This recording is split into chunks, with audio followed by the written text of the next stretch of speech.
Uh-oh. Uh-oh. What up, though? What's popping? What's happening? What's going on?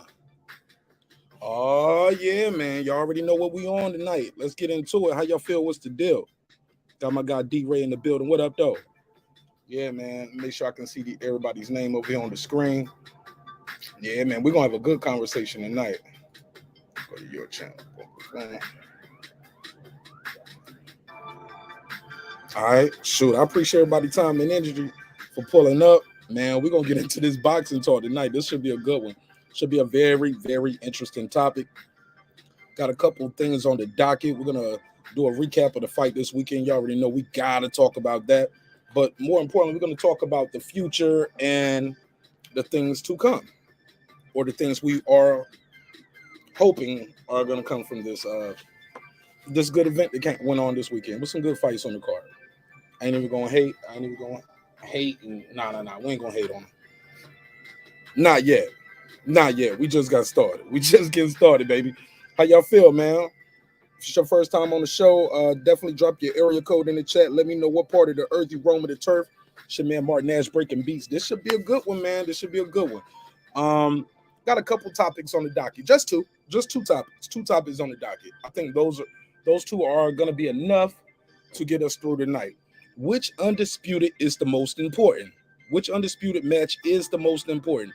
Is it the Devin Haney versus Kambosos big rumble down under? They're going to do that in Australia this summer, late spring, early summer. Also, we have Castano versus CHARLO part 2.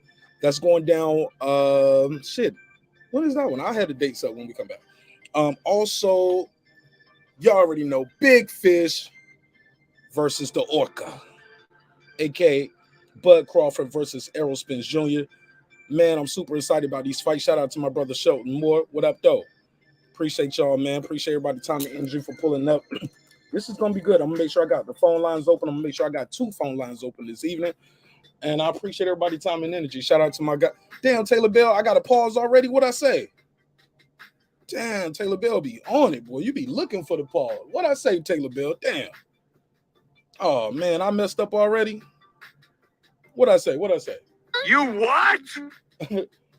Damn, somebody said, damn, you should have known Ugas going live to push the, what do you say, let me see, what Punch say? Shout out to my guy Punch Drum Boxing. What up, though? Punch, hell of a show. What up? Hell of a show. I loved your show today, man. I was sitting there listening, but I was trying to get some rest, but I was listening, and I was flipping through other channels, but yeah, you definitely had one of the best lives tonight. He said, damn, should have known you was going live to push the PLP over here. I don't even know what PLP. What's PLP? Politics love people. I don't know what PLP. Damn, should have known you was going live to push the PL. I don't even know what PLP is over here. Pound for pound? I don't even know what the PLP stand for. Push the people. Push the people for what? No. We're gonna have a good conversation. Cause we do. I don't think had this ever happened in boxing. Where's one of the historians that out here? Have we ever had possibly three undisputeds in the same year? And keep in mind, as far as I know, Josh Taylor is still an undisputed champion, right? He didn't give up the belts yet. So this should be a good one. Also, we got to talk about what happened to Devin Haney. I mean, not Devin Haney. Did y'all see that Tank Davis interview? I got the clip. Somebody said, party like, it's too early. I can't even say that yet. It's too early. They don't like me to curse that early within the first 5 minutes. But we got to talk about the Devin, I keep saying Devin Haney, probably because he's on the screen. But we're going to talk about the Tank Davis interview on $1 Million Worth of Game, where basically he said he never asked for the Loma fight, the T.O. fight, the Devin Haney fight. Hey, look, man, Tank Davis is possibly about to get passed up in legacy in 1 year, right here. Possibly Haney and Shakur Stevenson are going to pass him in legacy. Shoot, some will argue Lopez has. Some will argue Kambosos has. Lomachenko has. But these guys are getting plucked from obscurity, like Kambosos, and they're passing Tank Davis. Tank Davis, man, I don't know, man. Y'all know I love Tank Davis. I've been to a couple of his fights. But, man, we're going to talk about it. What did somebody say? Pound love people. They're gonna keep playing with that PLP. Hey, look, man, this is gonna be a good one. I'm gonna drop the link. I'm gonna open the phone lines up. You already know me. I'm good to have a good conversation, and we're gonna break it down because this right here is I can give y'all my take on it, but I would love to hear what y'all got to say. And I would be remiss if I didn't get your take on it. So 30 seconds. I ain't gonna run the long outro. It's not gonna be the long one. I run the 30-second outro, not the 5-minute. And it's gonna be another great episode of Breaking Beats. Where my red bucket at? Red on my head. You know, I'm back for the bread. We're gonna turn up on this one. It's your man Marq Nash, Breaking Beats. Let's get it. 30 seconds. I'll be right back. Boom. This that squad sound.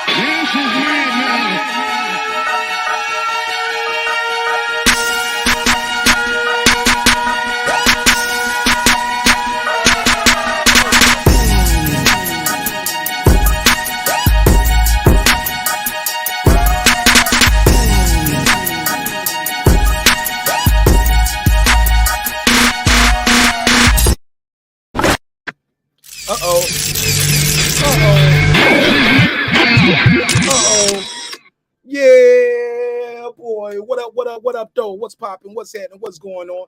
You're back in the lab with your favorite neighbor, your man Marq Nash. He is I am here. Another great episode of Breaking Beats. You already know what we're going to do. We're going to break down the business, entertainment, art, technology, sports, and anything else you and I feel like talking about. Long as it's boxing tonight. Man, we got to talk about it, man. What an event. What an event. Y'all saw my guy Ugas came in there. He looked like... he looked like Hitch. Remember Will Smith got stung by those bees in Hitch? Yeah, he looked like he having a allergic reaction. And it looked like he allergic to them uppercuts delivered by ERROL SPENCE. Let me do some shout outs while we here. Appreciate everybody's time and energy for pulling up. God knows it means a lot to me. Probably mean more to me than you'll probably ever know. Shout out to Ryder the Storm. What up, though? What up? D-Ray Promotions. What up? Girl behind the mic. Hey, gorgeous. What up? Taylor Bell. What up? My guy Ty. What up, though? I'm on time tonight, Ty. What up? Yeah, Ty. I'm on time tonight. You can't even troll me for being late. Shout out to my brother Shelton Moore. What up? What's popping? Oh yeah, you haven't heard that? You ain't heard that? He said never heard of it. What up? Shout out to Tim, IGM Tim. What up, though? What up? Appreciate you, man. Appreciate you. Detroit, what up? What up? What's popping? Shout out to Blood Boxing. What up? He said it's been a long time. Yeah, man, it's been a long time since we had possibly 4 undisputed champions in the same year in boxing. Well, Josh Taylor would be left over from previous year, but this year, oh man, that'd be great. What up? Shout out to DJ Black Charm Music. What up, my brother? What up? Punch Drunk in the building. Appreciate your time and energy, Punch, especially after delivering such a a great show tonight. And you was there for a while too, so appreciate you. What up? Where we at with it? Shout out to Troy Graham too. Troy Graham had me rolling today. He called me earlier today, had me rolling. What up? Just talking about how he said it ain't no more stars in boxing. Him and Reggie had a good debate last night. They was talking about the Spence versus Crawford fight being the fight of the century. That's what he said. That's what Reggie said. Reggie said it's gonna be fight of the century. I don't know about that. Fight of the century. I don't know about that, Reg. We might have to put a case on that. Can I put a case on it? Let me put a case on it. Yeah, might have to put a case on that one, Reggie O. I think it's more important than Pacquiao versus Mayweather. I think it's more important. But I don't think it's a bigger fight. I don't see Spence and Crawford talking enough to sell them tickets. Now, granted, Pacquiao and Mayweather didn't talk neither during their build up to the fight. Mayweather didn't. Hey, look, Mayweather came out there in the tan suit, didn't really say too much. Pacquiao never really says too much. But nah, man, I don't see them. Look, I hope that energy that we got right now from Spence to talking. I like the fact that Crawford is talking. It's like they only really talk to each other. Other than that, everybody else, they just be all calm, cool, collected. But these two guys got a bone to pick with each other, and I want to see it. And I'm going to see it. God willing. Let me make sure I got these phone lines open. I ain't even going to hold you. What the lights at? All right, so far so good. Let me see where we at with the survey. I got a survey in the chat, ladies and gentlemen. Got a survey in the chat. Let me show you guys what I mean when I say these things. Got a survey in the chat. I'm asking you all, ladies and gentlemen, which undisputed match is the more important undisputed match to you? It's no right or wrong answer with this. That's why we're having a group conversation. It's no right or wrong answer. But we're going to talk about it, though. We're going to talk about it. But I believe this is major for our sport. This is big, yo. This is big. Shelton Moore calling already. Shelton Moore, give me about 30 seconds, Shelton Moore. Give me about 30 seconds. I'm going to have the phone line open. I ain't got it open yet. 30 seconds or less. Let me open that one up, and let me open the other phone line up, and you can call right back. And I'm going to put you right on the air. I got to get your take on it. Shout out to my guy, Shelton Moore. He and I was discussing this earlier, and he has an interesting take, so I'll definitely let him voice his opinion. And y'all give me 50 likes. If we can get 50 likes, that'd be dope. And definitely drop the link so you guys can join the panel as well. Long as we keeping it boxing, long as we keep it respectful, open channel, open panel, open dialogue, we can always come back and do it again, right? All right, let's get to it. So these are the undisputed matches I'm talking about. CHARLO, CASTANO. If you don't know boxing, and you just here to support me, and you here for the hip hop talk, CASTANO is the guy on the right. CHARLO is the brother on the left. Haney is on the right, because KAMBOSOS is on the left. And right here you got, of course, Bud Crawford and ERROL SPENCE Jr. So we're going to talk about which one of these undisputed matches are more important to the sport of boxing, and I want you to tell me why. So I'm gonna be in the chat. I'm gonna read a couple of these. Shout out to everybody who pulling up. Thank you so much for your time and energy. It means a lot to me. Shout out to my guy. You already know who it is. New Media Today, USA Boxing, aka Coach Malachi Williams. What up? One of the best in the business, if not one of the best. If not the best, he one of the best. Shout out to him. Shout out to Laz. What up, Laz? What up? Last but not least. How about that? Yeah, man, we're gonna talk about. I want to know what y'all think of this. Shelton Moore, I got the phone lines open there so you could call in. Shout out to my brother Shelton Moore. He's always good. Somebody said the welterweight division by far, and that's what Laz is saying. Shout out to my guy Laz. But why, Laz? More specifically. Because it's easy just to say this one, that one, but when you put it in perspective, that'll give me some context. Give me some context. Give me context to the content. How about that? And shout out again to everybody who's pulling up. Let's talk about it, man. Which undisputed match is the most important? Now, historically, when was the last time? Let me see where my guy Blood Boxing at, because he's a historian. When was the last time we had a undisputed at 154, junior middleweight? Was that Jermaine Taylor? Was Jermaine Taylor 154? Somebody gonna let me know. I believe Devin Haney, if he's successful, he will be the youngest to ever do undisputed, so that'll be good. And when was the last time we had a welterweight champion? No to what though, bud? Blood. No what? Jermaine Taylor wasn't 154. When was the last time we had a junior middleweight undisputed? When was the last time we had a welterweight undisputed? Wow. Because the welterweight division is the glamour division. I get it. But we ain't had no undisputed. Say what you want to about Mayweather. Hell of a fight. Great fight. No undisputed, though. And Mayweather said something different the other day. I thought he was kind of downplaying the undisputed just because he knew he didn't have it on his resume. But I can hear it in his voice. I think he wished he was undisputed, man. I think he wished he had that on his resume. Because what he said was, well, I want undisputed, but I had the WBO, the WBA, and the WBC at welterweight, and I had the WBA and the I'm about to say the WCW. Okay, Shelton Moore is calling my personal number. Shelton Moore, you didn't call the show number. You calling my personal number. I'll call you right back, though. Shout out to my brother Shelton Moore. He calling me direct. I'm like, man, what's up, Marq Nash? Yeah, no. That because if you call that number, you won't be on the show. You got to call the other number. So I'm gonna put him on the show. Let me call him back. I'll call him back. Because we had a good conversation. I'm gonna get Shelton Moore let him get his bars off real quick before we really get cooking. Because he and I had a good conversation today, and I was like, bro, that's my topic today. I'm glad he was so enthused about it. Because he thought, you know me, I call people randomly and I'd be like, hey, got a quick question for you about boxing. Yeah. Talk to me, man. It's my guy Shelton Moore. What up, homie? What's up with it? Man. Talk to me, man. Which Man, fight is great more weekend of important to fights, the sport man. of boxing and why? Show it First more. of Got the all, floor. let's give the big fish his props. He did his thing. He's back. He looked good. He looked like the old Errol. We can't take that away from him. But I still say what I say.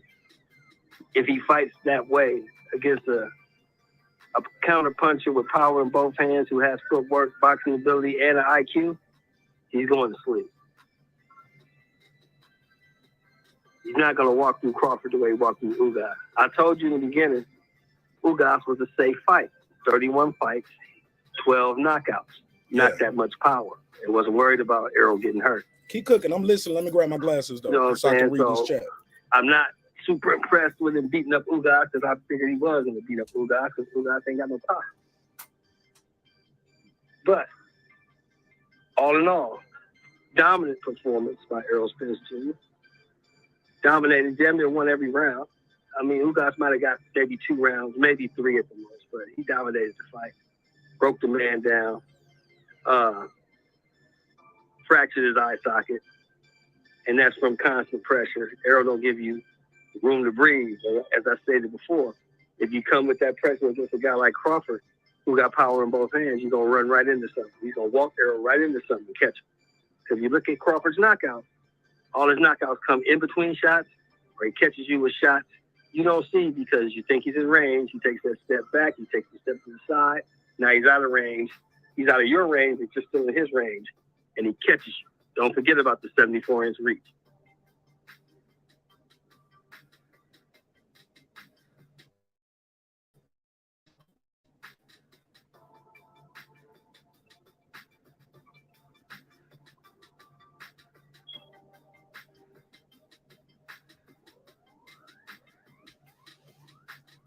Hello? Yeah. The reach. Yeah? Yeah, he does have a reach. Yeah, he does have a reach.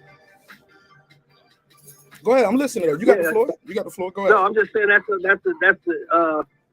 the breakdown of the fight, man. I think it's going to be a great fight. It's a 50-50 fight.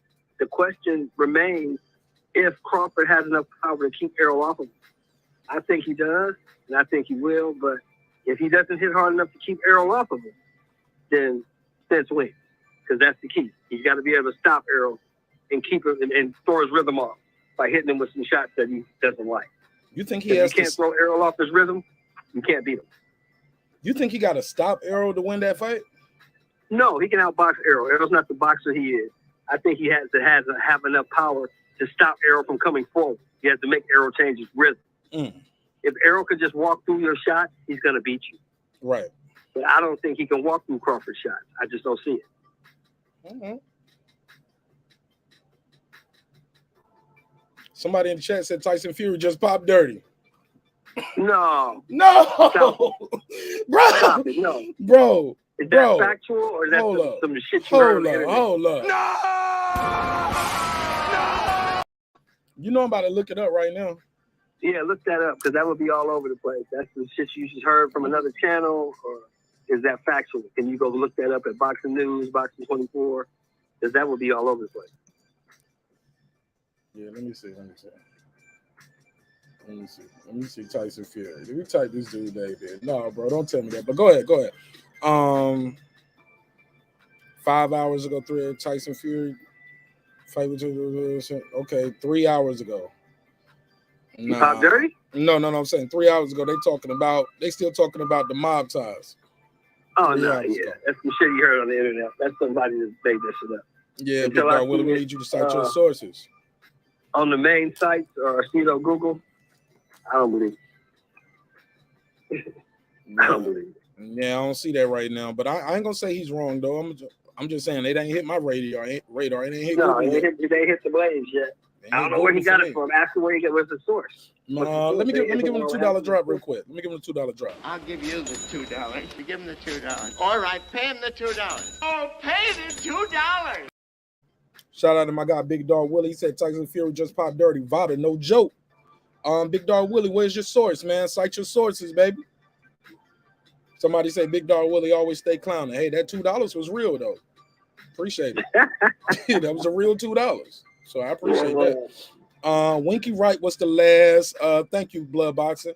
Winky Wright was the last undisputed at 154. Who was the last undisputed at 47? Does anybody know? I'm thinking it was probably. And we haven't had one in the 4 belt era neither. Right? No, because I think the last one was Spinks, Corey Spinks, if I'm not mistaken. That 4 belt era? Yeah, let me see. Corey Spinks. So Zab Judah was undisputed. Zab Judah was undisputed. That was at 47, right? Yeah. So Zab Judah beat Corey Spinks to get undisputed. Right. So it would be Zab Judah was the last undisputed. I think it was either Zab Judah or Corey Spinks. Check it out. Let me look it up. I got it right here. Zab Judah undisputed welterweight champion 2005. Zab Judah. It's the first in his first fight as undisputed welterweight. He fought Casimir Rivera. Okay, he fought Casimir in 2005. Okay, when did he get? Let me see. Pull up Zab Judah box fight. But yeah, man, I ain't gonna lie. I'm not good with remembering stuff like that, bro. Off the top of my head. Right. I'm not, bro. I'm the worst, bro. I'm the worst. Yeah, I think it's either Corey Spinks or Zab Judah. One of them two guys was the last. Okay. All right. Well, super light, and then he went back down to super lightweight. Okay, boom. Let me see. Let me pull up Corey Spinks. Corey Spinks fight. Zab Judah, Corey Spinks. Zab Judah, bam. IBF, WBA, WBC. I don't see the WBO up here. Yeah, that was the last one. Yeah, the last in the 4 belt era, there hasn't been one. Then he had the WIBF, WBA, WC. What did he fight Carlos? Then he fought Carlos Baldomir. That was only for the WBC. Then he fought Mayweather for the IBF. Put his IBF on the line. Yeah, man. There hasn't been one. Okay. There hasn't been one in the 4 belt era. There hasn't been one. All right. And was Winky in the 4 belt era? Good question. Was Winky Wright in the 4 belt era? Shout out to my brother right here. Shout out to Kyle from the boxing session. What up, Kyle? What up, though? What up? I don't think Winky Wright. Hey, Blood Boxing, Winky Wright wasn't. Let me drop this link, man, so we can get some clarity. Drop the link, bro. Let me drop the link out here so I can chop it up with the homies. Yeah. Some people gonna know. Somebody gonna know right off the top of their head. Yeah, I don't think. Because my boy Blood Boxing, he like Rain Man with that shit. He be like 47, 47, 54, 54, 47, 47, 54. Zab Judah, 44, 44, 2005. Yo, shout out to Blood Boxing and shout out to everybody with autism, respectfully. I'm not trying to pick on nobody. But my boy Blood Boxing, he like Rain Man with that shit. Respectfully though, respectfully. I don't want you to make no video about me, nigga. When he go in, he go in. He start talking about your voice, your eyebrows. I saw this video he did one time when he went at Clarissa's Shield's sister. Bruh, I don't never want to be on the other side of that. She probably was looking funky if he went at her. Oh man, he went at her. He went at her because remember they assaulted the other sister's trainer, like a 60-year-old man. He sucker punched him. But come to find out that the brother that did the assault was he has mental issues. So. Oh, okay. Yeah, because he's in the mental hospital. He's in the mental hospital now. I think she went down there and got him out. Well, that's wrong then. So basically they baited him in. He's in Florida in the mental hospital, so he's got mental issues, a long history of it. So. Yeah, they sent him off there. But he should have never been at the fight in that capacity anyway, brother or not. Somebody said Winky was 2003.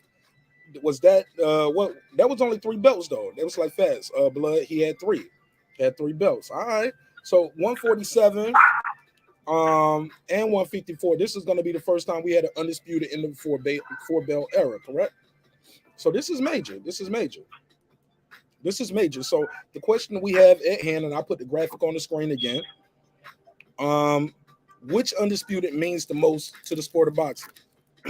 The link is out there. Phone number on the screen. You want to join the conversation? I think the Crawford Spence fight, because that's a fight that has to happen. And you had an interesting way. I don't know if you said this just then, but you was telling me the reason why this was more important to you because out of the 6 fighters on the screen, you believe only 2 of them are going to the Hall of Fame right away. Yes. One being Bud Crawford, and you said ERROL Spence. Yeah. In this era, ERROL Spence is going to go to the Hall of Fame. If Charlo's able to get undisputed in this era, he's going to go, right? Castano too. Definitely. If he gets undisputed in this era, he's going. But you can book that. You can damn sure book that. I just see like these guys right here. They're I think they have probably one of the most intriguing matchups. Because they're older. Because they're older too. So for me, for Crawford and Spence, it's almost gonna be almost like I heard legendary trainer say, he said it's almost like what do they have left? Right. It's because Bud's gonna be 35 well, damn near 35 by the time they fight. He'll be 34 still because he turns 35 in October. And Crawford will be, Spence will be what, 33? I believe so. I'm not sure, man. I don't keep up with these niggas' birthday.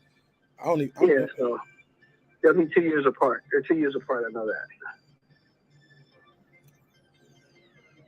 So I don't know, man. I just want to see this fight. To me, this is the most important fight in American boxing right now. I think it's the most important fight in boxing right now because look at this. I think you said this. No, somebody else was telling me this, but it's the truth. Tyson Fury and Dillian White fight Saturday. Ain't nobody talking about it. Nobody gives a fuck. Nobody cares. Name me a channel that's talking about Tyson Fury and Dillian White. There's some UK channels out there talking about it.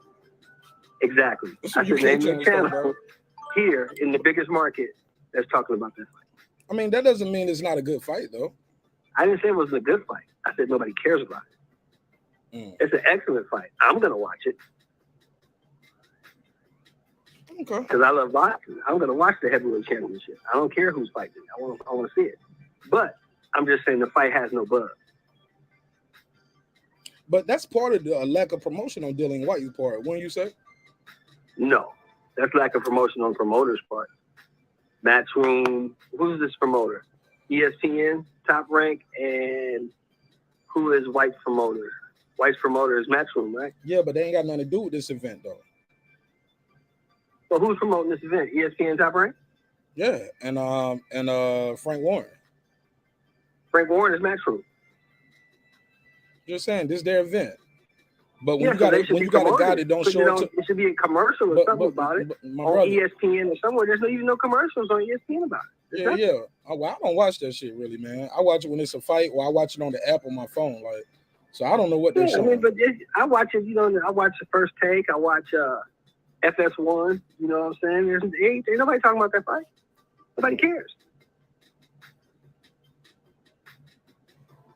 What I say is this though: Dillian White did not help sell the fight. When you don't show up to the press conference, you miss one of the media conference calls.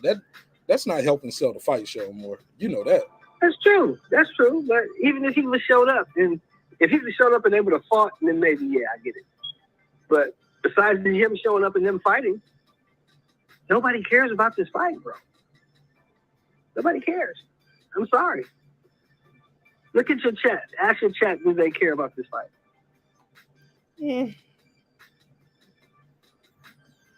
I'll ask. He said Mark Dillian White is a fighter, not a promoter. But he has a promotional obligation, Troy Graham. He does have a promotional obligation, and Frank Warren explicitly said that, almost implying, like, yeah, we're going to pay you and then we're going to sue you. Like, if it's in your contract, you got to show up for the conference to help promote and sell the fight, do your media obligations. I mean, you got to do it. I mean, how many times we heard Marshawn Lynch say, I'm just here so I don't get fined, because it's in his contract. Sometimes you got to do what you got to do. Zero promo in the USA. Shout out to Cheryl Moore. Shout out to Taylor Bell. He said, do I care? No. Will I watch? Yeah. Last, what up? He said, you know it's not anticipated when folks don't even know the fight is going down this Saturday. I think people know, but you don't think people know it's going down this weekend? He said, I think they know. Oh, go ahead. Just don't care. It's not intriguing. Why is it not a... Hey, Bruce Goes, do me a big favor, Bruce Goes. Please don't put any links in my live chat. I ain't even got 100 people in here yet, and we can't send people away from the show. So please do not put any links in my chat. Any and everybody, no links in the chat.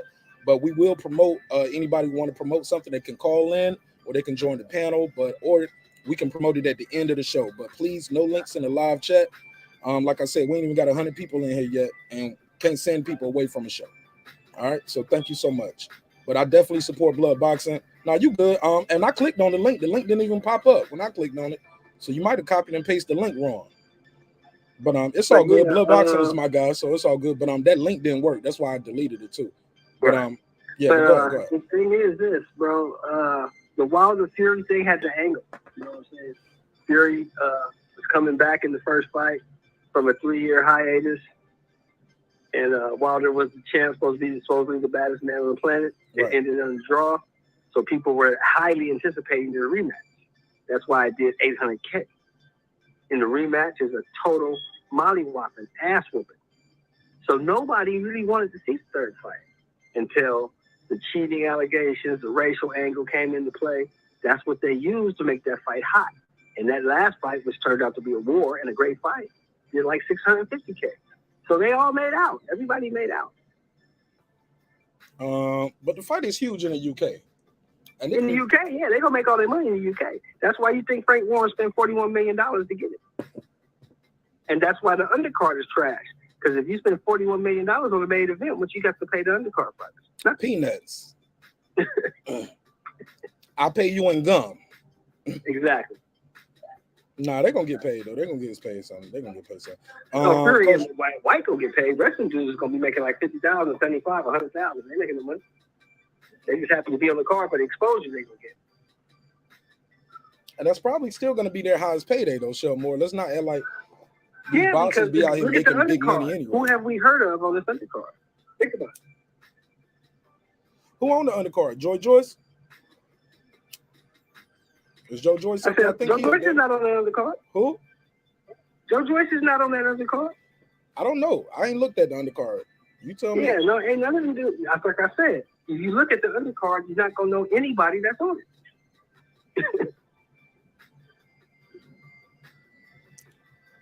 The zone. Somebody said, why is the zone charging a pay-per-view fee to people already paying a monthly subscription like myself? Same as Showtime. I mean, that's what they do. That's what they do. You think they're gonna pay Canelo $85 million and not pass the charge on to you? That's what you do? Oh yeah, they're gonna. Hey, look, the zone. Hey, look, Eddie Hearn came out here talking like my boy Fat Joe. He said yesterday's price ain't today's price.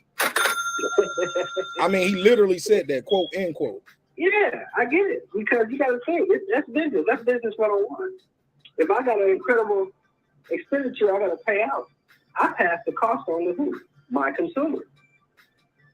Retro Boxing docs documentaries, aka Blood Boxing, gonna be on my guy Bruce Gas, aka Bruce Goes, tomorrow night at 7 p.m. Y'all make sure y'all pull up.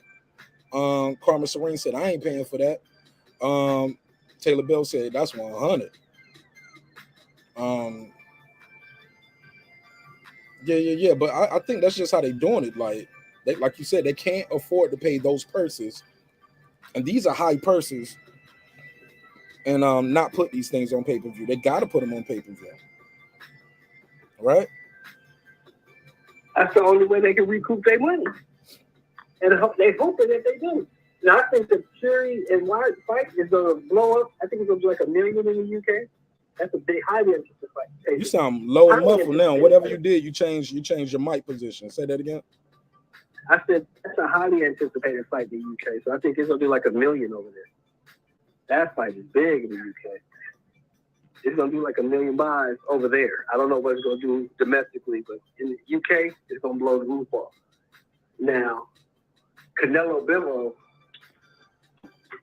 I'm thinking that might do 5, maybe 6 at the most, because you haven't heard too much about that fight. That fight's on May 7th. Mm-hmm.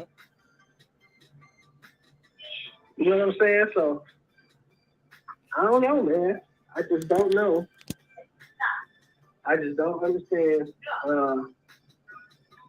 if that fight is going to, I don't think it's going to do like 809 or like people were saying. I think it'll do like maybe 5 or 6 because it's not highly anticipated. People have already got Bebo knocked out and swept away. They're already talking about Triple G like this dude don't exist, which I think is a mistake because I think Canelo's gonna get beat.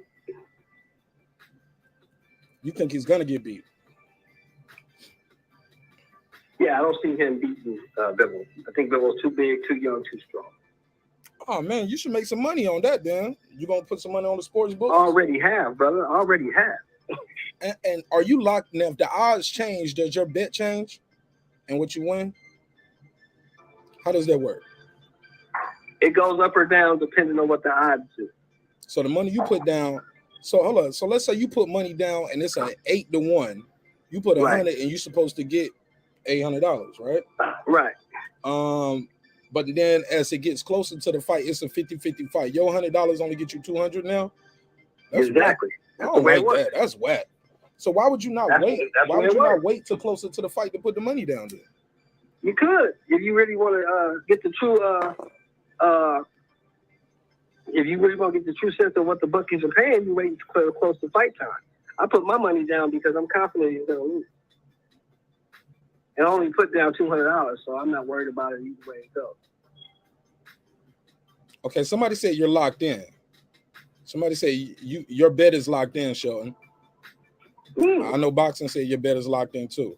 Oh, well, if it's locked in, shit, I come up. I got odds don't change after you bet. So whatever your bet is locked in. So if I'm locked in, shit, that means I got what? I got 4-1 odds. So 200 gives me 8 plus my 2 gives me $1,000. Yeah, I'm good. All right, let me drop the link out there. Yeah, man, we asking people what you guys think. Which Undisputed is the most important to the sport of boxing and why? I got a survey in the chat. The survey in the chat, according to the survey so far, 85% is saying Spence versus Crawford. 85%. That's gotta happen. That's the fight. That's gotta happen. That's the fight we want. We want that fight for what? 4.5 years now? Right. And the next one is CHARLO Castano, 8%, KAMBOSOS Haney, 7%. Damn, y'all ain't why y'all ain't excited about KAMBOSOS versus Haney? I'm excited about that fight. And I think this is an intriguing matchup as well. You're excited because you're a real boxing fan. You know, these guys aren't big names. KAMBOSOS nor Haney. Either one of those guys are big names. So most casuals don't even know that fight's happening. I appreciate it, Laz. He said he shared it on his community tab. He said he heading back to work. Keep grinding, fam. I don't know no other way. Appreciate you, Laz. Thanks for the support, bro. Little things like that go a long way, Laz. Thank you so much. What up? All right. Taylor, he said CHARLO don't sell in their own home. Troy Graham said, especially with the Asian market, the UK market, America is only good for trainers. I don't know what you mean, Troy. I missed the beginning. Yeah, that's a fact. The CHARLO can't sell out a fish fry. He said, who do we blame if Spence versus Bud don't happen? The suits. The suits, bro. The suits.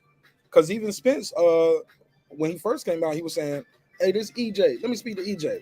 Hey, this EJ from EJ Promotions. But now in the interview he said, not a fish fry. Nah, this ain't no fish fry. Not tonight. Nah, it ain't no fish fry. Nah, I'm trying to keep it boxing. I'm trying to be fair to ERROL Spence Jr., his fan base. I'm trying to be fair. Trying to be non-biased. But if Ben Israel pull up on that shit, man, y'all already know what I'm gonna do. Cut that grease on, man. Let's fry this fish. But I respect ERROL Spence. Don't respect a lot of his fan base though, and it is what it is. But I was about to say something, man. I lost my spot just that quick. Damn, what was I about to say? Had a brain freeze right there. Oh yeah, but the suits. But ERROL was like, yo, this EJ, can I speak to EJ? But in his last press conference after the win against Ugas, he was very clear. He was like, well, you're gonna let my people talk to his people, the people who are in charge of the event, and they'll decide based off the analytics and the numbers what is going to be fair. Because they was trying to bait him into a conversation. Hey, what do you think is fair? What do you think is fair? And he said, I ain't going to get into what's fair. Somebody said the suit's been in control the whole time. Right, Born. Right. Now, repeat that, what you just said, Mark. I didn't hear you. What part? You said something about, I don't think it's fair, or I'm not going to get into what's fair. What are you talking about? Oh, he did an interview right after the fight. Troy, you calling the wrong number. Troy Graham, call the number on the screen, bro. Hey, Troy, call the 1766 number on the screen. You call my number. You heard me? All right. Basically, he said the people who are in charge of the business are going to look at the analytics and they're going to decide what's fair. EJ is not going to be out here publicly negotiating, basically. Troy Graham on the line. Talk to me, bro. All right. How y'all doing tonight, everybody? Salute to you, bro. Listen, What's up, Troy? let me give you a quick breakdown. When it comes to boxing, there's always the heavyweights first. So it goes the heavyweight disputed is the most important because heavyweights run boxing. We don't have one of those coming this year, though, Troy. That's why they're not on the screen. You sound muffled, Mark. You sound muffled. I can't really hear. We don't have an Undisputed lined up for them. Like, we still have a couple. We still have the belts aren't consolidated enough to put that on the screen. It would be Fury White winner versus Usyk Joshua winner. So it wasn't consolidated enough to make that. I'm just telling you. I'm just giving you a breakdown of stuff real quick so I can jump off. So it's going to be the heavyweights that's most important. Then come to 147 because, like you said, it was Zab Judah won them, and then he lost to Corey, and then Zab came back and knocked out Corey and won. So that was years ago. And then after that, you take Kambosos, Haney and Kambosos. If Haney becomes, if Haney beats Kambosos, he becomes the youngest undisputed ever. If Kambosos wins, he becomes the first undisputed in Australia. So that fight is big for both men. But that's the order of things. As heavyweights run boxing, then you got the welterweights. They've always been the glamour division, and whoever else is out there. So there you have it. Y'all have a good night. And you tell Reggie that if I wasn't so tired, I would come on there and then handle my business. But I'm getting a little tired, man. So I'm just gonna listen.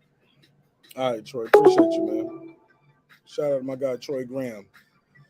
All right, good call. Shout out to Troy Graham. Good call. I get what you're saying, Troy, but the belts aren't consolidated enough. We don't know if it's going to be White versus. Yeah, we just don't know. 931. You call the show more. I'm gonna have to get you on the other line. I don't know how this keep working. Hey, 931. Call the number on the screen. The 1766 number. 44692-1766. 44692-1766. D-Style Boxer said he voted Spence Crawford, but why though? Why though? Somebody said, Reggie Owens said, Troy, I schooled you on your own channel. You got schooled, Troy. There we go. 931, you got the gun. What's your name? Where you calling from, neighbor? Ernest from Huntsville. What's up, Huntsville? Talk to him. Hey, man, is that a trick question you got on the screen here? Which one is most important? I mean, because each are different in their own way. And I'm like, it's a perception thing. It's no right or wrong answer, in my opinion. Yeah, well, of course, Spence and Crawford is the most important one. Why? I mean, Devin Haney could be the youngest undisputed ever. That's important, right? He's fighting an undefeated guy as well in his hometown in Australia. Yeah, but you said most important. You didn't just say important. So out of the three, Spence Crawford, Devin gonna be fighting in Australia twice.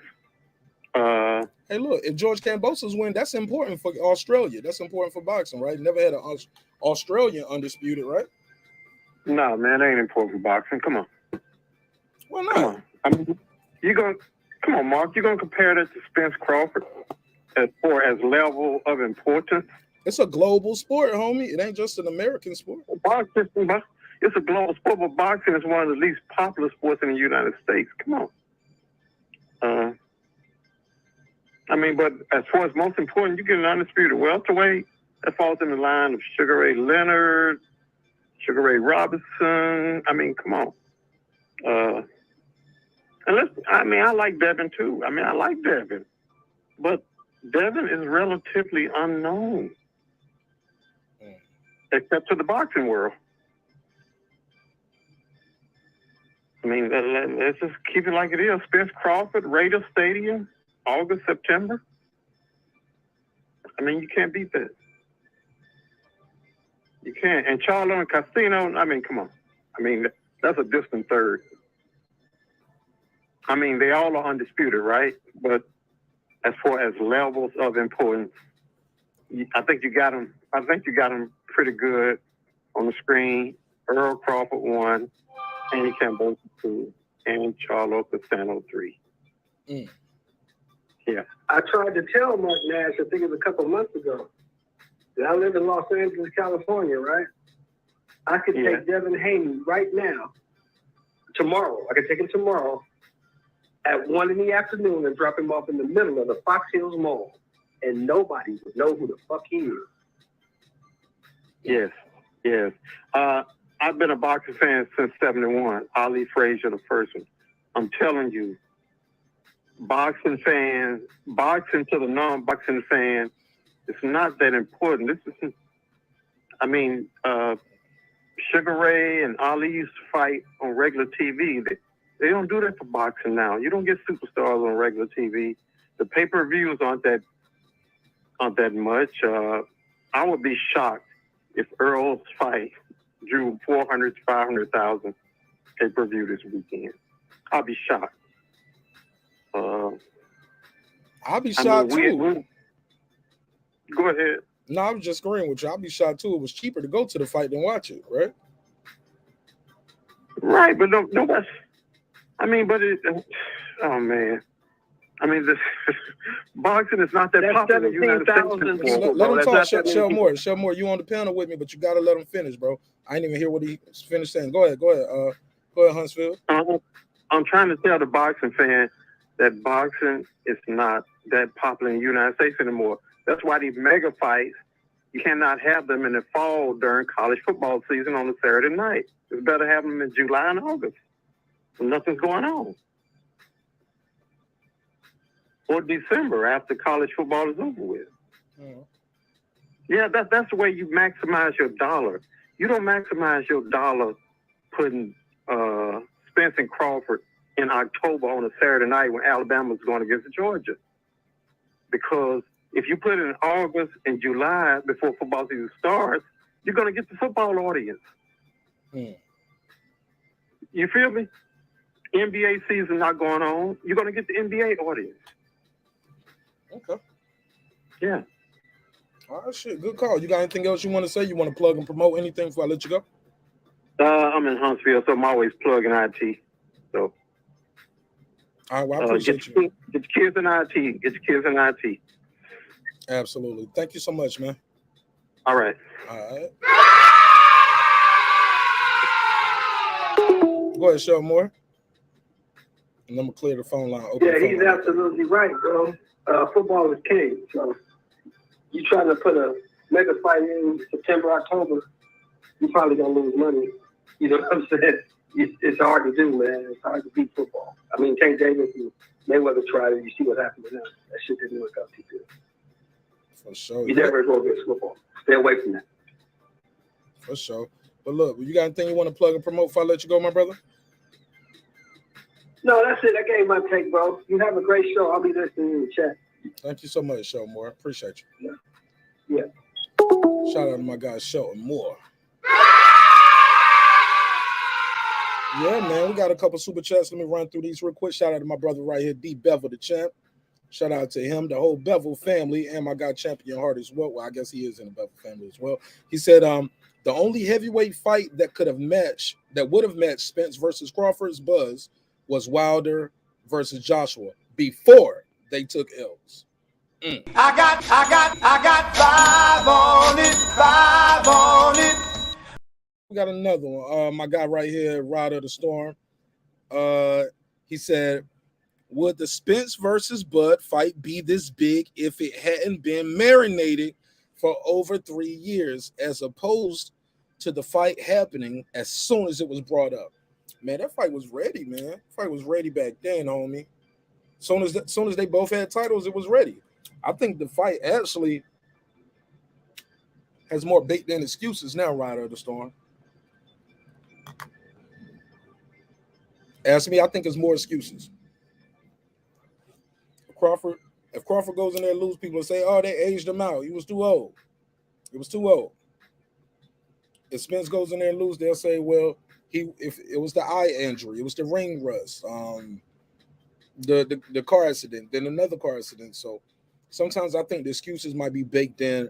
And like I said before, it might be about more of what these guys have left than about 2 years ago. 2 years ago. Like, if you would have fought him instead of Mikey Garcia or Danny, like, it would have been great. They would have probably did more numbers than what he did with Mikey Garcia. Who knows? Let me give him a drop though. Appreciate the donation. I got 5 on it. Absolutely. Let me see what they said in the chat. Shout out to my guy, the Boxing Scholar. What up, man? How you feel, my brother? What up? What's poppin'? Appreciate you, man. Thanks for your time and energy. Thanks for pulling up. Y'all smash the like button on the way into the room. It really helps with the visibility of the show. We got a survey in the chat. If you don't know, we got a survey in the chat. We're asking, which fight is the most important matchup? So far, Spence and Crawford is high on the list. But I ain't going to lie, man. I think as we get closer and closer to that Haney and Castano fight, Haney and KAMBOSOS and CHARLO Castano fight, I believe people might change their tune and opinion. I think a lot of people just high off the hog. Or maybe they right. Like, no, this is what I want to see. We've been waiting for this one for 3 years. Well, actually longer than 3 years. It's been longer than 3 years, right? How long has it been? Somebody said it's popular on YouTube, though. What's popular on YouTube? Shout out my guy Bruce. He said it's popular on YouTube. Which fight? They said peace and salute to the chat. Said that's a fact.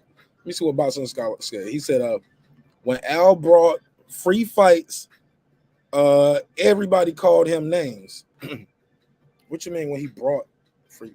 Man, I was excited about them free fights, yo. I was watching all of those, and I threw a fight party for all of them, homie. I threw a fight party for all of those Keith Thurman fights, the Showtime Sean Porter versus Danny. Oh yeah, we watched all of those. Let me enlarge that on the screen for the people in their car. Some people say yeah, it's better in the car. There you go. There you go. People on the cell phone say they can read it better when I had the old layout, so I switched it back for you. Shout out my guy Born Supreme. What up, though? He said, streaming has killed pay-per-view. Spence Crawford will sell in any season. Hey, look, is Spence Crawford? Let me ask y'all something. I want to know what y'all think of this. Is Spence Crawford bigger than Mayweather versus Pacquiao? Is it more important? I'm not asking is it going to sell more pay-per-views. I'm not asking that. I just want to know, do y'all think it's a more important fight or a bigger fight? I think it's more even. I think this fight might be more even. I think it might be a bigger fight too. Not in numbers. I don't think it's going to sell what they sold because, you know, Pacquiao brought the Philippines out. Mayweather was very vocal. Mayweather was already a pay-per-view star, right? And Pacquiao had did some tremendous numbers as well, fighting Oscar De La Hoya, Marquez, Bradley, etc. Right? He did some decent numbers. But is this Spence Crawford fight bigger, more important, more competitive, more intriguing than this matchup? Because I'm gonna let you know, as much as the experts wanted to see this fight, as it got closer to the fight, Pacquiao kept taking losses. Come on, man. Pacquiao was taking losses. Fucking up all the money. Lost Come on, man. He took some losses. And that fight still did numbers. People still was like, he'll kick Mayweather's ass. So, no. I want to know what y'all think. Let me see what they said. Let me see if we got any answers to that question. Shout out to my guy, Michael James, 616. What up, though? What up? What's poppin', my G? Mike James had me rolling. I had a survey in the chat earlier, yo. He had me rolling, bro. He was what did he say? What did he say on this survey, bro? He was roasting he was roasting somebody, bro. Let me see. We live pull up. Matter of fact, I didn't even share my link over here. And I need to share it on Instagram real quick. Let me let IG know we live. Smash the like button on the way in the room. Y'all killing me now. There we go. Okay, no. Yeah, cause we almost at 100 votes on the survey. We should have almost 100 likes, man. Come on now. Don't do me like that. Shout out to the girl behind the mic. She said, what up? I know boxing. Taylor Bell. He said, I think he calling from the federal pen in Huntsville, Texas. I think he in Huntsville, Alabama, though. Troy Graham said, okay. This fight Dr. Granddaddy. I understand that. Oh, y'all killing my caller, man. Why y'all doing him like that? He was a good caller. Well, y'all call in. You can call the number scrolling at the bottom, 470-705-9507, or you can call the 404-692-1766, and I'll put you right in the mix. But yeah, let me see what they saying in the chat. I want to know what y'all think of that. Let me scroll down. Where did the last spot I left at? I'm a little behind on the chats, but I'll catch up. What time is it? All right, so we right about boom. Okay, here we go. Yeah, Troy, y'all leave my caller alone. Well, Troy, at least you did call in. How about that? Bourne said, all the football games will be over before the fight starts. Okay. I know this Devin Haney, Undisputed, this gonna be at night for us. We're gonna be able to watch that at nighttime, like regular fight time for us. Is that gonna take a toll on Haney though? Fighting like in the morning, afternoon. Is that gonna be a big thing? Like, is that gonna be an excuse? No excuses. Girl behind the mic, I made so girl behind the mic T. Oh Lord, let me get that off the screen. Mike James, who? Mike who? Okay. Troy in there trolling in the chat, having a good time though. I appreciate you. Mike James. She said, welcome. Please hit the like button, subscribe, and share. Thank you so much, girl behind the mic, being super active. I appreciate you, sister. Yo, and that yo, the food that you put up, those I had to look that up. I didn't know what those kind of tacos were. Them joints look fire though. Just killed my little steak and chicken burritos I made last week. Show more. He said most of these new age fans are fans of boxers, not boxing. Show more. I could not agree more. Let me give you the drop for that one. Yes! Yeah, man. They fans of one more time. Yes! Yeah, they fans of boxers, not boxing. It's a difference. Troy Graham said that is correct. Absolutely. Girl behind the mic said, Troy Graham, what are the ingredients? I'm in my naughty voice. Oh, shit. Girl behind the mic, shoot your shot, boo. What you got? Hey, she want to know what's in that damn tea, Troy. Hey. What you sipping on? All right. Could it be. Mike James 616, he said, real talk, Show more ain't lying. We talk about that all the time. And I hate y'all fanboy niggas, man. I hate that shit, man. I despise it, yo. I despise it. You guys are ruining the sport. Every time your favorite fighter lose, something nefarious had to occur. Something malicious. Somebody cheated him. Get out of here with that bullshit, man. Man, let me give you the Will Smith slap, yo. Hold up. Slap! Damn, wrong button. Oh, do I got it loaded? Oh, I got it loaded. I ain't got it loaded yet. All right. Yeah, but I give you it's still the Will Smith slap. Slap! It's a fact, man. He said, girl behind the mic, I'm so excited. He's got some hibiscus peach tea with a hint of lemon and a hint of mint, and sweeter was raw. Raw. Yes, raw, honey. Troy, you nasty as hell, man. Yo, I can't with you, bro. I can't. Shelton Moore said, no more important. Yes, bigger fight in numbers. No. No, more important. Yes, bigger fight in numbers. No. Right. The Mayweather, I think the Spence, I ain't gonna lie, bro. I think the Spence Crawford fight is bigger than Mayweather Pacquiao. I'm going on the limb. I started to call the show that tonight, but I was like, you know what? Let's make it an undisputed question. Let's talk about it. Because I ain't gonna lie, that was the topic, but low key I forgot it. I should have wrote it in my topic book, but that was the original topic. Yeah, it's crazy. I got to get into this Tank Davis too, and I see Calvin Ford did an interview today too. But I already know how Calvin Ford give up his interviews. That's why I didn't even watch it, because I always know he gives safe answers. Safe answers to everything. I mean, and rightfully so. He is the trainer. If something goes wrong, he the first to go. Right? And Tank did do a camp without him before one time, right? So I get it. That's called job security. Mike James said, he said bigger as in more action, most definitely. I think it's bigger because these two guys are undefeated. Mayweather was still undefeated, but Pacquiao, we had already seen him sleep a couple times in his career. We seen him lose. We seen him have a couple debatables with Marquez. So, but these guys right here, they won every fight. No debating. I don't care what you think about Crawford. I don't care what you think about Spence. Spence ain't got no – if he do got any debatable, it's the Sean Porter fight. But even then, the knockdown sealed the deal. But it was still on the cards, a split decision. But not for me, man. That knockdown sealed the deal, yo. And then I think he beat him in the 12th round, too. He went out there and gave it his all in the 12th round. So, yeah, man, Spence ain't got no debatables, homie. I ain't even going to play with y'all like that. We're going to keep it fair. I'm everything I said I was, homie. Like I said, I ain't got no problem with the fighter. I don't like the fanboys. Somebody said, yes, this is a throwback fight to the 80s. Come on, bro. Because Shelton Moore said it best. Like, we got two guys right here who's probably going into the Hall of Fame. And it would be a shame if they didn't fight.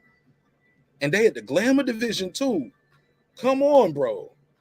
The welterweights, man, they got to make this happen. Bruce Gas, Boxing, Jazz, and more says, more important to boxing fans, not just fans, bigger for boxing, but won't sell Floyd and Manning numbers. Bro, you're right. You're right. It ain't going to sell them Floyd Manning numbers, homie. And nobody expects it to. But if they can go in there and talk how they've been talking with the Twitter fingers, if they can bring that Twitter finger action to these damn press conferences, like if they keep going back and forth while we waiting for the fight and the deal to get signed, man, shout out to KAMBOSOS and Haney. Shout out to these kids, man, who out here doing it. Like the guys in their 20, they be out there talking their talk, yo. The Teofimo Lopez, Haney, KAMBOSOS, Tank Davis, Ryan Garcia. Say what you want to about him. He be out here talking, trying to sell the fight, man. That means something, right? Shouldn't it mean something? It means something to me. Gets me amped up for the fight. Definitely gets me amped up for the fight. Phone lines are open if you want to call in, and the link is in the chat if you want to join the panel and chop it up with me and let me know what your thoughts. But yeah, shout out to my guy George Decree. He said George is explosive and he would have explosive power. Haney does not. Man, KAMBOSOS got fans, yo. See, people's in the chat trolling earlier. They calling in. Marq Nash, are you joking? Are you serious? KAMBOSOS has fans. He has a fan base, and people are coming to see this man, yo. Y'all do know more people coming to see KAMBOSOS than Haney, right? Y'all do know that, right? I like Devin Haney. But I don't know a lot of American people who about to fly to Australia for this fight, yo. If so, they the real YouTube millionaires. We're gonna find out how many of your YouTube daddies really got them M's up. Cause that's gonna be a big fight, homie. And that's gonna be an expensive trip. We're gonna see who's gonna cover it from home, who's gonna be there. I bet you Fight Hype probably be there. Your boy Fight Hype gonna probably be right there. What's up? Sean Zartel from Fight Hype. George the Greek, though, absolute. Oh, he said George always beats black fighters. He'll have no problem with Haney's speed. Now, see, it don't matter if he's black or white. I mean, I'm sure he probably fought more black guys, right? Coming to America and stuff, but I get it, George. You want some racial tension. Have at it. Call in. Call in or click the link if it's like that. Let me hear it. George always beat black fighters. He'll have no problem with Haney's speed. Yeah, them black guys be fast though, huh? Yeah. You already knew what to do. You knew what you were comparing to. Somebody said it's in June, March. No comparison. No. Oh, the fact, hold up, man. I missed some chats. Let me go back. Haney washed up. Damn, I missed a lot of these. Damn, how did we scroll all the way down like that? More important, bigger. I missed a lot of these. Let me go back real quick. Boom, boom, boom. Haney, okay. More important than Mayweather Pac-Man. All right. Mike Anderson said, girl behind the mic, she said, yeah, okay, she up there. She up there with her his biscuits. Y'all in the chat flirting. Shell Moore said, did Nash say Mayweather? Possibly. Facts. Pacquiao lost to Bradley and lost to Marquez is an understatement. He got slept, homie. He was out. I mean, y'all could have counted to 40 and he won up. He won up by the time the referee counted 40, and I like Manny Pacquiao. I remember y'all killed me on the show one night. I told y'all I had Mayweather. I had Manny Pacquiao up there beside some of the best to ever do it. I got him up there high on my list. People say he was on steroids. I was like, far as I know, he never popped dirty. But those same people say Canelo's great, who popped dirty. I mean, we just got to keep the same energy. But it's all love on this side. Shout out to the girl behind the mic, super active in the chat. She said, feel free to support the good brother, Marq Nash, via the Cash App. Absolutely. God knows we need it. Keep the lights on, homie. Keep these neons shining bright in the background. Keep the StreamYard duck out the corner. And I appreciate it. Hey, look, and you can definitely go to marqnash.com, put in the promo code Nash27 in all caps, and get you some merch, man. Get one of these dope-ass hoodies that I'm wearing. Get one of these shirts and hoodies. Yeah. Appreciate you. Let's go to the next one. Appreciate it. Carmen Serene. What up, Queen? She says, people just want to see Mayweather lose with EJ and Bud. We just want to see two peers in their prime. Is EJ still in his prime, Carmen? With 2 car accidents and eye surgery, don't that damage you a little bit?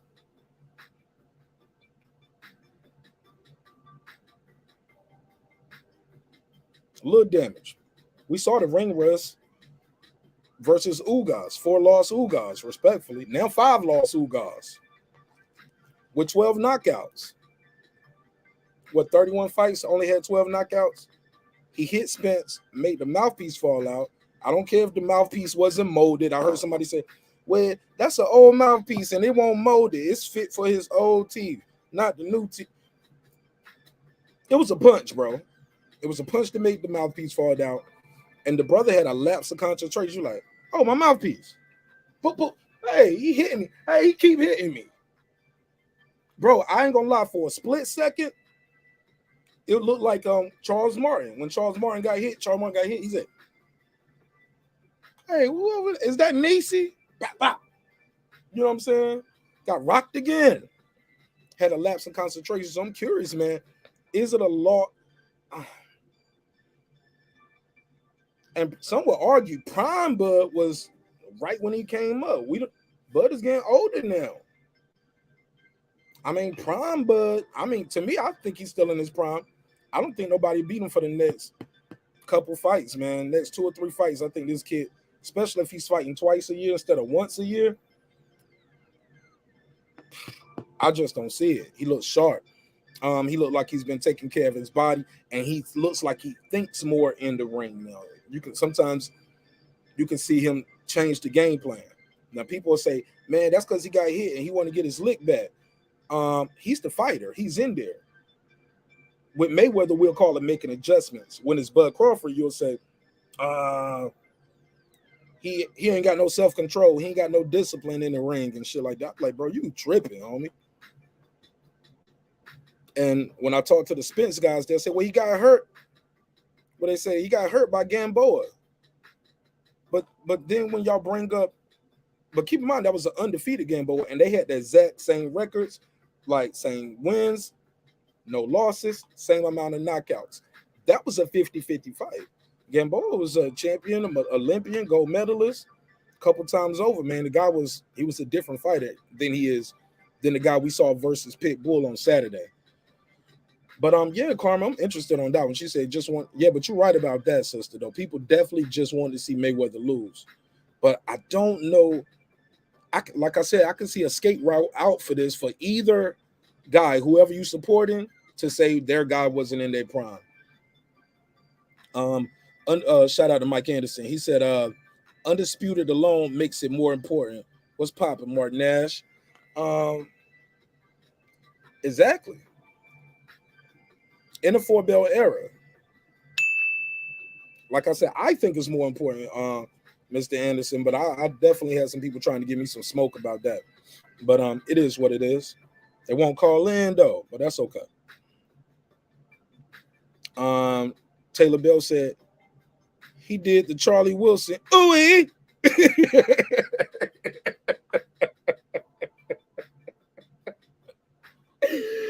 No.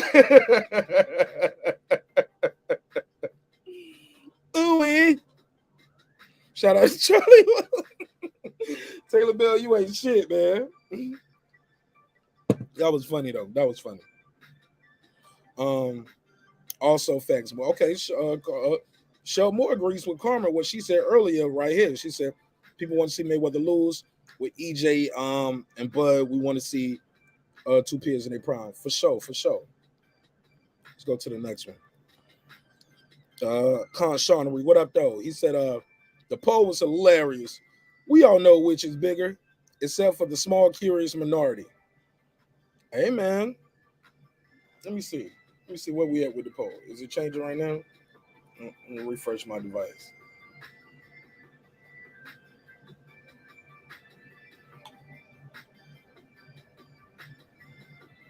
Okay, 98.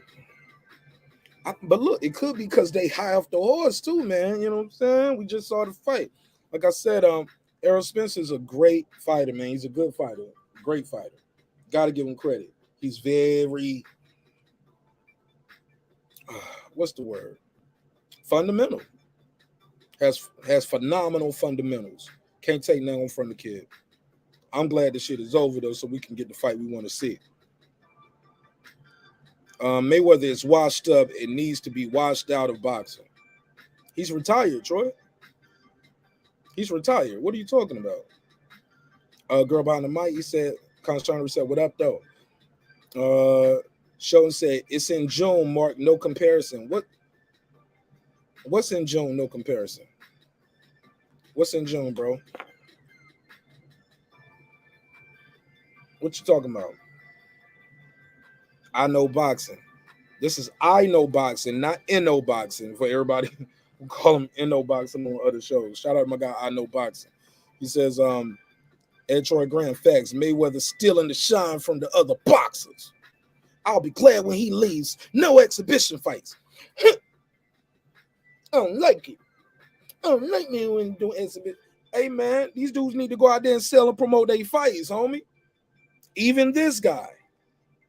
Yeah, I got the hat on. I support Bud Crawford. I wish he was more vocal, homie.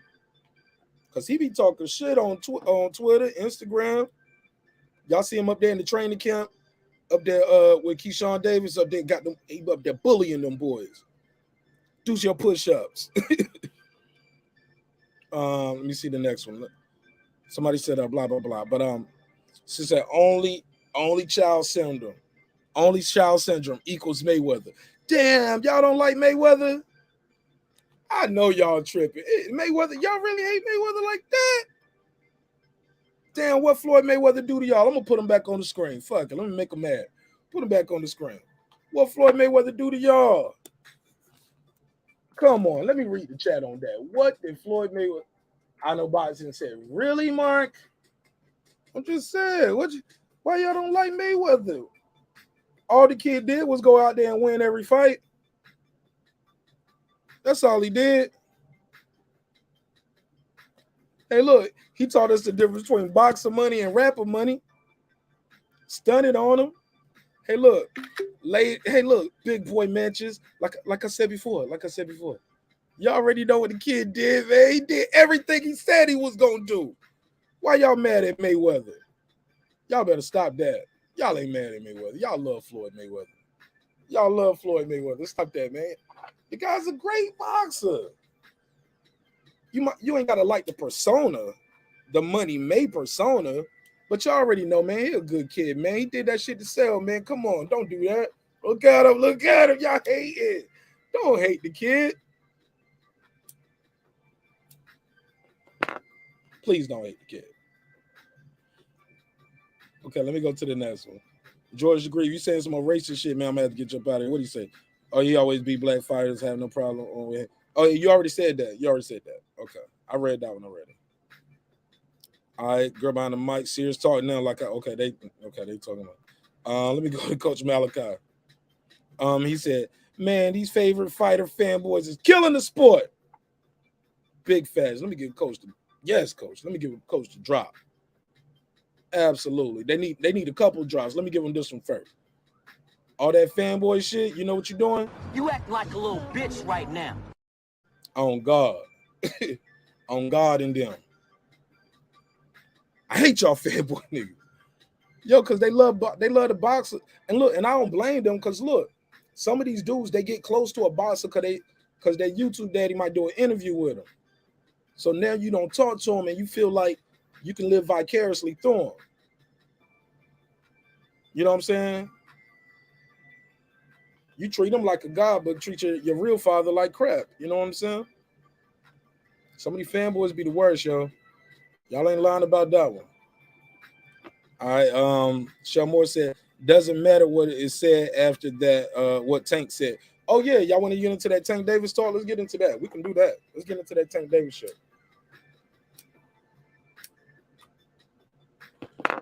Definitely could get into that Tank Davis shit. Let me cue it up. Definitely. Let me cue it up. So Tank Davis was on $1 million worth of game. Did an interview, and Gilly the Kid gave him a hell of an intro. Gave him a nice intro. And then from there, after the intro, they asked Tank Davis a question. And Tank Davis gave an answer that was, I don't know, man. People gonna be trying to. Where's my guy Ty at? Ty sent me to that earlier. People gonna probably try to hold him to the fire and say he said something he shouldn't have said, but we're gonna see what y'all think of it. Where is it at? Damn, where is it at? Oh man, I think I clicked off of that joint. Where is it at? Where is it at?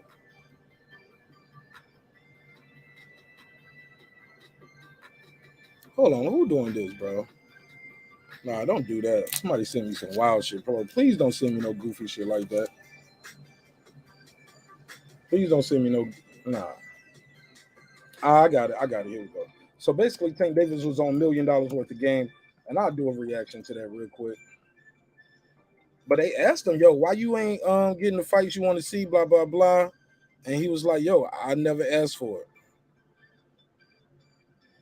And he said he never pushed to ask for the fight. So let me find the shortest version of it. Damn, where is it at?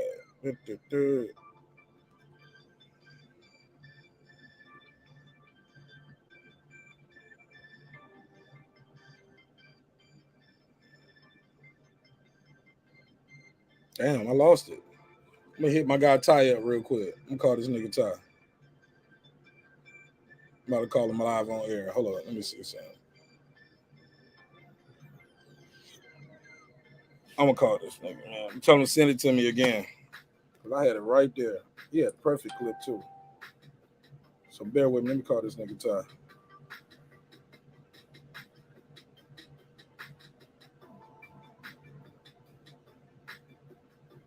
All right.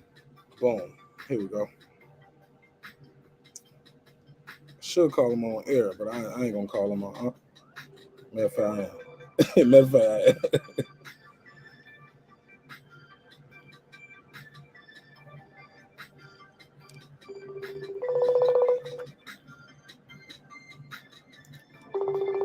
All right, he ain't picking up. Damn.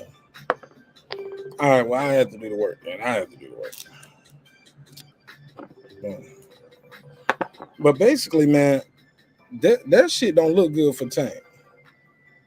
That shit does not look good for Tank. Coming up boxing, where is it? Boom, boom. How does it feel? Politics of boxing.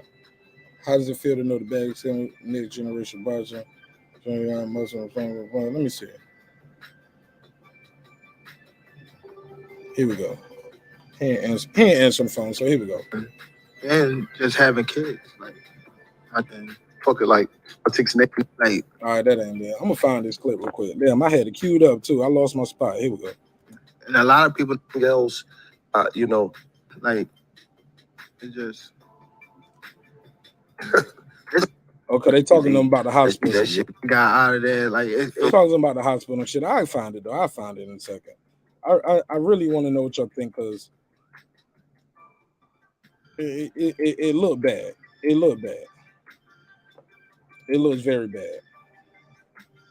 But I'm gonna play the little audio of it. It just looks so bad. Why is Gervonta not getting the big fights? The biggest fights. That's what. Here we go. Let's see. Why is Gervonta not getting the biggest fights? They fucking lie. They don't like. Here we go. That's sparring work from. Like that's small work. Spar. Nah, that ain't the clip.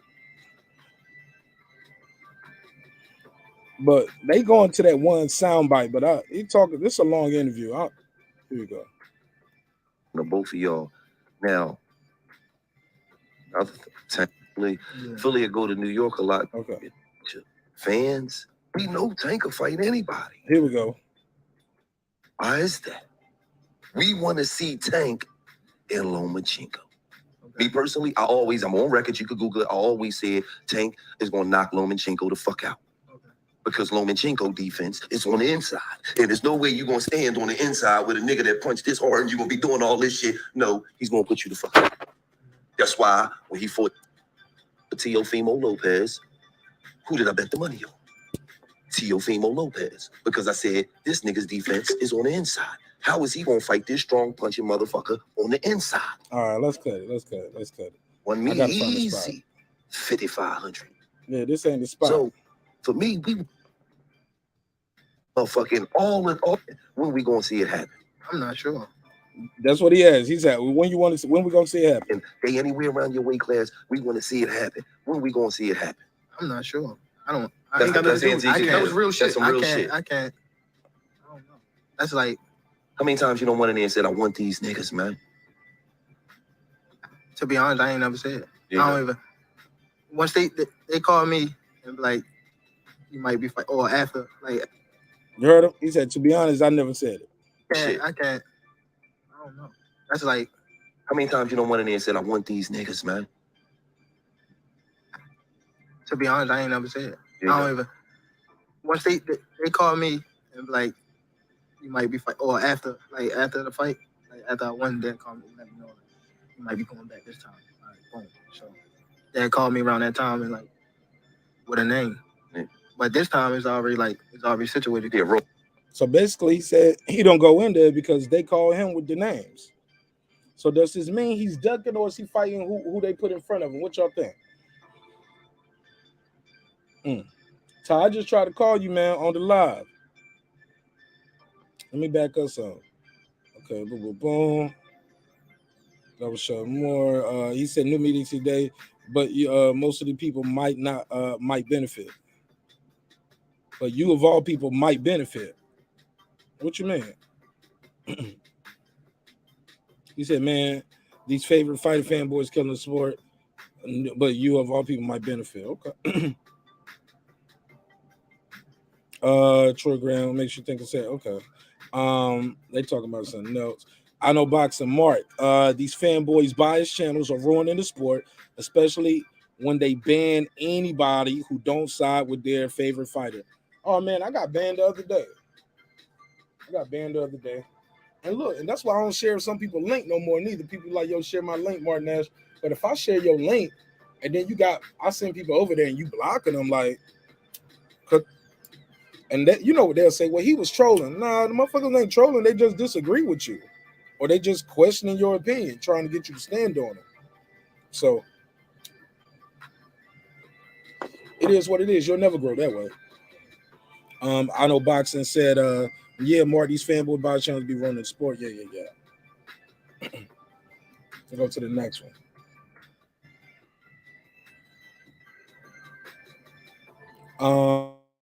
This is the only 50-50 fight, and the rest have the best resumes. And they have the best resumes. Is it the only 50-50 fight? I mean, technically, we seen Charlo and Castano get a draw. What you mean it's the only 50-50 fight? And look, KAMBOSOS and Haney are both undefeated. And he ain't just going there and get no gift versus Tio, man. He beat that guy. Now, I heard Tio was injured, shoulder, had holes in his esophagus from COVID still. No excuses, man. Once you take that ring walk and get in there, man, you got to take whatever happens, for better or for worse. George the Greek already read that one. You keep putting the same thing, George the Greek. There is no fight today that can do Floyd Manny numbers.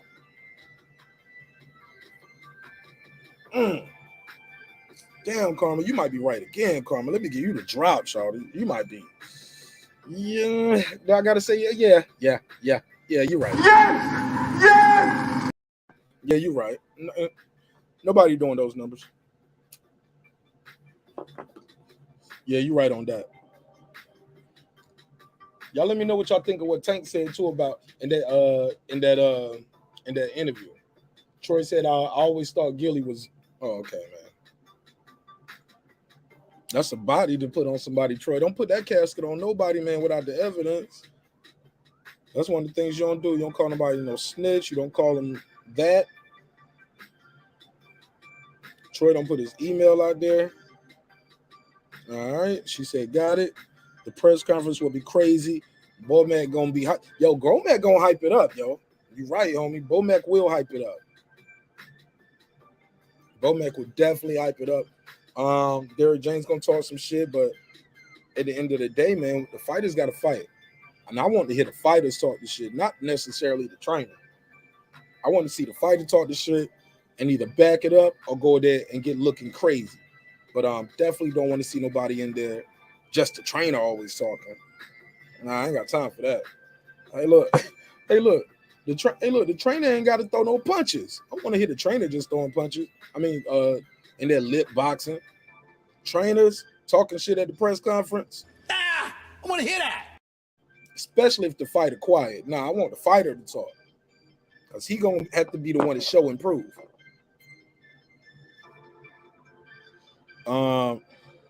SOG said people forget Manny had agents support him.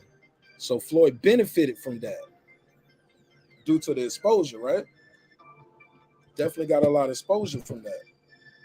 Very true. Very true. I know Boxing said Conshonery, man, that news media channel is a straight we love Bud channel. If you say anything about their king, Bud, they'll ban you. Who channel is like that? Say the names. The people need to hear the names. George the Greek said the Greek said Scambozo has explosive power, but Haney has more knockouts. Gotta put a case on it, Greek. Gotta put a case on it. He got explosive power, but Haney got more knockouts, and they call him pillow fisted, right? Coach, aka Otis Eddie King Jr. Is that you, sir? Oh man. Great Australian hype. Hey man, he won that fight though, bro. He won that fight. I beat that boy. I beat him. He beat AB on me. We can't take that from him, whether you like him or not. You know what I'm saying? That's the fact though. And it it wasn't even close for me. I didn't give T.O. the cards. Could have been a unanimous decision. It was close. It got closer to the end though. But I definitely thought George Kambosos won that fight fair and square. No robbery. Bruce Gass is one of the worst grammar offenders on YouTube. What you mean? He be giving you he be timing you out? What you mean grammar offenders? I don't even know. Somebody said, can you believe what Tank said today? Yeah, let me put that graphic of Tank Davis back on the screen. So y'all know what I mean when I say these things. Where we at with it? Yeah, that was kind of wild. Somebody said, I think Mark got the Twitter fingers.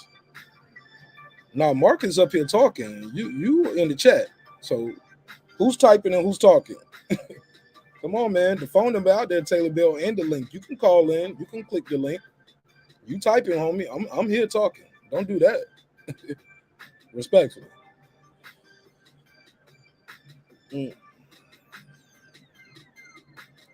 George said, black fighters are faster, bro. It's the law of nature, period. But if you think Haney beats Kambosos because he's black, you're wrong. I don't believe nobody mentioned black or white tonight, but you, George the Greek.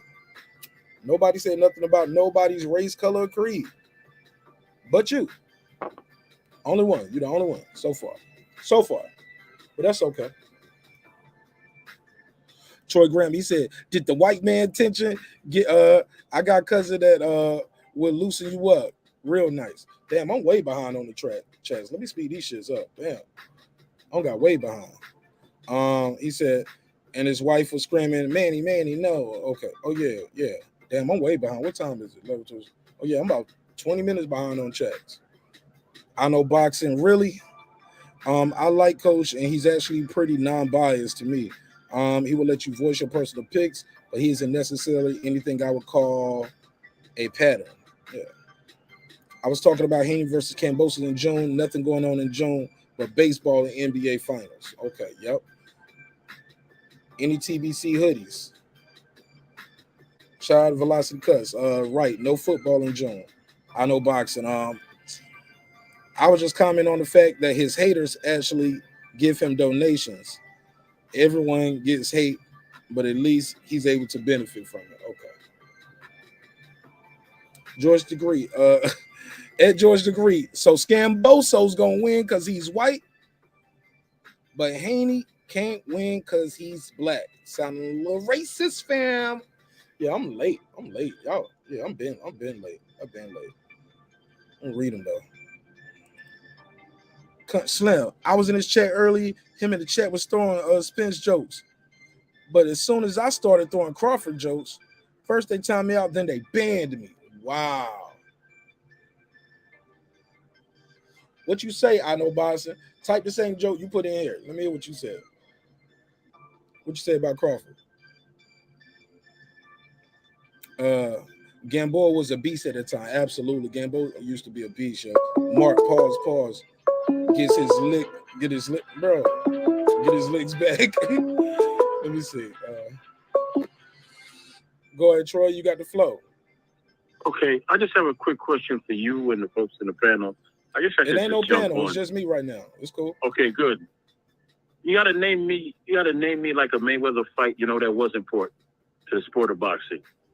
None of his fights were important to the sport of boxing. Not a one. You can't name one, can you? That's your perception.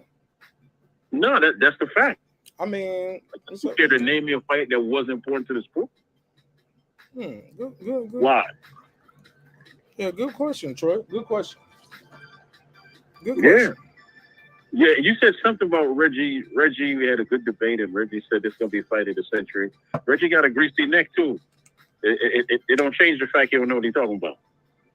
So, none of his Troy, fights what's your smoke with Reggie Owens about? Damn, bro, you on that Reggie on that. Because his neck greasy, man, and that's why. That's why. He looked like he rubbed his face in fried chicken. Man, why you roasting that dude? That dude ain't do nothing to you, Troy. He gonna come back. You know, Richie gonna come back with the biscuits. He gonna come back. All right, man. All right, for sure. He said you're gonna come back with biscuits. That sounds racist, Troy. Mike James said, I just got a notification. Uh-oh. Dance on. Go ahead, Reg. Did he hang up? Yeah, he hung up. Go ahead. Get your bars off. He'll call back. I was about to say, man, his mouth with that gap looked like a tunnel full of train smoke. But, I mean, but Troy mad because he asked for me to come to his channel, and I ended up schooling him on his own channel. He even left that shit. He had to leave and go take some notes because I was over there schooling him. So why did you say it was fight of the century? Oh, it's most definitely from the 2000s on to this point going up. I think it's gonna definitely. I don't think no fight will top it, man. People been looking for this fight for what? This is really a fight that has marinated, but it hasn't surpassed its expiration date, and it's good that they're about to do it at this point. We've seen what Earl looks like coming off of 2 dominating victories, so people can't use the excuse because there's no excuses to be made.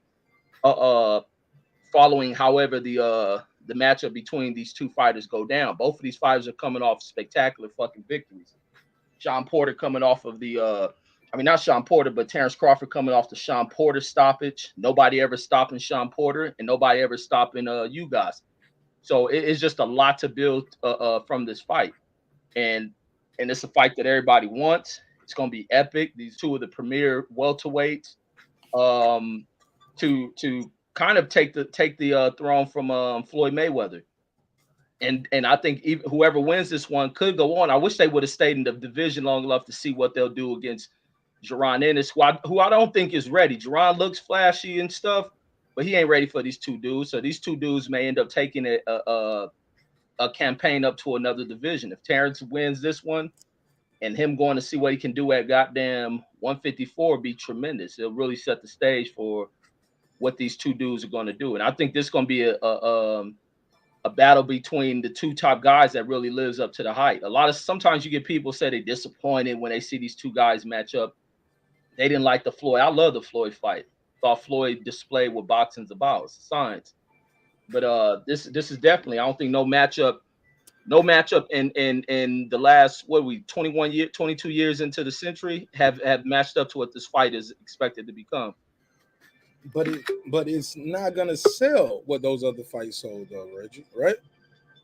I think the sales can be good in this one, but it's going to take for both of these fighters to start fucking speaking. Though they talking shit, and it's time for them to get vocal on their shit talking. They'll definitely sell this fight. You talk shit every night and don't sell nothing. Uh-oh. And I sell toothpaste to you, man. Well, I need toothpaste. I got a gap. Who the hell needs to clean the gap? You brush your teeth, not your gap. Greasy face heifer. Your shit got borders, man. Your shit South American tooth and the North American tooth. No, but look, man, I got a serious. I'll send you toothpaste in English and one in Spanish. All right, I got a serious question for Mark, right? Because you asked him a serious question. You asked Reggie, why is it fight of the century? Did you get your answer? Yeah, I gave it to him. Your name is not Mark. Damn, he chumped you off and you shut up too. Damn, Reggie. Oh no, I'm joking. I got mind control, like how Smokey was with Debo. When he gone, I'll be talking. For sure. Yeah, I think he gave me an answer, but you think? Yeah, he gave me an answer too. He gave me a clear answer, and I agree with him what he said, but on half of it. I disagree on that second part where he said, yeah, this fight gonna do numbers, but that sounds good. Yeah, it's gonna do the biggest numbers that both of them have ever done. It ain't gonna touch Mayweather Pacquiao, especially with the streaming era right now. Okay, so what was his answer, Mark? What was his answer? From the 2000s on, ain't this gonna be the biggest fight from the 2000s on?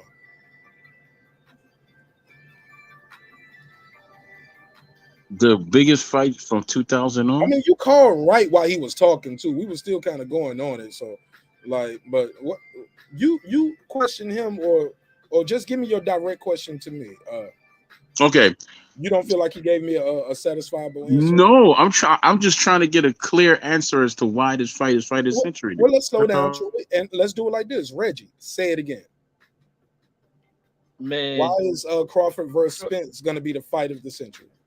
Troy must hear it through his damn mouth, man. He must need to keep his mouth closed or some shit.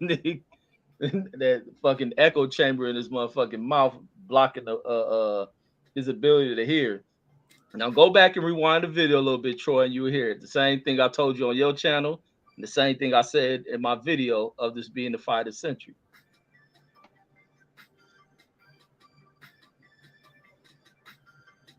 Oh, you just reiterated, Reggie, because we got some new people just pulled up too. We probably got about 7-8 new people just pulled up. Just say it again. Okay. Why is this fight?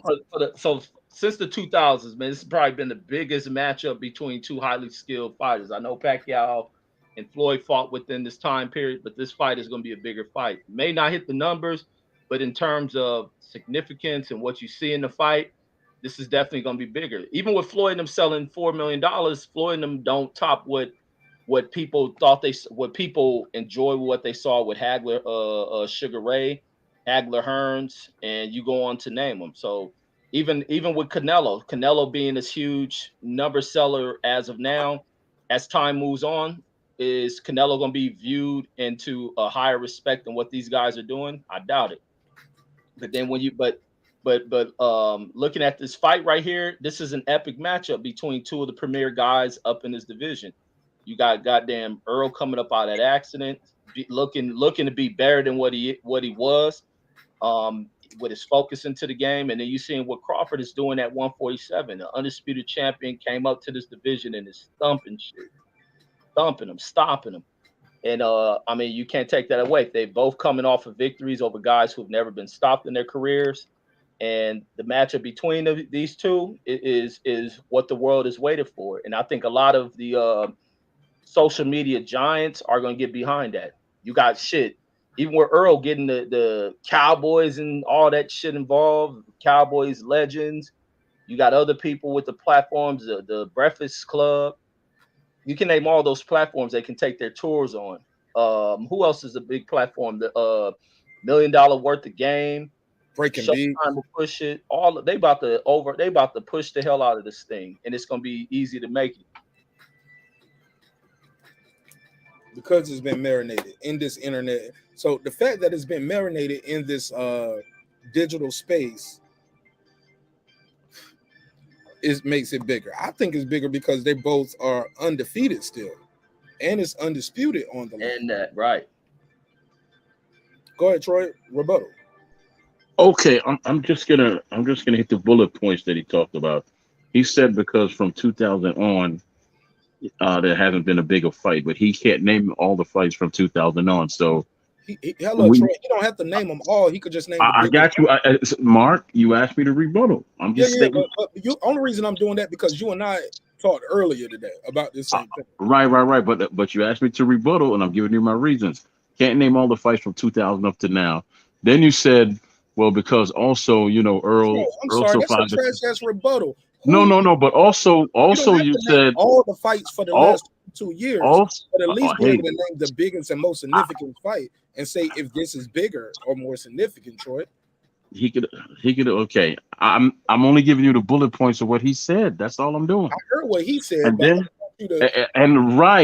all I'm doing is repeating the bullet points of what he said. And now he said, there's a car.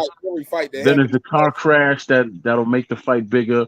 And finally, because both fighters are undisputed and undefeated and champion, that makes sense. That they're both undefeated, and then you have all these streaming services and all that. But you know what? These are the same people that said we can't find any money for this fight. They found $100 million for Canelo. Then I said, well, how you do that? Well, he's an investment. But Spence is signed to you. Wouldn't he supposed to be your cash cow?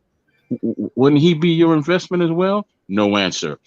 Then they said then they said Crawford has no fan base. So now he has a fan base. Now, and then they said he has no resume. He hasn't fought nobody. So he has a resume now. He's somebody. I'm just going by the bullet points of what you said, Reggie. I'm just going by the bullet points, man. This fight is going to be a very good fight if it happens. But the fight of the century, nah, because neither one are household names. Neither one are that big. Neither one of them. Troy, are you ever not bitter about something? God damn. You know, the truth isn't meant to be sweet, Reggie. It's just simply meant to be the truth. Wait, you from New York too, right? I think you and Fred, man, grew up next door to each other or some shit. Well, listen, man, you're the second person that brought up Fred. Fred's check, cleared today, so I gotta honor my contract and come at you because his check cleared today. So yeah, I gotta honor his check that he gave me because I'm a social media hitman. So I gotta honor the check, baby. Sorry, Reggie. You got to come with better jokes for me, man. I just have to make myself laugh. I don't give a damn about the mass of people. I gotta make me laugh. But yeah, you got to find happiness or something. You bitter about every damn thing. It's something good. Troy against the shit. The sun shined today. Well, it didn't hit the highest Fahrenheit. The sun wasn't bright. It didn't sit this point in the horizon. It should have sat lower. This is not a good morning. This Troy and shit. Troy like the dude. You see the dude filed that damn $400,000 lawsuit because they threw him a party. I could have sworn that was fucking Troy that did that shit. Troy sitting on some money, y'all. Yo, he was a villain, bro. yo, Ali was a villain, homie. Yeah. Whether you like it or not, he was definitely the villain. Yeah. Oh, and which fight? You talking about with Frazier? I'm just saying, like in general, he benefited, like Con Sharner was saying right here. He benefited from from people, haters wanted paying lump sums of money to see him lose because he had a big mouth. Right, and plus his Troy said it was because of racism in his stance, but and his stance probably on the war, right? But it was his religious stance being a black Muslim. But people like Joe Louis, he was black, but they like Joe Louis, like they liked I'm just saying, people like. But granted, that stance on the war, his religion, that's when it started. Yeah, they was like, "Hey, you rolling with them? Thought you was a good Christian boy." You know what I'm saying? So, but it's money. It's money to make and hate as well. You can make a ton of money when people hate you. Absolutely. Yeah, some of my biggest shows are when we up here just going in. Yeah, and that's like even when I was tripping when people always crying about they say this bad stuff about Wilder. They don't like Wilder. This like let them not. They're gonna pay for that shit. Let them not like Floyd. They're gonna pay for that shit. Floyd, the one thing about Floyd is that he understood that shit and he capitalized off of that. Everybody ain't gotta love you. There's a duality to everything in fucking life. And the thing about being a boxer is that there's money behind that shit. You can profit in each of which way that you get shit. What they say about bad news, what they say about what is that? How that shit go? All press is good press type shit. And that's the way it rolls. You got to be able to capitalize. You got to be intelligent enough to capitalize that shit, to equating into dollars. And that's what that dude was able to do. And that's what these other guys have to learn. It's time Terrence Crawford and them, because just they little quick back and forth in Twitter erupted the boxing world. They can easily capture that shit and manipulate it. And they got to get this shit rolling. When the announcement come on that fight, watch how exciting shit is about to get. Everybody's about to be fucking running after these dudes to interview them. And it's time that for once, maybe Terrence will open himself up to being more available for the press because he's going to need it. You got to go on his media tours. And matter of fact, they may have to run a media tour like Floyd was doing. They gotta steal some of the shit that was effective for Floyd. And I think doing a media tour through a couple of cities will be epic than a motherfucker for this fight. Yo, I know boxing. Floyd can't take attention away from these boxers. These dudes ain't trying to do what he was doing. They won't talk. They won't talk. They'll do all this talking on Twitter, Instagram, sitting in their car. They act like they want to fight him at an event, but when it's time to sell the fight, they just be sitting there half the time like this, all subdued. Actually, and when they not doing that, the shit they doing, they trying to do it just like Floyd, just showing off their money and their cars. I'm like, come on, bro. We already know who's really getting it out here, and it ain't you. Respectfully. Let me. Mm-hmm. Go ahead. I was gonna speak on that. The whole Charlos, and they involved in too much of that, because we up here, we just having a good time. This ain't nothing negative about that, but they involved in too much negativity, man. And then when it come time to fight in the ring, there's only one Charlo that fight in the ring, and the other one goes onto a huge platform and won't even call anybody out. You all have got to have a balance where you say, okay, well, I'm gonna act a fool here, but I'm gonna call people out and fight as well, because I'm paid to be a fighter. I mean, that's too much negativity, because let me tell you what's gonna happen. You have a lot of eyes that are watching you. All of us are older gentlemen up here, so we have a lot more common sense than most. The fools that are watching them are a little bit younger, so they're gonna take it. Okay, well, this is how we get the bag, because these fools are walking around with $100,000, $50,000, and they're gonna come into sport and try to get to where they are and do the same stuff, and something out of pocket is gonna happen. So someone in their camp that's older than them needs to pull them to the side and say, stop wasting your time. Stop wasting your time. You have a great opportunity here to do something. You're twins. You're both undefeated. Go out there and use your time wisely. This ain't wise.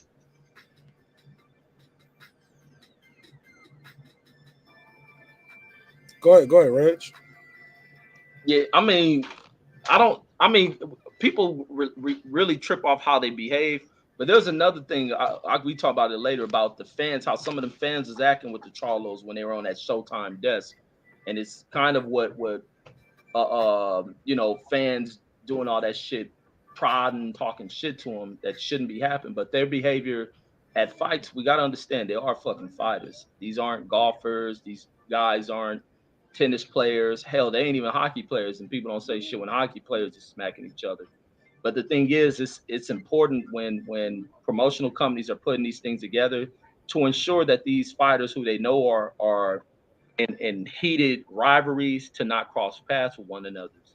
But people have an understanding with who the Charlos are, and I think some people poke and prod to get a reaction out of them. Can they be more intelligent? Yeah. Do they need better people around them? Absolutely. And the problem comes where you have fucked up teams. Maybe the Charlos shouldn't go to some events. Maybe that's the case, but we got to understand they are fighters. Their objective in life is to punch at shit. These fools, you got a lot of humble fighters. You got the Spences, you got the Crawfords, the Floyds, who are humble, but the Charlos they're two different types, man. But their brains ain't wired right. They're a little bit off. But when it comes to the way they live as fighters, man, they're 100%. But even with the reaction of what people hear in the voice, in the tone of their voice, they ain't never hit nobody. So I can't hold that against them just because they talk in aggressive and high tone, or what do they call it, low tone voice, deep voice and type shit. And people may get scared of that, but they never hit no one. So I can't take any of that away from them. They say crazy shit, yeah. Are some people scared of it? Yeah, some people are. And they equate it as if they're the big black man doing violent shit and we were scared and in danger, but they never touched nobody. They never hurt or harmed anyone. But they do get into it with other fighters. Sometimes these fans get to run off their mouth a little bit too fucking much when they're not the fighters. And I think fans have become a little bit too comfortable with the way they engage athletes, especially you see it in basketball. But that's my thoughts with the Charlos. I like the Charlos. They're good for boxing. They can control a little bit of their behavior, but we know who they are. We know who the Charlos are. Let me do this drop real quick. Shout out to my guy Todd. Thanks for the support, Todd. Appreciate it, man.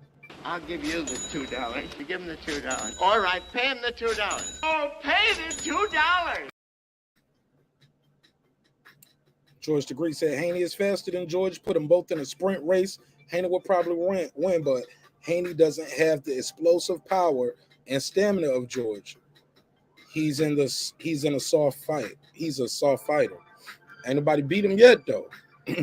And look, and if he don't got no explosive power, why guys ain't just walking through him and just walking him down? He fought strong, explosive, powerful guys like Jojo Diaz. Jojo Diaz is very explosive, but you got to get in there. And you load up and you swing a couple times and you miss, you start getting a little discouraged. And missing takes a lot out of you, bro. Missing shots take a lot out of you. So we shall see. Haney might not be there to get hit though. Hey, look, and this fight that we was talking about, I'm gonna get into this Amir Khan robbery too. I don't know if y'all heard about it. I'm gonna touch on this real quick, get y'all take on it. But as far as this fight right here, it's very possible. See, that's the thing, bro. I've heard some people out here capping, bro, since this shit. And when I say capping, I mean Dr. Seuss big type capping. They acting like Spence didn't go in there and fight how he normally fight. Behind a busy jab, power jab too. And then just to get in there and beat your body up. I didn't see no herky-jerky head movement. He got popped a couple times. It's like he can take your shot, but you can't take his shot. And he gonna work his way in. But the guys he fighting were more flat-footed guys with no head movement, little to no lateral movement. Sean Porter does have good head movement, but his lateral movement ain't like that, like of a Crawford, but it's definitely better than Kell Brook and Ugas. Kell Brook and Spence, that was a battle of a jab until it wasn't. So, I mean, things happen. Got his face broke. Shout out to my guy, Detroit, BC. What up? What up, though? What up, though, peoples? Man, what up, though? Let me give him the drop. Shout out to Detroit, BC. Welcome home, welcome home. How you feel? What's the deal, bro? Oh, man. Hey, big fish. All day. All day, baby. Talk that talk. You know what? Let's go. I just got one question, man. Let's say Bud don't step up to the plate, man. What y'all think next, man? Bud, what you mean step up to the plate? He done did it 6 times. He's already been undisputed. Bud Crawford not stepping to the plate. It never heard of it. Of course you say some shit like that. It's a fact. Oh, man. And look, listen. We know for a fact, Spence said, and this is his words, not mine, I'm going to clean up my side of the street first. Right. That's it. The street must have been filthy as hell. It took 5 years. Yeah, I mean, we know what happened. That's what he did. He said, Terrence Crawford on the wrong side of the street. I fight for PBC, Showtime, and Fox. I fight on Showtime and Fox. Terrence Crawford on the wrong side of the street. That's what he said. His own trainer said, hey, look, why would y'all want that fight as a unification when you can have it for Undisputed? It didn't mean nothing then. It means something now. You know what I'm saying? It means more now. So it is what it is. And we're going to see. So why would he not step up to the fight that he been wanting? I mean, in his mind, I'm a monster at 47. I should have been moved up here because he's stopping everything. Since he moved up there, champion since he got there, and stopped everything and everybody. And actually, he on a knockout streak from the last weight class. I'm just saying, bro. But, you know, when the opportunity presented itself and he didn't go over to PBC, he re-signed with Al. I mean, he re-signed with Bob. Spence won't Spence then like that. Come on, bro. Like, and come on, bro. You know, everybody was trying. He was, because Manny Pacquiao was still signed over there. Like, now keep that in mind. And then Manny Pacquiao went to the PBC, probably chasing that Floyd Mayweather rematch. Yeah. Yeah. You know, he was still trying to get Floyd. He was still running the court saying, I got a belt again. Let's go. I can see that. But I want to ask. Go ahead, brother. Okay, well, a couple of things. Number one, do you really think if Crawford signs with the PBC that he's going to get this fight? Because I just go by patterns and I go by facts. Thurman, Spence, never made. Santa Cruz, Russell, never made. Wilder, Joshua, never made. So what makes you think if he comes to the PBC that he's gonna get the shot at Spence any faster? Thurman and Spence never made, and he right there. And also, I can't trust any Spence fan. Bunch of grown men calling themselves big fish. Okay, that's funny. Fish are usually feminine. They're not very masculine. What kind of fish you talking about? And that's unwashed coochie fish. No, I'm just playing. Whoa, Reggie. Whoa. Yeah. Play the Y'all boy fooling. Go. But yeah, I believe it's because Spence is out his fans is out here saying everything he said he was. He don't put himself out there on the hook. Now, you think he did all of this and that was posturing, Troy? He could say whatever he wants. He's not in charge of getting a fight made. Yeah. But Terrence is a free agent that could sign with the company and all of that versus Joshua was with a different team. With Wilder, right? But Wilder said he was a free man too. Yeah, those are his words. But you got that wasn't a question, brother. Go ahead, Detroit. The question was, yeah, go ahead. Okay, listen, I'm a fan of the sport. Do you really believe this fight is going to get made? We hope and win. Everybody. And You're win. a fan of negativity, Troy. Yeah, Troy. Everybody hope it get made. We want to see it. We love the sport too, dog. Get close to the mic, bro. Oh shit! I didn't know I was that low. I said we a fan of the sport just like you, brother. Everybody want the fight to get made. Why you on the bullshit, Troy? You need to get closer to that mic and hold it real tight like it's a big fish. Man, we ain't gonna do all of that, Troy. Troy, please. Whoa, nope, Troy. This ain't the Caitlyn Jenner show, homie. We ain't gonna do that. I don't even want people to have that image in their head of him doing it. Troy, relax. It'll never happen. Shit. But go ahead. But the question is still the same though. Why do you think this fight had happened when other fights like Santa Cruz and Russell didn't happen? They on the same promotion, same side of the street, and I don't hear the fans like, "Hey Reggie, we never hear the fanboys taking up for him, huh? Because he's not popular enough." And I think with those other fights, why they didn't happen, because one of the other fighters didn't want it. And one of the other fighters will fuck the fights off. We know Gary Russell has that history, being all the other channels seem to want to support Gary Russell and never factor in the bullshit that he spewed, just because he came out in African garb and looked like he was part of the damn Wakanda movie and shit. Oh, he a brother. Yeah, he digging into the roots and all that other shit. Nah, he fucking off his career is what he was doing. And the Leo Savage off his career by fucking over money. We watch what he did in the most public negotiation boxing has ever seen when he tried to call out.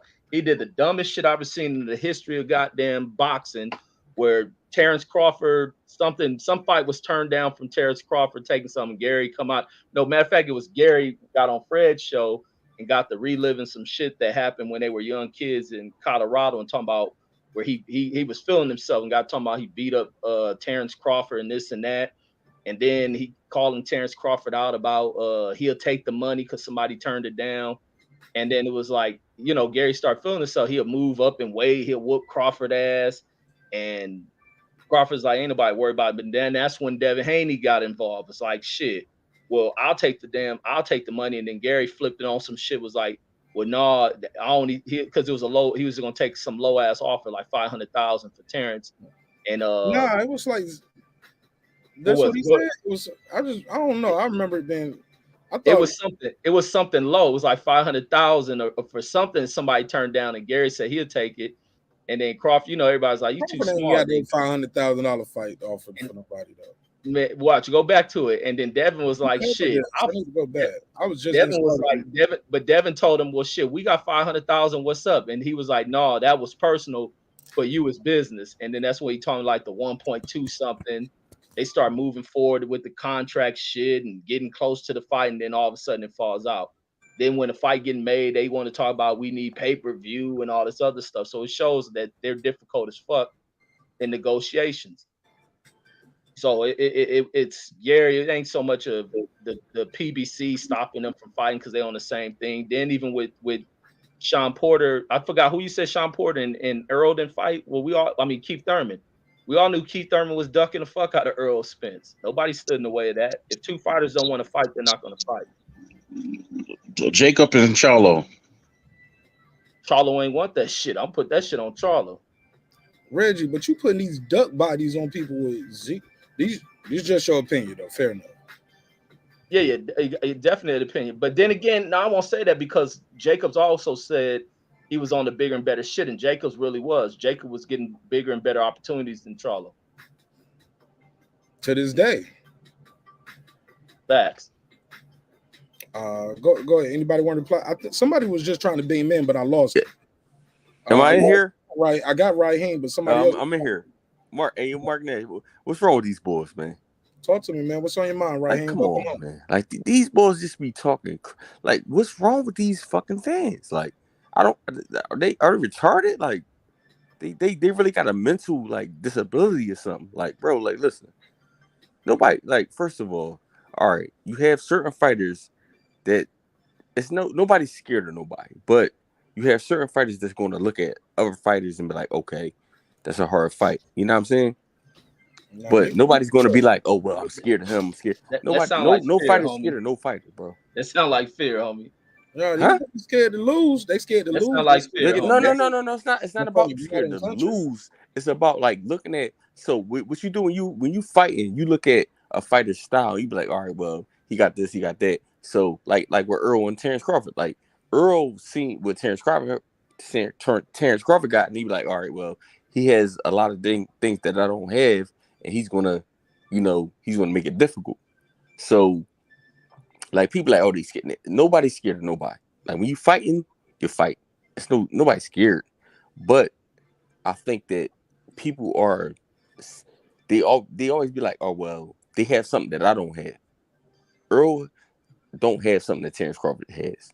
And then you say, you talking about like, he said Danny Jacobs and whoever the fuck he was talking about, whoever, Canelo. That was like, come on, man. Like if that was the real Danny, I said Wilder and Joshua and Jacobs and Wilder and Joshua. Okay, my bad. So who you think would have won that fight, bro? Like, come on, man. Joshua would have knocked him out. That's a fight of fear. God, Joshua was scared as fuck. Hey, Joshua would have got his ass clean. We all know Joshua would have went to sleep. Just like Fury went to sleep, right? Just like Fury went to sleep. He got back up after Joshua like ain't no 15 count. A 15th count. He got back up. Shit, 2 or 3 times. Gloves and everything else. Look, the last time Wilder got knocked down, though, you could have counted to 40. Brother won't get up, respectfully. Of course. Yeah, he got, like I said, I ain't taking nothing away from Fury. Like Fury, like I said, I like Fury. Fury's a good fighter, bro. Count for one guy, not the other guy, though, right? Hold on. Hey, Mark. No. That was disrespectful. Was it? You talk about respectfully.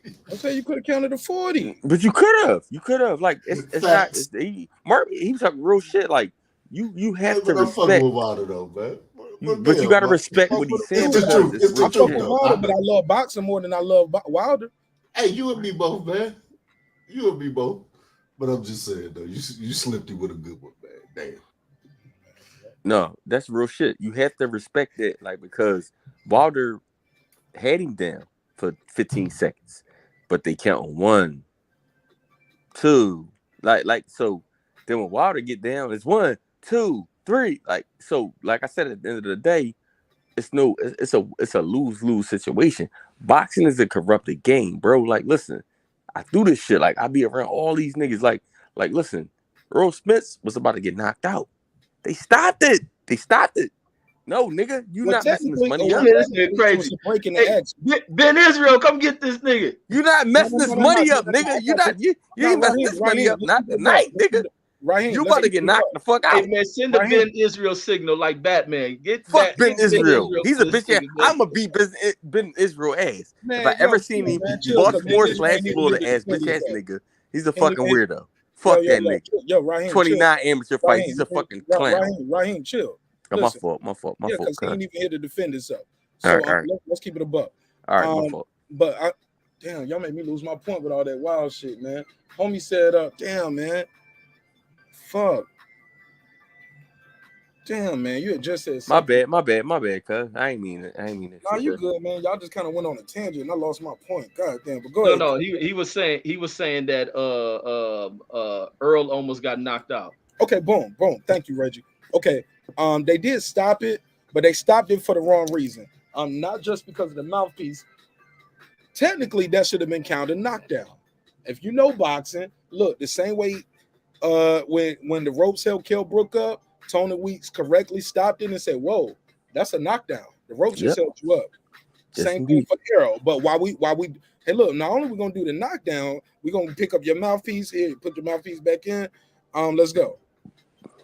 Right. But don't just do the breaking action for the mouthpiece. But technically it was a breaking action because he got hit on the ropes. But we in the fight now. We in the fight. You can't just say, oh, nope, leave him alone. But anybody who know boxing knew Lawrence Cole was gonna be on some bullshit. Of course. I was saying that from the gate. I knew, but like I said, I thought Ugas was going to give him more of a better beating, but he didn't. But it is what it is. I lost a little couple $100. It is what it is. Fuck it. You know what I'm saying? But like I said, Earl came through and he did what he had to do. I gotta get a man his props. These Earl sexuals is fucked up. Listen, I be talking so much shit on these panels, right? I come through and talk crazy shit to people. And then I'm like, all right, I can get a man his props. He won the joint. They still want to. I'm like, yo, y'all some real, like y'all some sensitive fans. Like, what's wrong with y'all people? What's wrong with him? Like, I'm giving your man the props that he deserves, and y'all still want to come at me for what reason? People got to live vicarious through other motherfuckers, dog. That's why that fanboy shit is real. And what's your name, brother? I appreciate what you just said, bro. Detroit, DC. DC, I appreciate what you just said, man. Like I said, I appreciate what you said, DC, because I'm on panels giving people their props, and they said that he was gonna stop him and all that, and I gotta give him their props. But like I said, at the end of the day, what you just said is 100% facts, bro. Shit, I'm already knowing it. I'll be on these same panels too, listening in the background. Might jump on the mic, might not. Right. Especially like this nigga Troy. This nigga's one of the niggas. Yo, sometimes, bro, I be listening to these shits, bro, and it be like nails on a chalkboard, bro. Like, yo, do you dudes watch the fights or y'all just watch the highlights? But Marq Nash, niggas can't even break down. Like I was telling my brother today, X's and O's. Sometimes you can't even break down a fight, bro. Like you don't even know how to break down a fight. Like when it comes to like a fight, you can't even break down what's going on in the fight. Because you can't do that watching highlights only. A lot of these dudes watch the highlights. That's all they do. And hear other people talk about the fight, and from that they'll garner their own opinion based off what the majority and what the chat's saying. Yeah, like I seen a dude on a panel one time giving a whole breakdown of an MMA fight, but he actually said he didn't watch the fight. And he was like, yeah, that sounds about right. Yeah, he does this. Yeah, man. And I'm not surprised that he's doing this. Man, he needs to do this. What he needed. You didn't even see his last performance. Yo, you know what's crazy? Me and my man, we were sitting there breaking the fights down, like that fight down.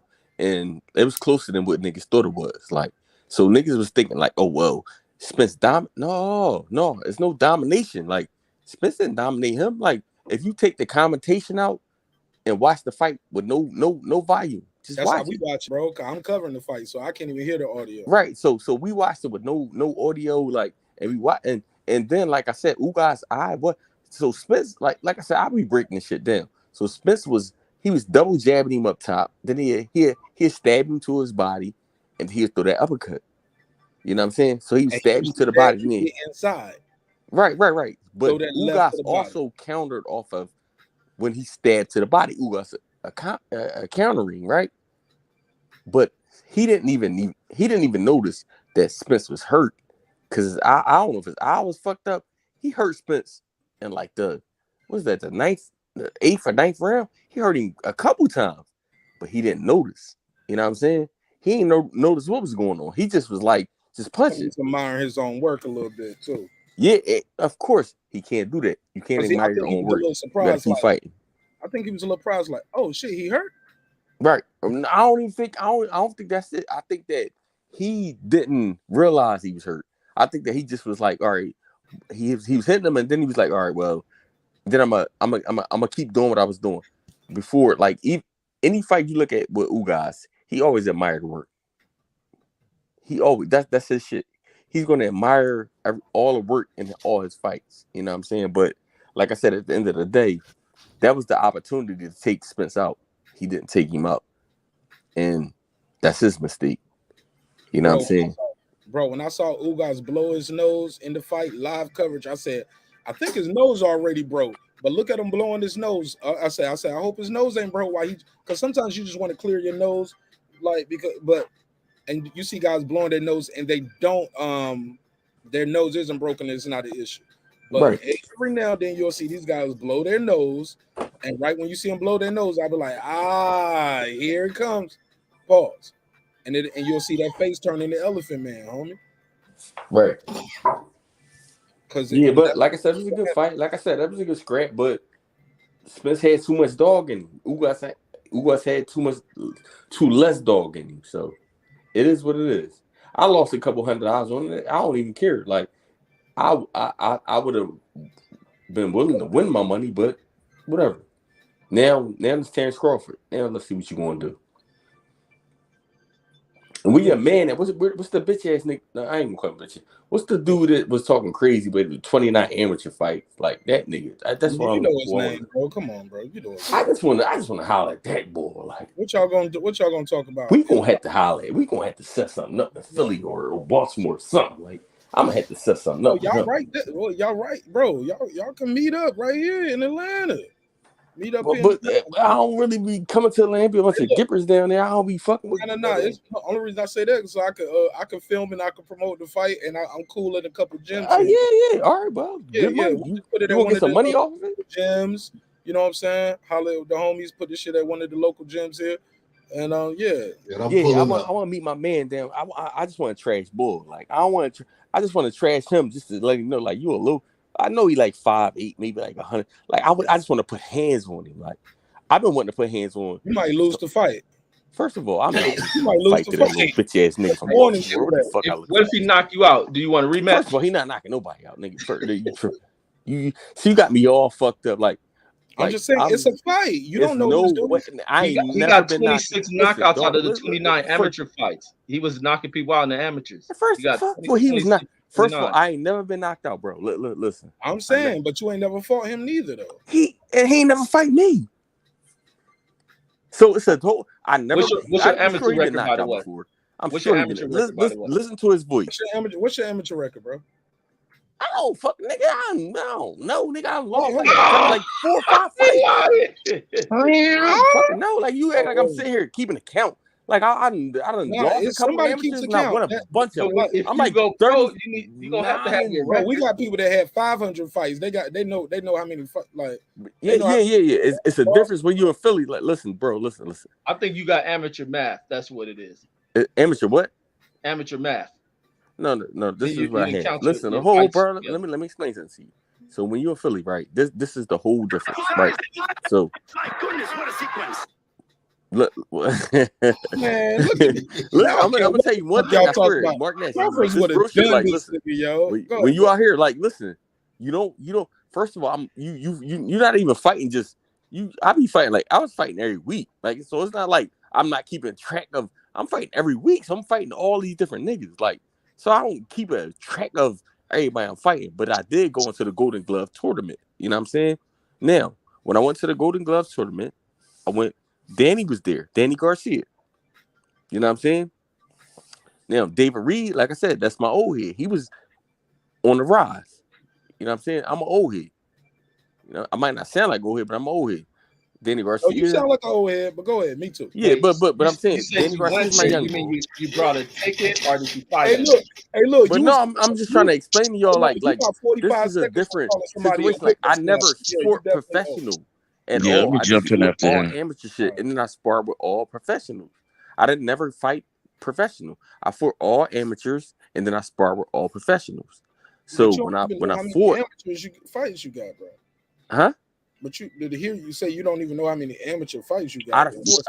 fought, like dog, I got so many awards. I don't even know. Like dog, I got 1 million awards. I don't even know. I don't know, nigga.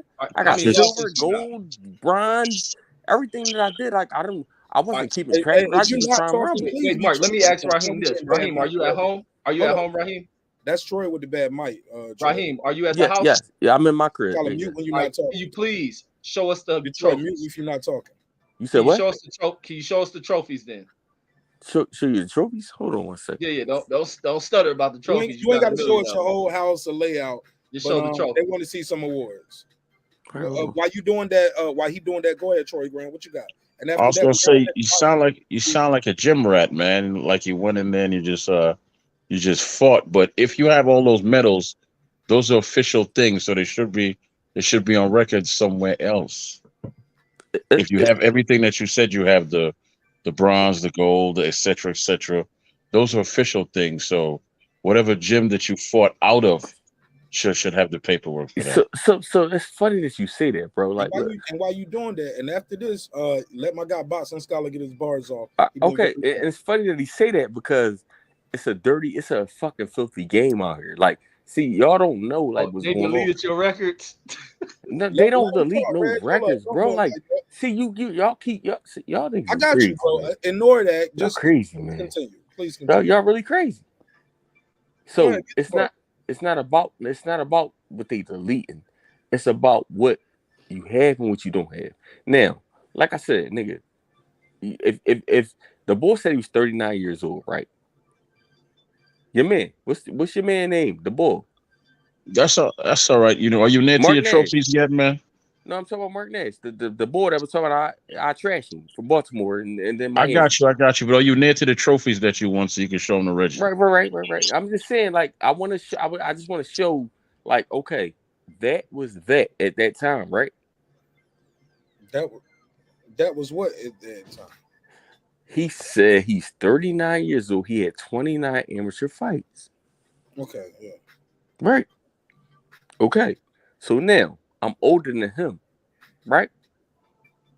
So I'm losing you, bro. These trophies mean nothing to me. Okay, right. Just show him the Reggie then, man. That's all we ask. Okay, all right. Hold on. Let me speak.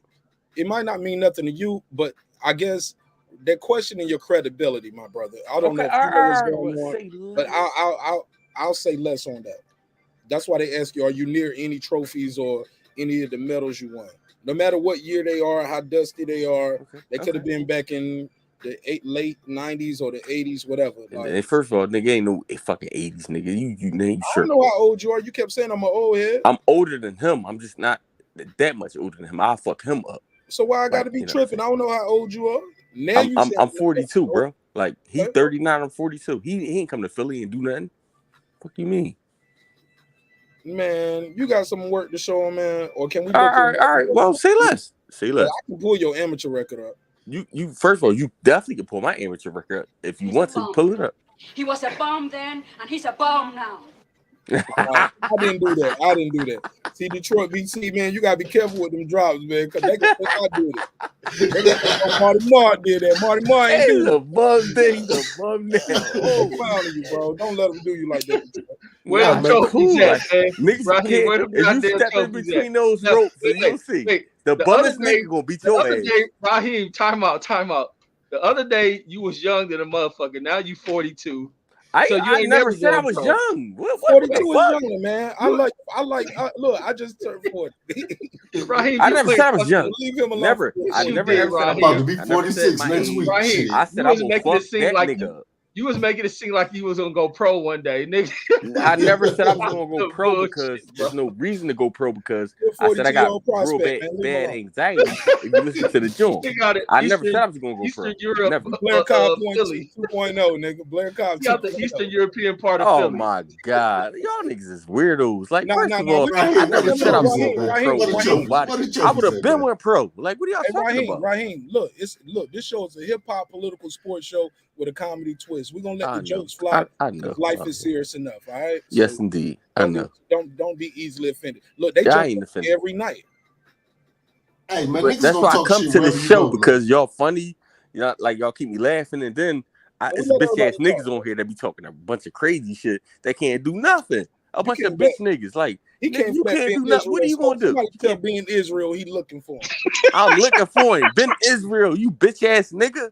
I'm gonna come fuck you up. Baltimore/Florida. I'm gonna kick your fucking Hey, little look, ass. no key though. You Ben little Israel fucking did bitch. not have no Baltimore accent though. I Huh? heard no T. He's I not hear from nothing either. I thought this Baltimore. nigga was from Ben fucking is not South from Philly. Baltimore. He's a bitch Nah, ass Ben nigga. is from Baltimore, yo. He He might have been capping. born in Baltimore, but he definitely hasn't lived there in a long time. He don't live. He's a nomad, man. He don't live nowhere. He's just all around the fucking state. Like, he's a bitch ass nigga. But to be fair, Troy, you don't have a Baltimore accent neither. I'm Like, not from Baltimore. I told Oh, y'all yeah, 100 yeah, times. yeah, I'm from Jamaica, and I was raised in the Bronx, and then I moved to Baltimore and much later in life. Well, go get some. You don't sound like you from Baltimore at all, bro. I'm not from here. He I don't just live here. I just live here. Yeah. Let me get Because my you know the medals Baltimore out. Shit niggas, like they got that T. They be like T. Doug. They say Doug. They be like, yo, what's up, Doug? Like, what the fuck you mean, Doug? We ain't gonna head on Baltimore hate now, because I used to live in Baltimore. I beat them niggas from Baltimore the fuck out. You talking about? You crazy? No, you're not. Is No, you you crazy? just stop it. No, you Nigga, is you crazy? You know what's going on in Philly out here, nigga? Hey, Man, Troy, y'all they ain't say, fucking with the Troy, they say you amateur don't sound champion of the Jamaican. world, nigga. Y'all got Raheem fucked up, man. Y'all got me fucked all the way up. We fuck Baltimore niggas up for a living. Oh shit! Really? Yes, You know how'd you indeed. get that job? It's only a couple Hey niggas from man, give Baltimore me that your can fight. Hey, look, what's your? Hey, look, give me your name, and so I can look up your Accolades. Yeah. My name Raheem Soto. Mm-hmm. Like You see it's on the screen, bro. You can see it. You can see it all day. Like And I said, under there's his no accolades behind it. I never fought and under his professional, name, it'll say no but trophies because it's been like there's no 45 trophies. minutes. I never The dude ain't fought, show no but I'm trophies yet. definitely. I got silver. I got gold. I got bronze. I got He all gonna that give shit. you a nigga. He gonna give you a nigga that's only 21. Watch. Hold up, Come on, bro. Like, first of all, y'all capping like. Hold up, Raheem Soto, Raheem Soto, Yes, indeed. Philadelphia, right? Yes. Right, Gold, bronze, silver, bronze. Gold, bronze, silver. That's it. Like, I'm not sitting saying I'm the best fighter. We're not talking about the feelings in your teeth, brother, man. We were talking about the trophies you said you had. First of all, like I said, I'm not saying I'm the best fighter, but I beat that nigga the fuck up. But anyway, go ahead, look it up. Hey, Raheem. Raheem, Yes. you forgot to show the trophies, man. We need to Yeah, see. that's what I was about to say, man. Oh, Where you okay. had to All go right. find these trophies at, So do I have to? All right. You ain't got to show your whole house. Just all you got to do. You on your phone, right? Yes, indeed. Yeah. So just turn the camera on and turn the camera on and then turn it towards the trophies. Okay. But congratulations, though, because I believe, homie. I'm about to pull him up right now. Philadelphia amateur boxing. Let me find his name. Let me find It's that. fraud. To people be capping, all liars and never cap heard of artists. them. You know what I'm saying? So I don't put nothing on my shit. I just train people and I keep it moving. So I got a that's what I trophy. do. But I got some shit. Trophy, man. I'm gonna show you. Hold on one second. Hey, Mark, what it say? Never Say heard what's of up. wins. Never heard of They losses. can't hear you. They can't hear you. Say what's up. What's up? Oh, you talking low as hell. All right. Yeah, Troy. Can y'all see me? All right, hold on. Let me see. All right, That was my Hello? youngest son, man. Man, everybody talking all at once, man. Everybody really ready to joke on the nigga instead of. Can y'all see me? Yeah, no, you cut your cam back off. You had it on before. See, let's see this if the he cap I be talking about. I hate. Yeah, he clicked off. Yeah, man, y'all gotta let the man get his bars off. Hey, look, y'all challenge him. Y'all put him to the test. I thought he was about to show the trophies. Why y'all told you? Nah, why Reggie? Now, once he shows some trophies, that's what I was about to say. like, Post the what are link. y'all gonna do? What are y'all gonna say other than, oh, my bad? Y'all gave him 40 minutes of calling him a liar, yo. Man, hey, Oh, Mark, you slipped a how couple long ago there we too, asked for man. them damn trophies? And have you What I pulled say? up? What I say? Have you pulled up Raheem Soto yet? No, I'm trying to get it together now. Let me get it together. Yeah, Boxer never heard of him. I've been trying to take control of my panel too, man. Like amateur boxer, man. Raheem Soto. It ain't looking good. It's no box rate, so he's amateur. And I see you dropped the link right back. It ain't looking good. Yeah. Dog say Raheem got technical difficulties. It's time to show them trophies. Yeah, man, it ain't looking good for my guy Raheem. And y'all, man, we gotta let my guy Boxing Scholar get his bars off, bro. He gone again. Damn. This man ain't got a chance to speak all night. My bad, man. Nah, you good. I mean, Hey. some people are just like more like introverted type people. They're not gonna just interrupt and cut people off. Some people like to just sit back and observe, and they'll get their bars off, but they almost waiting for me to pass on the mic. I had somebody tell me one time, like, yo, you muted my mic and never came back to me. I was like, nigga, unmute again and keep talking. I was just muting your mic for that moment. Like, there was too much going on, but it won't forever. Like, damn. I'm never coming back to your show. It's over. All right. Whatever. Yo. There you go, Ryan. There you go. The joint clicked out. Like, you good, bro? Go ahead. Let me see some of the trophies, Ryan. Right, hold on 1 second. Let me get y'all something. Hold on 1 second. It ain't no turn. You can't turn the camera around. You actually got to turn the phone around. What you mean the phone? You literally, if you're on the phone, you got to turn the phone towards the joints, towards the. What do you mean? You see how you flip the phone? Bro, let me talk, bro. I got it, Detroit. You see how you got the camera facing you? Yeah. Turn the whole device. My whole phone? Yes, motherfucker. I just said turn your phone. Yeah, it ain't. You can't flip the camera around on StreamYard. Right. They don't have that. Hold on 1 second. Hold on 1 second, bro. Yeah. Hold on. I got you, bro. Yeah, man. They're trying to say you ain't everything you said you was. All right, he clicked off again. See, he clicking the wrong button. He ain't listening. Maybe. But he trying though. He trying. I think he gonna show y'all some damn trophies. Somebody said Raheem was the AAA T-ball champion. Damn. Man, y'all being I'll mean. give you the $2. You give him the $2. All right, pay him the $2. Oh, pay the $2. So I said Mark is the technical director. No, Mark is the host. I'm trying to be fair, yo. I'm trying to be fair. I'm just trying to be fair. Go ahead, Reg. Go ahead, Detroit. Oh, man, I like that last little drop, that little video clip. I liked it, that one. Oh, man, watch that. Type that in on YouTube one day. You're going to get a good laugh. Watch the whole it's a little short story. Okay. It's about an 8-minute video. This shit funny as hell. That's why he's like, man, just give it the $2. Sometimes you don't just pay the $2. You're going to have a long day. Yeah, man. But let me get your take on the topic that we had. Matter of fact, while I do that, before I bring up the Tank Davis and do a recap, yo, did y'all hear about Amir Khan got robbed at gunpoint with his wife in East London? Hey, man, the Twitter, I caught it on Twitter, right? And then they had the next picture was Anthony Joshua in the little tuxedo coat, talking about, yeah, I just got a new watch from some bum off East London. He was with a chick I used to bang. Well, let me do my story first, man, and then I'll let you get your reaction. Let me do the real story first. Go ahead. Yeah, I don't even know what that was right there. With the, I don't know. I don't think AJ did that. Oh no, it was somebody being silly, but they threw it up real quick. All right, let me get these bars off real quick. All right, so if you haven't heard, Amir Khan and his wife, Amir Khan was robbed, described as being robbed at gunpoint while with his wife. The boxer says he was confronted in the street, what's this, Leighton, London. He asked for my watch while having the gun pointed at me.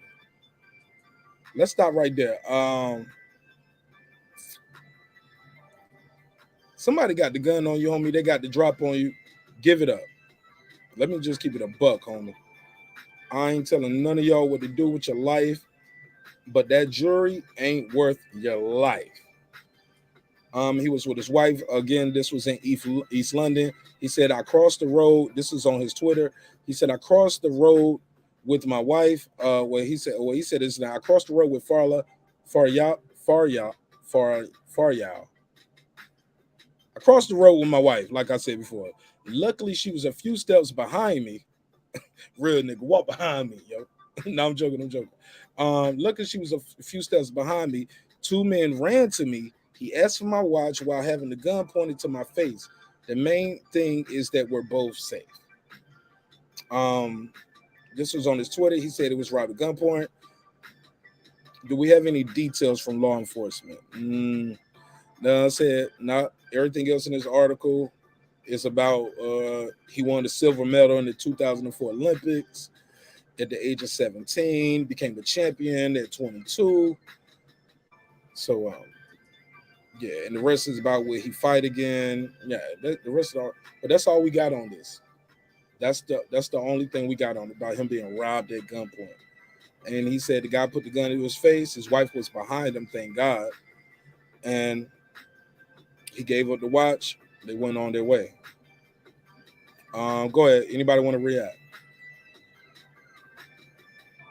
Amir Khan set that shit up to win his wife back.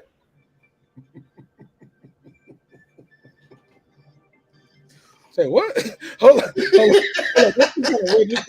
heard the bloop. I knew somebody was beaming in. Hold up. You said what? Reggie? You said he Amir did. Khan set that shit up to win his wife back. AJ wouldn't do this for you. He had his homie walk over with AJ a gun. shit been over though, man. I thought you couldn't even have a gun in the UK. Amir Khan set that shit up. But Reggie, you know they still there though, right? Huh? You know they still got guns in the UK, right? What, muskets from the motherfucking Revolutionary War or some shit? Reggie, if they was to make guns are illegal in California. Niggas still got them. They illegal in Chicago. People still got them. Man, they be stabbing the fuck out of each other in the UK. Bro, and they was to make a countrywide ban tomorrow, 20 years from now, somebody is still gonna have their fucking guns. Some people got stockpiles. Some people, come on, bro. Everybody ain't gonna sell their fucking guns. Man, that's why they be stabbing motherfuckers over there, because there ain't no guns in the streets. So maybe it was a targeted hit, Reggie. They knew that was Amir Khan and where he was gonna be. Yeah, Amir said, I'm gonna be walking down the street with her. I need to win her back, be on some tough guy shit. Yeah, just pull the old blammer out. When was the AJ shit? I thought that was like shit, almost 4 years ago now. He gotta prove his love for it. Maybe he on some Jesse Smollett shit if he did stage it. Yeah. Let me get off the train. How did I get off the train with you on this shit, man? Let me let my guy Boxing Scholar get his bars off because he just being back in. He ain't spoke all night. Go ahead, Boxing Scholar. Because Detroit BC was about to jump right in. Go ahead, Boxing Scholar. Detroit, mute your mic though. Go ahead, Boxing Scholar. Going once. See? See, I be trying to let the niggas get their bars off. He keep muting and unmuting. He's unmuting now, but I don't hear him. Wait, hey, where the hell Raheem at, man? Wait up. We slipped past that shit. Man, because y'all was disrespecting Raheem. Y'all was disrespecting him. Being total disrespect. Didn't even man, I had faith in the brother, man. What do you mean? I thought he was going to produce something. Yeah, I didn't even give him a chance. But Detroit, I guess you already gave me your reaction. You got another reaction to this the story? Yeah, man. Reggie be on PhD garbage, man. You not winning the argument with him. Reggie got something for you, baby. Y'all two will make a nigga laugh good. Yeah, y'all two will make a nigga laugh good, man. Come on, Boxing Scholar. He back on. Unmute your mic, baby. Go ahead, Boxing Scholar. What you got? Start talking. Are you even trying to talk? Because it says you're unmuted, so your mic ain't plugged up. But for you to be on the show, that means your mic was connected. Technical difficulty. Maybe he can't hear himself. A lot of times, you guys were like, "Well, I can't hear myself." Maybe like check 1 2 1 2 1 2. And keep in mind, Boston Scholar already sound like he doing intros for R&B albums. He be like, yeah, Mark, I just want to say, why do these guys be saying these things? And my new album coming. Like, it be like, nigga. I be like, you know it ain't no girls on the panel, right? It's just us. Ain't nothing but third legs up here, homie. You ain't got to be talking all like that. It's for the playback, Mark. It's for my audience. My audience. He said, yeah, I'm going to have to call. Yeah, he said, I'm going to have to call. All right. Call in. Phone number on the screen. Call in. Call the, matter of fact, call the 1766 number. I'll put that on the screen. Call this number, Boston Scholar, 404-692. Hey, look, sometimes it can be your browser too, bro. Could be the browser. Your browser setting, you might say. But call the number on the screen. I'll put it in the private chat for you. Here you go. It's there you go.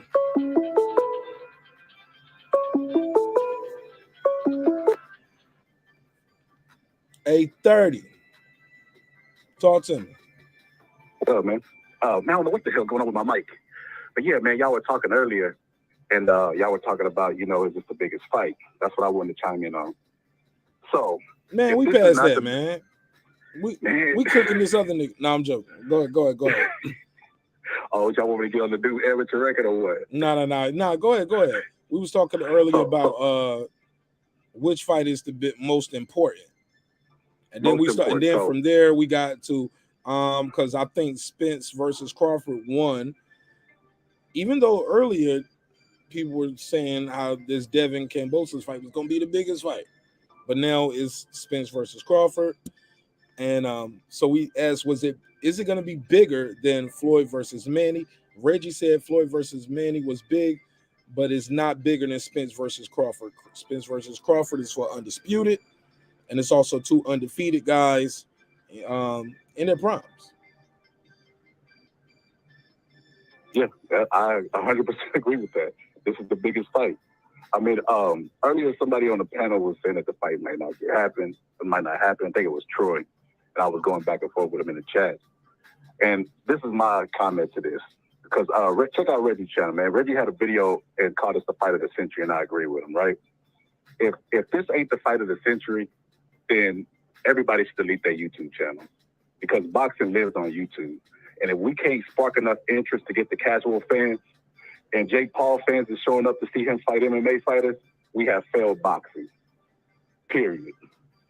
Because the casual fan is not going to tune in unless there's a mega fight or an event like Floyd versus Pacquiao. The fans build that generate that interest because they're not watching shit every day. They want to see the fights that we want to see and that we tell them is the biggest fight. So if we can't make this fight the biggest fight, well, shit, what the fuck are we doing on YouTube? That's all I had to say about in regards to that. Hey, look. Here's the thing, man. It's 4 million Filipinos in America, right? The Filipino population in America is about 4 million. I didn't know that, but okay. Omaha, Nebraska. You know what their population is? What it look like? Less than 500,000. Mm-hmm. So you don't think the fight is checkmate? I mean, that's part of the reason why I don't think it's gonna be a bigger fight number wise. Importance to the sport, that's a whole nother conversation. So, but that goes to the business. What lens are you viewing this fight as? Because technically, through several lenses. So from this is what I'm looking from for. Importance, from business. I don't see this fight selling 4 million. Marvin Hagler didn't have a huge following, but him and Tommy Hearns have epic fights. That's the point I'm looking for. That 20 years from now, they're going to be playing this fight as fight of the year. That's the perspective I'm looking from. I mean, if you want to look from a numbers perspective, you could always make those type of arguments because it's all speculation. And I don't get into the numbers shit. No, but as far as the fight, I'm just saying, 4 million Filipinos just in America alone. Manny Pacquiao got a built-in fan base. Now I ain't saying 4 million Filipinos are into Filipino people who in America are into boxing. But but many of them, they ain't gotta be into boxing. He's fighting fucking Floyd Mayweather. We're gonna watch this fight. We're going to this fight. And they paid like what, $200 for pay-per-view, and that fight was a dud. It was a Floyd. But you don't know the fight is a dud until after you pay. So you get what I'm saying? But so that's what I'm money's saying. already This fight spent. is not going to be a dud. If me and you as boxing fans are trying to sell it to a casual fan, Nobody expected that fight to be a dud neither. Floyd made it a dud. Terrence Crawford can make this fight a dud. If he just I never thought Pacquiao would even stand a chance with Floyd. I never picked Pacquiao to. I knew it wasn't going to even be a competitive fight. That's you. So when my friend was on when they were on ESPN, my friend was asking me, should you buy the fight? I told him no, because he was going to be disappointed. He was going to be disappointed with the outcome. Like everybody said, Manny came out with a shoulder injury, and everybody was saying that this fight wasn't worth it. The fight was a fucking mirage. I think Teddy Atlas said that. Be careful, this fight is probably a mirage, and it was absolutely that. This fight right here, you got two undefeated fighters. He said that after the fight too, though. I don't think he said that before the fight. Yeah, he did. He said, be careful, this could be a mirage. He said boxing fans are thirsty for big fights. I remember hearing that, but I thought that was after the fight. But I get your point, though. I get your point. So this fight, if you just look at it like just take everything away, the business away, and we know what they possess, the skill set, it's gonna be electric. They're not gonna want to give ground, either one of them. And they both are offensive juggernauts. I do not see this fight being a dud whatsoever. They're gonna have moments. They might even both hurt each other. And whoever makes the adjustments wins the fight. But this is going to be an exciting fight. It's going to be like the fight like Hagler and Hearn. They're going to go to war. Go ahead. And I think go ahead. I think 50 years from now, if this fight happens right now, they're going to be showing this fight on TV to promote. You know, every now and then when they promote boxing, they'll show like some exciting fights. I think this is going to be on the high. It's going to make the highlight reel. Pass around. Anybody got anything else? Anybody want to reply to Boxing Scholar on the phone? No, I agree with everything he stated on that one. This is a mega fight, man. There's no way I don't see how anybody can't see the huge success that this fight is bound to become. Like there's a lot going into, a lot of intrigue behind it, and I think there may be a lot of international following behind it. And then especially you can build the damn fight card around it. You got Isaac Cruz going through his rise. They can get him on there and try to get another fighter that's on their way up. I wish they could get him. It's not bigger than Floyd and Manny though. Skip it don't gotta be. It don't have to be. Behind this shit. All them people that you said that will get behind this fight, they were behind Floyd and Manny. No, they ain't been getting behind this shit trying to push this fight. But look, to make a great fight, you don't gotta match their numbers pay-per-view wise. But over time, once that fight is free, people will watch that shit. We just basing shit off of what people have seen pay-per-view wise, 4 million. But guess what? Assuming that the fight is gonna be a barn burner. It's gonna be a barn burner. I'm gonna call that. But we need people to know that and think that before the fight, so the fight is successful though. Wait, say that again. People need to know that and think and believe that before the fight. Yeah, after the fight, the money is. The money's all put in, and what's gonna happen. It happened. No, I already stated everything that needs to go into, and that's easy work. The social media platform, the huge platforms, the Charlemagne's, the whoever got a damn big radio show, they can go on to that shit. They can go on to the sports networks. They can get on the platforms. Those guys have been calling for the fight. Which ones? The Breakfast Club, when they had Crawford up there, then they had Spence up there. Right. You get what I'm saying? Promoting two different fights. And they can push it majorly. And then they both went to Sway in the Morning. But that's what the promotional company buying ad space and doing things of that nature. Do you think they're gonna do that? Because they ain't been doing it with Crawford, and they ain't been doing it with Spence lately neither. Like these guys ain't been doing the Breakfast Club runs no more, and the Sway in the Mornings, right? Or am I out the loop because I don't watch those shows anymore because I'm so busy doing this? But I think if ERROL Spence would have did a Breakfast Club interview, I would have known about it. Go ahead, Reg. Reply. No, I have my daughter in here telling me something. No, go ahead. No, that was a question. Want me to repeat it? Yeah, repeat it. Hey, look, these are those. What you talking about is ad space, advertising dollars, and things of that nature. When you're saying go on these platforms, go on these platforms. That's all contingent if the people who put the money out there, if they thought that was valuable before, but also it also contends on, do they want to put the money up to do those kind of things? As in, like, they might not think they got to do this. This fight is going to do what it do, but it can be bigger if they did that. Because think about it, I haven't seen Terrence Crawford on the Breakfast Club in a while, nor ERROL Spence. Haven't seen him going to Swam Morning. Like, they didn't do that for this fight. They didn't do it for Bud Fight versus Porter. Like they both should have did that. Those could have been huge. Is that a promotional failure? Is that just thinking, hey, they don't need that? No, for one is because Terrence is over there with Bob Arum, out of touch ass. That's for one. He was with Bob Arum when he did it before, so let's not do that. But no, Bob Arum ain't do nothing for him. It was nothing of intrigue when he did that shit. There's nothing going on. Many people brought him on there thinking the ERROL Spence shit was gonna pop off. But when they brought him up there, he had a fight coming up. But what everybody assumed, anytime Crawford fight, the next thing people thought ERROL Spence. Same thing for ERROL Spence. Crawford. This fight has been everything people been clamoring for. They announce it. Everybody's gonna be jumping at the bit to get them on their shows. Everybody, and I mean, it's gonna be so much, clamoring behind it. Then you got Floyd Mayweather coming out trying to get a piece of it. Him wanting to sign Terrence Crawford. They know how big this damn fight is.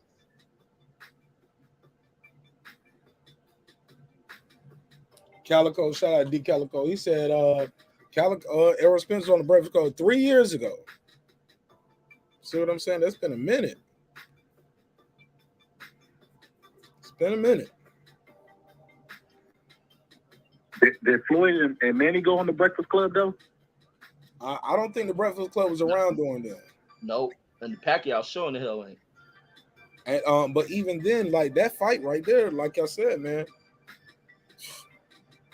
those two are the biggest, man.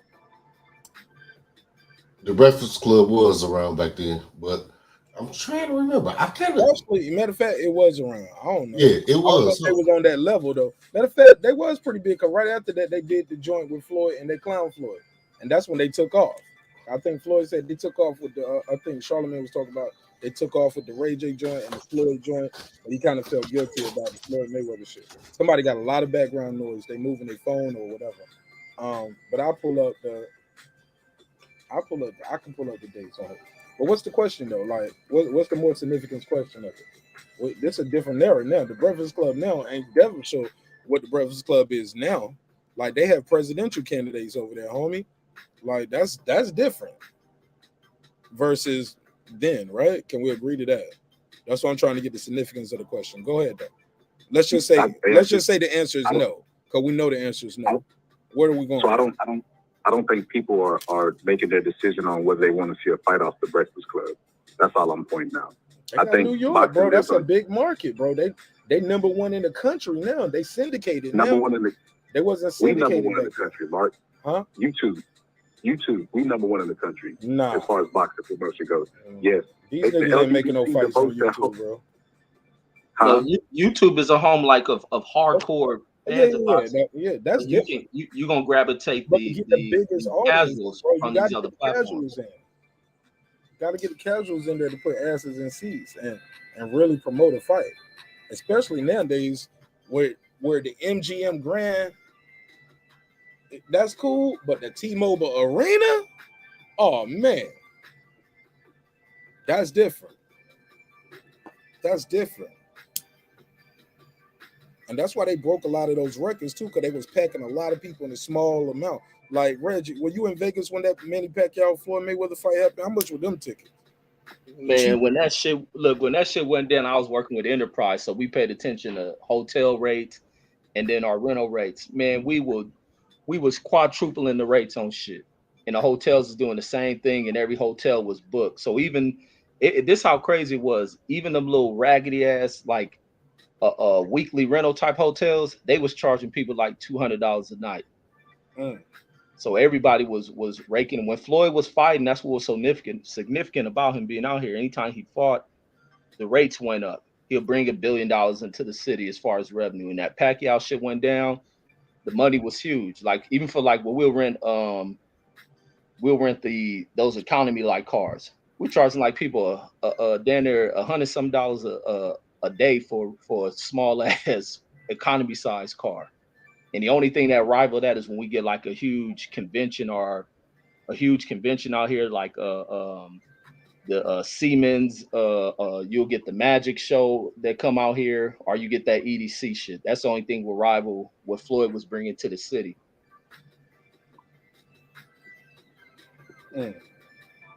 So yeah, he was economics for this town. Go ahead, Boston Scholar, Detroit, BC. I think this fight is going to be fucking huge, man. The fans going to be forced to want to.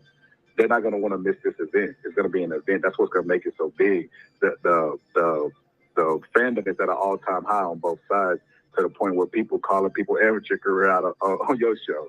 You know what I mean? I just think like the promotion for it's gonna. Nobody's going to want to miss it, even the casual, because we're telling them it's going to be an exciting fight. And once they see them highlights of the two, they going to know it's going to be exciting. I just don't see how this could not be a huge fight. Like, it's going to be really, really huge. And if it ain't huge numbers-wise, it's definitely going to give the people that do watch it their money's worth, because the styles. Go ahead, Detroit. Oh, Mark. Yeah, this is it, man. I'm remixing. This play. This is it. Oh my God. I'm in the background taking care of my business, man. You in there making beats? No. The restaurant. This is it. Oh man, you in there? You in there eating some good. Boy, you eating some soul food. You gonna be sleeping about 20 minutes. Nah, but this shit fire. I let it sit for a couple hours. It was time to hit it. Man, I've been working out the last couple of weeks, man. I ain't gonna lie. Look, I had the damn sauna suit on and everything, homie. I've been getting it in for about 4 days now. About 4 days. Damn. Since Saturday. I think I started taking pictures. It's like, yo, I'm gonna do this shit and I'm gonna film this shit, yo. I'm about to pop up on y'all this summer. Y'all gonna be like, damn, is that Marq Nash? Like, yeah, that's me, nigga. Yeah, I'm about to flip it on y'all niggas, bro. But I'm documenting it too. I'm hitting the bag. I'm hitting the speed bag. I'm on the treadmill. Yeah, man. We working, bro. We working. And I'm documenting. I'll probably take my first pictures probably like next month. I'm gonna do my first. I'm gonna do a 30-day update next month. But I'm gonna do it the challenge and motivate y'all too. You know what I'm saying? Challenge y'all, inspire y'all too. You know what I'm saying? Shout out to my boy Southern T. My boy Southern T be in the gym while he live and had the panel going there. And while the panel talking, he'll go over there and hit the dumbbells real quick. Do some dips. You know what I'm saying? Do some push-ups, hit the bag a little bit. You know what I'm saying? Let the brothers cook up. And I was like, yeah, I shout out to Southern T because he inspired me and I'm inspiring y'all as well. He got a dope channel too. Check him out. But go ahead. Pass it around. I'm already knowing about Southern T. But when you were saying about the sauna suit, man, all bullshit aside, my girl done bought me one, and I ain't touched the motherfucker. I got to get on my shit. Yeah, man. Look, I ain't judging nobody, bro. I ain't judging nobody. Everybody got their own thing at their own time, their own pace. So, you know what I'm saying? When the time is right, you know what I'm saying? Do what you think is best. Like, it's all good. Baby steps. You know what I'm saying? I took it took a minute to do that 2 miles on that first day. I ran, I walked, I jogged, I paused, and I was like, went over there, hit the bag, and I got up there, I sprinted, then I hit the bag, turned sideways on the treadmill, did my did some lateral movement, ran backwards on some football drill. I was in there freestyling the first day, just having fun, just made it fun for myself, just to get my body going. You know what I'm saying? But I ain't overdo it. And look, and then no, it wasn't Saturday, Friday. That was Friday, and that's probably why I had all that energy to do that long ass show. You get what I'm saying? So Friday morning was when I started, and then I ain't do shit on Saturday, ain't do shit on Sunday, but Monday I got right back to it. You know what I'm saying? So I'm back on the grind again. It's Tuesday. I'm gonna do something tomorrow, and then my wife and my daughter and we going to the Children's Museum. It's the first time my daughter's going to the Children's Museum, so that's gonna be fun. See how she react. I don't even know what's in this Children's Museum, so this is gonna be fun. So, man, God is good, man. Life is good, man. So, but I'm definitely trying to be alive to live it. So, yeah, man. Plus, I'm gonna be ready to snuff one of y'all motherfuckers when y'all try to think y'all gonna run up on me at these events, because I ain't hiding. But low key, man, I like watching boxing at the crib, talking to y'all more than I like being at the fight. You know what I'm saying? I ain't even gonna cap, yo. I ain't even gonna hold you. I like being able to rewind this shit, take the screenshot, like, whoa, did that just happen? Talking to y'all, getting y'all natural reaction, first instinct, like seconds after the fight. Man, I love that shit. But I'll digress, man. I like that more than actually being at the fight right now. So that's probably gonna be my Achilles heel. But that's why I don't be giving a fuck about going to them fights. We'll watch the shit right from a good TV and get good perspective on it. Yeah, you can really get a good gauge. And I ain't gonna lie, low key, Reg, a lot of times if I go to the fight, I don't even watch the fight no more. Like, I don't go home and rewatch the fight right away unless I'm doing a breakdown and now I'm in this space. But when I used to go to fights or go to events or go to games, I don't watch no highlight. Like, I'm like, nigga, I was there. You know what I'm saying? I saw Kyrie drop 25 on me, like in the second half. I thought we was gonna win that game. Kyrie dropped 25, 30 in the second half, and I saw it happening, right, bro. And look, and I was sitting behind the Celtics bench, floor seats. Like you got the bench, the family, me. I was seat 1, row 1. I'm on TV and everything. Check out my IG. You know what I'm saying? Kyrie lit our ass up, man. So no, I guess that ain't floor seats. That was row 1, seat 1 though. How about that? But no floor seats. I wasn't on the floor. They don't trust my ass for that. Raimi, what's up, sis? She said, hello, everyone. Ray Michelle got a dope TikTok too. She be up there trying to thirst trap niggas on her TikTok. George Degree, he said competition between race is good as long as it stays healthy, right? Oh man, George, I love a little racial discussion, man. You need to join the panel. I like a little race talk. We can do that any day. But let me pass the mic. Go ahead. What y'all think about what George said? Because George did bring the racial conversation up earlier, saying, did y'all see what he said earlier? No? Yeah, I think we win the race talk because Becky's running over here to Reggie's.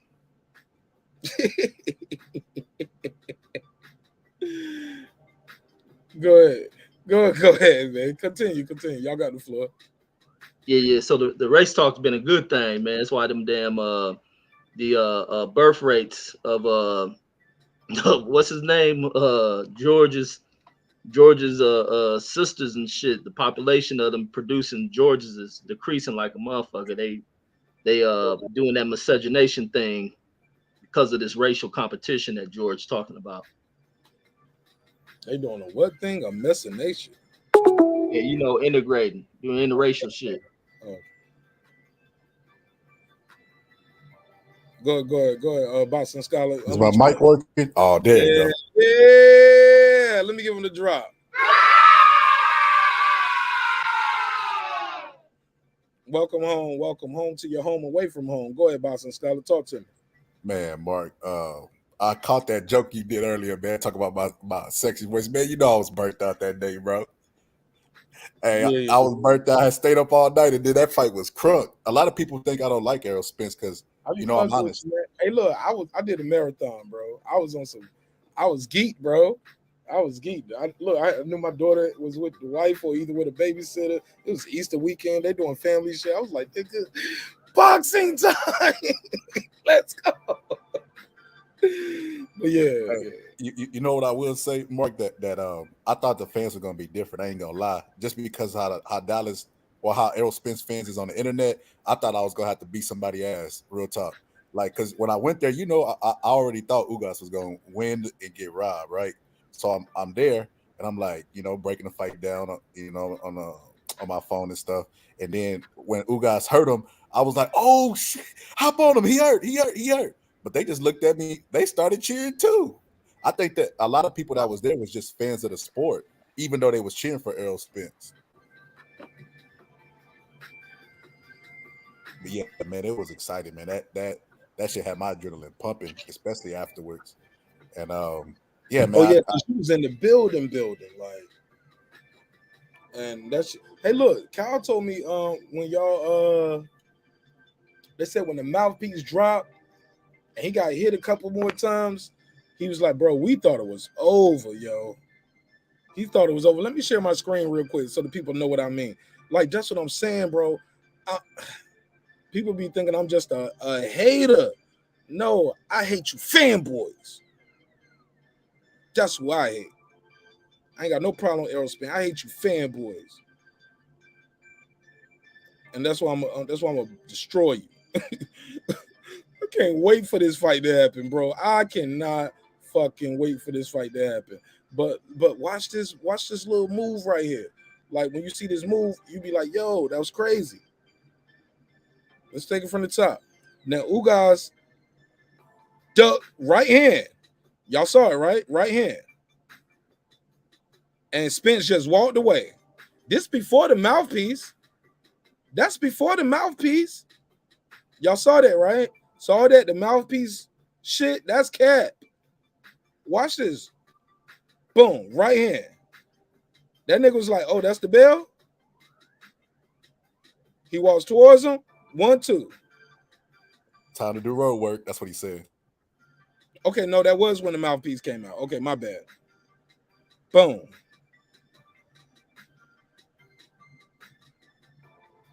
And right then, Ugas, if he had presence of mind, he would have been jumped on him before the 1, 2. It would have been a bam and a left hand. Not a weight, not a little tap uppercut, not like, hey, what's going on? Oh, see, he caught it a little too late. But if he had some real power, it would have been pop, pop, pop, pop, pop, pop, pop. Because I saw your mouthpiece drop too. Man, this guy right here ain't going to beat Bud Crawford, yo. I don't care what y'all say. I'm sorry, yo. Not that version. Not that version. But I digress. Y'all saw it on the screen. Let's break it down. Man, you could hear a fucking mouse piss on cotton whenever that shit happened in Dallas. It was. I feel like I was the only one. I was the only one at first that jumped up in my seat, but then they all started booing and cheering when the referee jumped in. I don't know if they was booing because they thought Spence was finna get finished. They feel like the fix was in or what, but they wasn't as biased as I thought they was gonna be. But yeah, man, I did a video this morning. I was gonna let the Spence fans make it, but they kept trolling me. And I put that video out there. Every time he get hurt, he spit that fucking mouthpiece out. That's a strategy, man. You got a video? Yeah, I showed where he did it in the Garcia fight, and then when he was hurt, and then he did it in this fight. Ever since the car wreck, I put his punch resistance ain't the same. And Bud catch him. Bud is not. He has a killer's mentality. He gonna go in for the finish. I don't see Bud stopping. They even asked him that in the press conference. He said it's because his mouthpiece ain't molded to his teeth or some bullshit. Man, you spit that mouthpiece out. You was looking for. He'll look at the rest. He was trying to get a break. But he was in good shape because he recovered really fast from that. But still, man.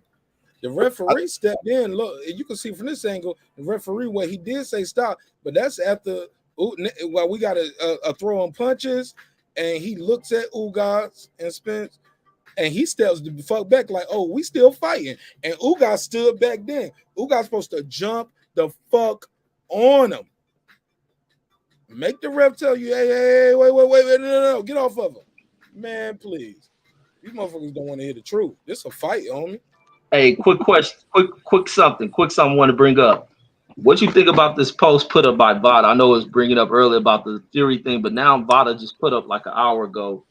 Vada testing never reports adverse positive test results on social media. Checkmate. That's why I wanted to know who said it.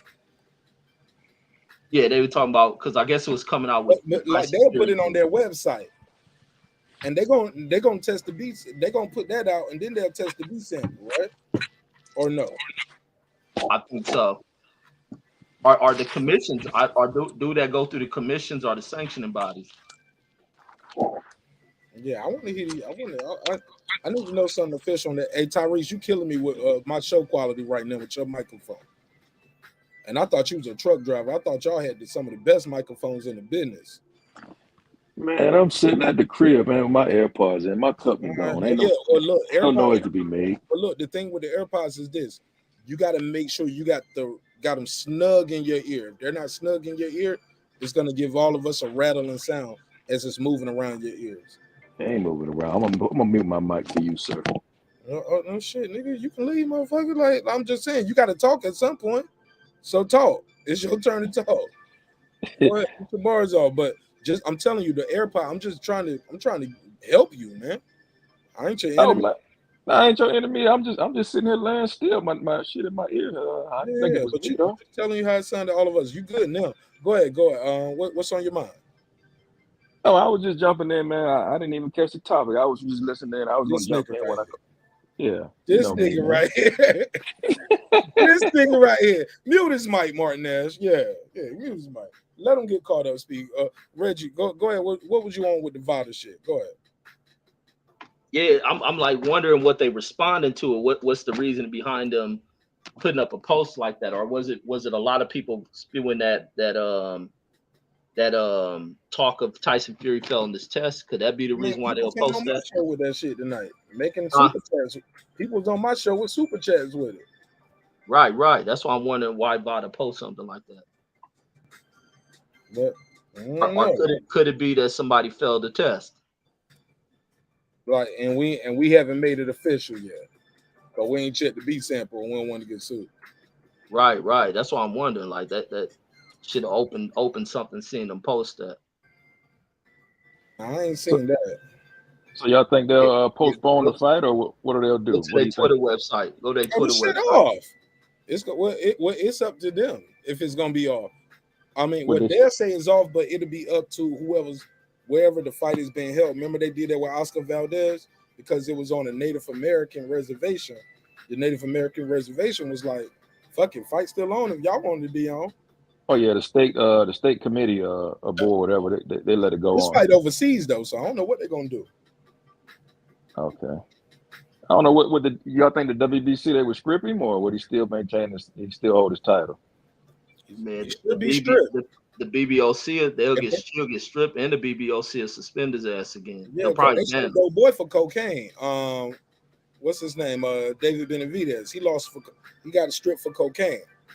Yeah, so, and Tyson Fury did, I think. I think Tyson Fury retired before anything ever happened. Remember, he retired. Oh, yeah. Yeah, he took a little hiatus. He knew what was coming down the pipe. Okay, Reg, I'm reading it. It's saying they never report adverse positive test results on social media. So what are they saying? Are they saying that they're not going to do it? Are they responding to somebody? They responding, bro. I'm telling you. Somebody is out here pushing that narrative. I might not watch their show, but somebody's out here pushing it because, like I said, shout out to Big Dog Willie. He threw a donation and said, "Breaking news: Tyson Fury." Excuse me, I'm burping. Test positive for Vada. So somebody's saying it. Yeah, I saw it on Twitter. I saw like 2 or 3 accounts, but then I saw somebody, they were saying like, this is the same guy, and he made like 2 separate accounts. So I was kind of in limbo whether the shit was true or not, you know. And being that it's Tyson Fury, as big of a star as he is, you would think it would be breaking news. So I don't know if somebody just bullshitting or not. If he did test positive, they're gonna test the B sample too. Like he might, let's say he failed already, and then they about to test his B sample. Maybe that's what's going on. Who knows? We know that B sample gonna be the same as that A sample. Yeah, that A sample is the same piss, man. Yeah, them shit's gonna be the same thing. Test positive for what though? Ain't no telling with that boy. Cocaine, I wouldn't be surprised. Yeah, he do like to treat his nose now. I mean, hey, look. You like the party. I would say that he definitely likes the party. That's what we like to say. You like the party. He had a failed test before with Vada when he was supposed to fight Vlad the second time. Yeah, we just said that. I didn't. My I don't know if screen you stepped paused. away from the mic. Nah, but yeah, my we screen, said that. my screen froze. Yeah, and he retired. He retired before he had any repercussions really. Yeah, so he's gonna get targeted. That's the point I was making. They're gonna target test him because he has, prior history. So is Dylan White. I'm pretty sure they testing them out the ass, to be all the way Why honest. people say Vada shit fake? They call Canelo. They call Oscar Valdez. They keep catching. They call Big Baby Davis a couple times. Look, they called John Jones with picograms. That wasn't Vada though. Huh? That wasn't Vada. Who was that? Vada don't work with the UFC. That was I think it was USADA. USADA. I mean, but they're very synonymous in their testing, though, bro. Very synonymous. They do, both of them do random pop-ups, right? Yeah. Yes, no, yeah. They both do random pop-ups. One of them is just year-round. The other one is only when training. Which one is year-round? Vada, right? Vada's year-round. USADA is only when you're training for a fight. Or am I mistaken? Somebody correct me. Please correct me. They're going to kill me in the comments and on the playback. Am I right? I'm lost on all that shit. I thought they all, once you sign in the program, they test you. Okay, okay. For Vada, you got to sign. I think Vada's the one you sign for. Right. That's voluntary. That's the voluntary anti-doping shit, right? Now, certain countries and certain states and certain organizations, they can decide what you use under their governing body. Like some states are USADA, but some people are like, yo, USADA is stricter, more strict. So guys that get away from that saying, hey, I'm already with VADA. I don't have to be with USADA and VADA. You get what I'm saying? Both of y'all ain't got to come piss me and test me. So WBC, if I'm not mistaken, like I said, if I'm wrong, somebody correct me in the chat. WBC, which is the World Boxing Council, what is it, council or commission? Somebody help me. What is the C in WBC? I think your council. WBC council. So I was right with the first one, right? World Boxing Council. Okay. They said if you're gonna fight for our championship, you have to be enrolled in VADA. Now that's voluntary anti-doping, but if I'm not mistaken, they don't test you year-round. They test you when you in competition.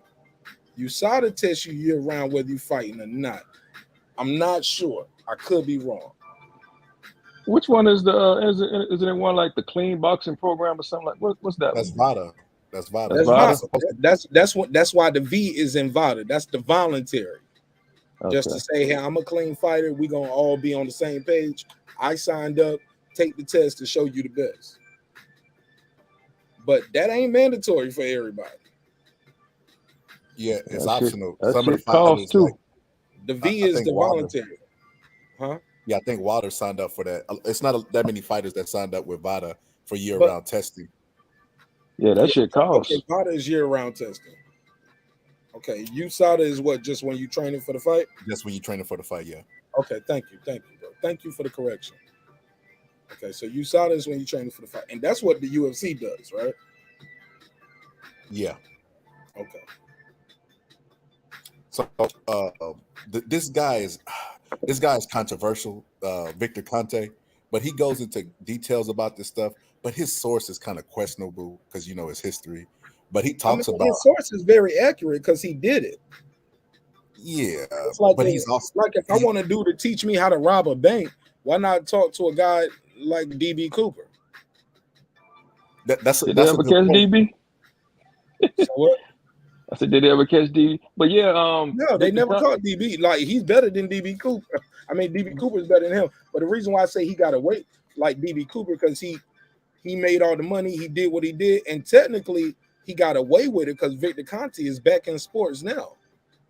Yeah, he's back in sports science. He has fighters and athletes under him. Victor and Keith be going. They was going at it for like about a week and a half on Twitter. But you get my point, though, right? Yeah, I get your point. The experts. I said that to answer Boxing Scholar when he said you said he's kind of questionable. I'm saying like he know how to rob a bank. That's all I'm saying. But go ahead. Yeah, I get what you're saying. Like, the cheaters know better. They cheat the You system know than how to beat the anybody else.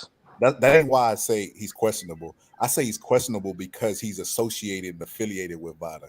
Even though he says I'm not, he's still tweeting about it. He's still good friends with Margaret Goodman, who's over it. You get what I'm saying? So there's like a conflict of interest there. That's what He helped him though. But you know what he did though, right? It's like the dude. You ever seen Catch Me If You Can? The movie with Leonardo DiCaprio. You never seen it. All right. So in this movie, he's a master counterfeit artist. Like he has made himself a pilot and don't know how to fly a fucking plane, but he just wanted to travel. He made himself a fucking doctor and don't know shit about medicine. Then he turned himself into a fucking lawyer and fell in love with this chick. And the thing we always found out is by the end of it, they asked him, how did he pass the bar exam? How did he cheat that? He said, I studied for that. And he really took that test and became a lawyer. You get what I'm saying? But I said all that to say this. When he finally gets caught, he ended up working out a deal with the FBI where he helped them teach people how not to do what I just did. I'm going to show you every loophole that I found, all the flaws in your system. So him working with VADA doesn't discredit him for me. It actually gives him more credit. Like, wow, he knows what to do to beat your drug test. He's a chemist, right? By trade, if I'm not mistaken. No. He was a musician, wasn't he? He was a musician first. Yeah, I watched that whole documentary. He's very interesting. I give him that shit. I just saying, bro. Like, if anybody know how to cheat, this nigga know how to cheat. He said he wrote USADA though. But I don't think he should be loud in sports or around any athletes though. I don't think that should be allowed to happen though. I agree with you. I don't know if that's where you going with it, but I'll say that. Like, I just don't think he should be the leading authority on it. Yeah, you can help out here and there, but he's the face and voice for clean sports. And it's like, well, how do we know you again? You get what I'm saying? So he said he wrote a letter to you. My USADA. point, because you're repeating the same point and you kind of disregarded my statement. Like that shit don't mean something. I don't think he's the face of clean sports though, bro. He does know he's the face of dirty sports. Okay. I've never heard nobody say Victor Conte is the face of clean sports and boxing. So never they always defer to him. Anytime it's something to do with dirty fighting, they always go to Victor Conte. Pay attention to that. All the media, they tweet him, they get interviews with him because he's the voice of clean sports. He's the voice of dirty sports. No, he's the voice of dirty sport. So but he's supposed to be on the good side. Hold on. So you go to a guy who helped everybody cheat to give him to get their interview. Like that. No, he's not the voice of clean sport, bro. Please stop saying that. He's the voice of dirty fighting. He's the voice of cheating. So whenever somebody get caught, we'll talk to you and we'll talk because it's a good headline. That don't mean he's the voice of clean sport. He's the voice of dirty sport and cheating and how guys get away with it and how people. But he's supposed to be on the good side now, though, right? I don't give a fuck what he did now, bro. You are what you are. Yeah, that's like look, Mark. You know what up here. You know what Conte is like? Conte's like the motherfucker part of the drug enterprise who they bring in to turn state evidence on everybody. There you go. Got all the information and just tell him like a motherfucker, but he gonna cooperate, keep everything funky. So he a rat, huh? Not to mention, he's a magnanimous character. If you ever hear him talk, he's very candid. He's not. Some people do a lot of shit too, and they're just not even good characters. He's a good character.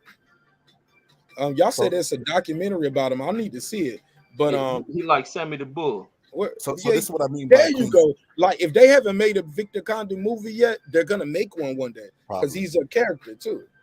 This is what I mean by he's the voice. So when not for clean boxing though, bro. No, stop saying they that. defer to him. So when a fighter has a negative, when a fighter has, we don't talk to him about guys staying clean and how hard it is to stay as a clean fighter and blah blah blah. But they do. No. We talk to him when people get caught. Let him have his point, man. Bro, he keeps saying it, but I'm listening to him, but we're gonna disagree. But I'm gonna let him finish though. Go ahead. We could disagree. I can still, I'm gonna but let you I finish. can still Go have ahead. my point of view. So Yeah, this go ahead. Tell me why. This what So I mean by he's the guy voice. gets caught, He's the one that promoted the 365 24/7 drug testing. He's the one that promoted that. He said, I'm promoting clean sport because I've been on the dark side and I know what it was the dark side. So now that I have the light, I don't want people to make the same mistake. And when something happens, like whenever the failed drug test happened with the guy that's in Canelo's camp, I can't think of his name. They deferred to him and they asked Oscar him, Valdez. how serious is this drug? And then he said, it's very serious. You know, it's a cousin of meth, et cetera, et cetera. So you should be worried. With Canelo, don't worry about Canelo. He's kind of clean. He could be clean because the B sample, et cetera, et cetera. But yeah, he's the voice for both because he has the sketchy past. They defer to him to say he's the authority. Then everybody else accepts it. So he is the voice for clean sport also. You can't have it both ways. But with I ain't never said it was Vo's Victor way. I just think he's a magnanimous personality, and he's what you would call a correspondent or an expert. I mean, he's an expert. Is he? That don't mean he's the face of clean boxing. No, he's an expert because he did it and got away with it for so long, bro. But that don't mean he's the face of clean boxing. He's the face of what guys do and cheat and get away with it. I think you're mixing the words up and the phrases, but I don't think you're doing it on purpose or maliciously. I just think it's a different of appearance. I mean, different of opinion why guys up here. I remember watching this interview a couple weeks ago. It's an NFL player, and they got him on the screen, and they're talking about the Super Bowl, right? And he says, "Man, the whole NFL shit, the shit is fixed. We already know who's gonna win." And they was like, "Whoa!" Like they thought they had him up here for a nice little comfort piece. And he talking about, "Yo, it's fixed. We already know who's gonna win before win." And they was like, "What? Hold up. Why do you don't come out about this? Like, why you never said this before?" His reply was, "Y'all only bring me up here when it's time for the Super Bowl, or y'all only bring me up here to talk about Tom Brady or something." And they was like, "Wow, I mean, I didn't know you felt this way." Like, bro, he destroys the shit. Somebody know who I'm talking about, but you get what I'm saying? They don't call him for that. They call Victor Conte. They have their experts. They have agreements like with guys that like, hey, this is my source. He's available. He's a reputable source. For like you said, if somebody's what this jug is like that, blah blah blah, because people know him. They seen him on TV. He went to jail. He got there. He shut everybody down. Like Reggie said, he's Sammy the fucking Bull. That don't mean he the face of clean boxing. Just recently, before the Spence fight, he tweeted out that there's no beta testing. Everybody covered that and took it at face value because he's the voice for clean and dirty sports. Everybody? But look, if he said that and it was false, that shows he's not the face of that was disproven. That was disproven. Yeah. Right? Yeah, that shows he's not the face or the voice of clean boxing because that's a speculation that he made. He was totally wrong on his speculation. Yeah, I don't even like the fact that he even has a voice. No. Skip that part. Let's get back to that part though. I know you said I don't like that part, but you know what I'm saying though. Like address that direct though. That was proven false. That was proven false. Okay. Why was it covered? Huh? That's a whole nother. If I tweet the face of clean boxing right now, and he's saying things that's not true, he's a media personality, bro. How? He doesn't even have a media page. No, people bring him on TV, like you said, because he's an expert. Because he did what he did, but also, I mean, he's still around boxing, around athletes. I think you're missing what I'm saying. But that don't mean. No, you missing what I'm saying. He's not the face of clean boxing. He's the face of cheating, and he's the face of cheating and getting away with it. But people covering it is just people thirsty for a headline to answer your question. That don't mean it's true. When we first started this, I said I don't like. You say everybody covered it, and I say who is everybody? Because I got a channel. I didn't cover that shit. I didn't believe that. Yeah, so when we first talked about this, I said I didn't like that he had credibility. I think he has a sketchy past. First off, he got caught. How is he a fucking expert and he got caught? And if you look at his documentary, he wasn't even the one that came up with that clear stuff that Sugar Shane Mosley and everybody was taking. Like, that's what I'm trying to say. If Reg got sick and I had to drive him to the hospital and we stopped at somebody's house and they was like, well, I became a doctor last night. Would I let them give Reg some medication? How you a self-taught doctor? There would be no schools if you could do that shit. That's some old white privilege shit, but I don't really talk about race. But that's crazy, man. I could never do no shit like that. Study some books and say I'm an expert at something and just go on channels and talk about how I'm an expert at this shit and being given credibility. That's fucking crazy. I mean, you just said he the face.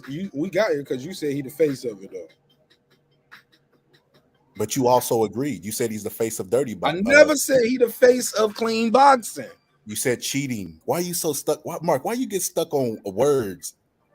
Cause words mean semantics. Like, just don't miss the forest for the trees. Okay, so take out clean and take out dirty. Credibility in a sport where he take out the word clean and take out dirty, and then you're saying he's the face of boxing. I'm saying he should not be given credibility in the sport of boxing. Go ahead. I'm saying he should not be given credibility in the sport of boxing, period. I agree with you on that. He has no credentials, no fucking credentials. He's just a known cheater. But every time he tweets something, it goes throughout the whole community and everybody's talking about it in cover. Not to mention everybody. Stop saying everybody. Most people, the YouTube daddies that's thirsty for a headline.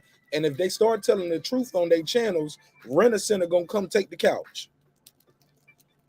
Aaron's coming to get the TV. Rent-A-Center, Rent-A-Wheel coming to take the truck, the rims off the truck and gonna leave it at bricks. My G, sometimes they can't tell the truth because the truth won't feed their low IQ fan base. I'm just telling you, man. Like, don't say everybody. And low key, a lot of these motherfuckers in the boxing space, they watch the same 10 niggas, man. You get what I'm saying? They probably watch about the same 10 niggas, yo. And I'll be like, yo, sometimes just type boxing in your search, click the filter and click live. Or click the filter and see who just uploaded today. And no matter how many views they got or how many subscribers they got, listen to the content. Some good dope channels out there, bro, that you probably never heard of because the views and the subscribers don't fit the content. But it's a lot of dope content creators out there. And I'll share their link sometime or I'll push that shit just because I think they dope. Some people don't even do lives. They just drop videos. And they dope. And they ain't gonna fuck with none of this ghetto shit over here pushing those false narratives. You won't see it on theirs. And they got the biggest like channels, like doing big shit with boxing. They don't cover that shit. It be these YouTube daddies pushing them false narratives. I digress. Go ahead, Reg. Please jump in after that. Because I ain't seen nobody with real credibility pushing that shit. Like, I'm talking about real credibility. And been doing this shit for a long time. Not the Mike Coppagers who just working their beat. Boxing Scholar, did Mike Coppager even push that shit? I don't even think Mike Coppager pushed that shit. Yeah, I don't think so. I'm not sure.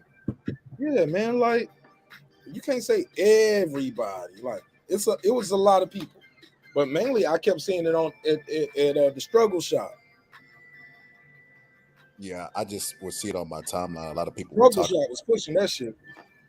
But go ahead. I'm sorry. I just don't like. For instance, right? My wife was at the hospital one time, and I was asking this doctor, "Hey, does this guy know what he's talking about?" I showed him a video of Victor Conte. Matter of fact, I think I'm gonna make it into a short. He don't know what the fuck he just be making shit up, bro. And he makes shit up because he's knowledgeable, but he don't know the intricate details of what the fuck he's talking about. he said globular filtration or some shit like that, and the doctor just busted out laughing, bro. Like he was like, he's trying to sound smart. He doesn't. He was like, it's glomerular filtration. He was like, and it has nothing to do. One's respiratory. He's like, I don't even know what he's talking about. Because smart people, idiots sound like idiots to smart people. If we don't know what the fuck they talking about, like, shit, sound like he know what he talking about. That's what the whole when I brought this whole conversation up, I was just saying, like, I listen to Victor Conte, but I don't know how credible he is because my experience in that situation, the doctor was like, basically like, man, this dude trying to sound smart. He don't know what the fuck he's talking about.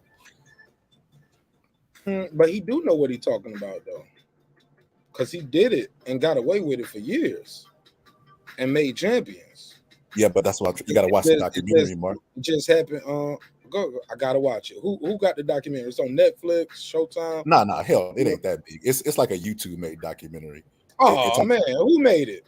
Because I don't know, but him and Mary type shit. Is he going to end? No, I can send it to you. It's him and Mary. Him and Marion Jones were connected. Oh, look, right. He sent that bitch in prison.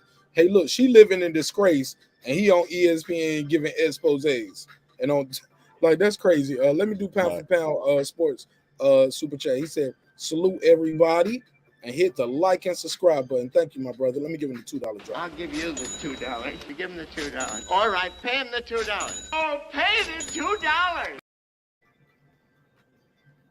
Go ahead. So now that I wanted to talk to you about this, Mark, because me and you talk about this stuff off camera, man. So don't tell nobody, man. Look, man. I don't know no fucking LaQuishas. I don't know no Kianas. The bitch is lying. So the difference between criticism and hate, man. Here it is. Hate is obvious. Criticism is uncomfortable. So if I got on here and y'all were talking about Floyd, and I said Floyd was broke, you clearly would know I was hating, right? There's no he have to have a expensive. Hold on, say that again. If I let me take it to the boxing ring. If I said Floyd sucked, you clearly would know I was hating. People be saying that, man. You'll be surprised. And it's obvious hate. It's obvious hate. How a man that beat 50 people suck. They'll say he ain't fought nobody. Oh man, I don't heard it all. They'll say he ain't fought nobody. But that's how you know it's hate. That's what I mean. If somebody said, you see it all the time with the people who are pro Crawford that don't like Spence. They'll say Spence can't do this, Spence can't do that. You and I and a couple other people are one of the only honest people that be like, nah, Spence got some good offense. Spence can do this because we're not haters. You get what I'm saying? Yeah, Spence can fight, man. The kid can fight. That's what I'm saying. Like, the kid has a good, he got the best. He got a jab, bro. He got a fucking jab, and he has a left hook to the body. That should have took you around the world, homie. Yeah, hate is obvious. And a left hook to the body. Someone tried to tell me Deontay Wilder couldn't punch. It's obvious that you hating. I leave conversations like that alone because it's like, well, what point are you getting at? He got all these knockouts. He got to have some power. But ain't really fought nobody. Them look like live human beings with records that beat other human beings. What are you talking about? You get what I'm saying? Like, because you didn't know them didn't mean they was nobodies. Yeah, the hate is obvious, man. I be seeing that all the time. Like Floyd Mayweather sucked. Deontay Wilder didn't have no power. Mike Tyson didn't have no power. He really couldn't fight, and just all kind of crazy. It's like, man, what are you talking about? What are we even talking? I can't even engage in those conversations anymore because their mind's already made up and they're not trying to get it changed. They're just hating. It don't matter what proof I bring to them. I can bring a Mike Tyson knocking out a donkey. They're gonna be like, well, that donkey was sick. He was sick before Tyson hit him. Damn. Hey, shout out George Degree. He got a question for the boxing scholar. He said, the healthy competition of races came from the Olympic Games, correct? I hope to know which birthplace of people they were created. What do you say to that about healthy competition of races came from the Olympics? What do you think of that? No, it didn't. The American boxing didn't come from He said no, it did. Let me give him the drop. Say lands. Sign land. Go ahead, Boston Scholar. I want to say he was in the chat with me earlier, and he was talking about race, and he was saying that boxing. Yeah, he always talking about race. Boxing is built off of race, and it's natural. It's only natural to want to be around and root for your own. It's crazy. If I walked into a room, and this is me keeping it all the way real. If I walked in the room and I seen a group of black people, Mexican people, and white people, I probably would gravitate more to black people. It just is what it is. Like, I mean, I don't hate the other people. I just feel more comfortable around that's common sense. It's just like when I go to certain sports bars and I'm rooting against a black fighter, they're always surprised. You know why they're surprised? Because they understand tribalism is real. They didn't already assess me up just by my appearance. Oh, he going for the black guy. So yeah, it was built on race. It was so bad that they outlawed boxing when it got here because there was race riots. Like literally, like when Jack Johnson would beat the white fighters, they outlawed it and destroyed the footage just because they didn't want race riots because they know once the white people heard that Jack Johnson beat the white dude, they was gonna riot in the streets to show black people their place. Because a lot of people live vicariously through the fighters, and it's always been that way. Like I was just watching Malcolm X today. I know you seen it, Mark, when they were listening to the radio and listening to Joe Louis, and they was cheering, yeah. That shit meant a lot to them, especially in Harlem. They would get in big groups and just listen on the radio because even though they was being lynched at the time, discriminated on, it gave them a sense of pride that they had a black champion. So it's always been about race, and it's always going to be about race. Race sells. And let me say this, Box Scholar. It ain't just about the whites keeping black folks in place, because some of the white folks was getting their fucking asses whooped for thinking they can push that shit. They knew where to do that shit, but there's also places in the countries where the white folks getting their ass whooped. Matter of fact, Blood did a documentary like 2 years ago regarding that. And in some of the information he pulled up there, you see where some white folks is getting shot, some white folks are being killed, but then the white publications will not put that out. All we get is about whites killing black people and this and that, and that's the shit that's been spewed around the damn country. Yeah, whites got mad. Yeah, some whites did attacks, but white folks also got their fucking asses handed to them. But George trying to hop on the panel, Mark. Click the link. You don't see it.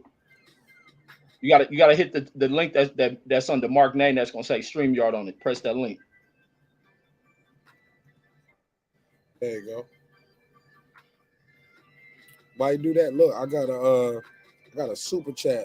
Gotta do it. Actually, I see two up here already. It ain't popped up for y'all, but it popped up for me. Shout out to C Wood. Oh man, shout out to my guy C Wood. What's good, homie? What up, though? What up? What's popping, C Wood? Shout out to my sister Raimi Michelle, Peace Queen. What up?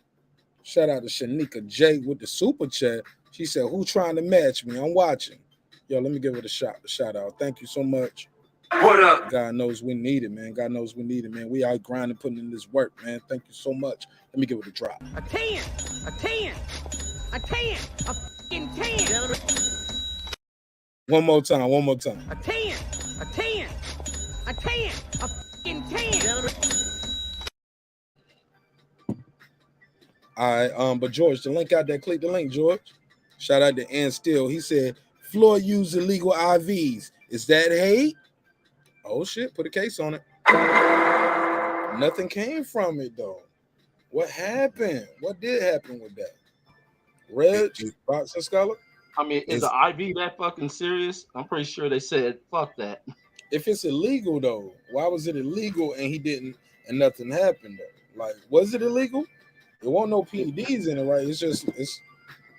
Yeah, just nothing but juices and berries. Nothing but juices and berries. Right? Like that was at the time where people just looking to bring anything up on Floyd to say he's getting some type of advantage. But fucking an IV is just some water and saline. Saline, yeah. So it's nothing special about the shit. That probably help a person rehydrate if they probably feeling faint. That's illegal though. If it right, can it be illegal? I don't see how it can be. Can't be getting bilateral IVs at the fight. You know what I mean? Like, But this is why I would say that is considered hate, in my opinion. That he's harping on that. Nothing rose from it. He's chasing a ghost. A witch hunt is what they call it.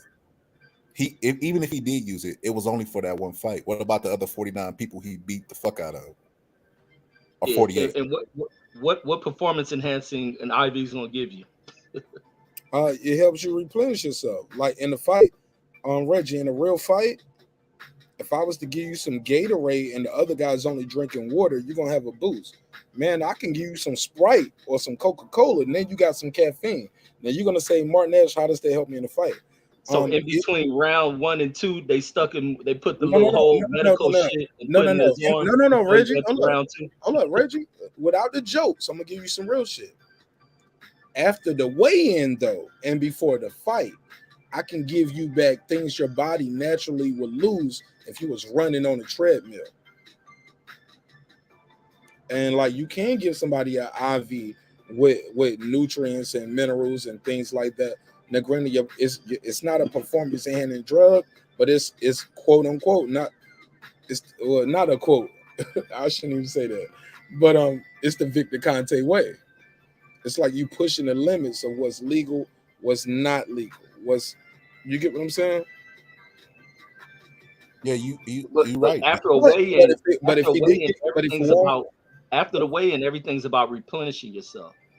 Yeah. But you know what happened? What was up with CHARLO and the Gatorade bottle? How do you feel about that? That happened. It was in between the fight. Now you said Floyd took the IV in between going into round 2. Then somebody have an issue. Look, I'm with you on that, Reggie. Look, people always bring up the IV shit. I was like, but if it was something malicious or nefarious, like they should have stopped the fight, like called it out. But it was like Floyd's such a big fighter. I was like, man, Canelo a big fighter, and they pulled him out for that Triple G shit. That happened. Shout out to Bands on Bands. Bands on Bands. He said, C match. Okay, is that come match or is I'll see your match? But basically it said match, but I support the show. Hope this helps. Hey man, it does help. Thank you so much. I do know that. I support the show. Hope this helps. If I can't read nothing else, I read that. I'll give you the $2. You give him the $2. All right, pay him the $2. Oh, pay the $2. Thanks, Bands, man. We need that. God knows we do. Thanks for supporting the show and supporting the content, homie. And more importantly, supporting the grind, yo, because this is a grind. God knows it's a grind. Punch Drunk knows it's a grind. Shout out to my guy Punch. I see you in the chat. What up, homie? Somebody said Floyd was drinking Gatorade during the Berto fight. Punch, really? I got to go back and watch it. He had the Gatorade bottle? Don't tell me that, Punch. Shout out to my guy Punch Drunk Bots and tell him I said, what up, though? What up? When you subscribe over there, leave him a chat and say Marq Nash sent me. George Degree, click the link, man. He said he wanted to have a conversation. Click the link. I'm gonna be here all night tonight. I'm going to the Children's Museum. 1:30 on the East Coast time. I'm kicking it with my family. I ain't gonna fuck with y'all all night. So if you want to get your bars off, you better get them off now. Hey, that's why he keep bringing up race. What was the dude who got fired? His name was Greek something. He got fired for talking about how blacks are more gifted than white athletes because he tried to bring up the dumb slavery shit. Was his name George Greek or Greek to something? I don't know, Reg. Somebody put it in the chat. Shout out to Instill. He said it can be used as a masking agent. What? Gatorade? My English folks, bro. Thanks for the. Nah, man. Shit. Get your English, bro. We have a lot of people up here. We have people up here with broken English. But I'll have to control and dictate the conversation because Reggie ain't got no chill. Reggie be up here. It ain't no debate. It's a conversation. I don't like debates because I said it several times, but I say it again. A lot of times when you have debates, a lot of times people shut down a part of their brain for rational reasoning, deductive reasoning, rational thought, empathy, sympathy. It's all about the win when you're having a conversation, when you're having a debate. So I don't really like debates, but I have a conversation with anybody. But a debate, like my brother, like I go into a conversation saying, look, I don't know everything, but I'm willing to have a conversation.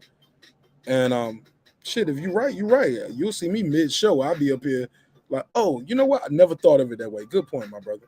You know what I'm saying? But some dudes be like, you can tell them the truth, show them the picture, show them the video, slow mo. They'll turn a blind eye and close the good eye.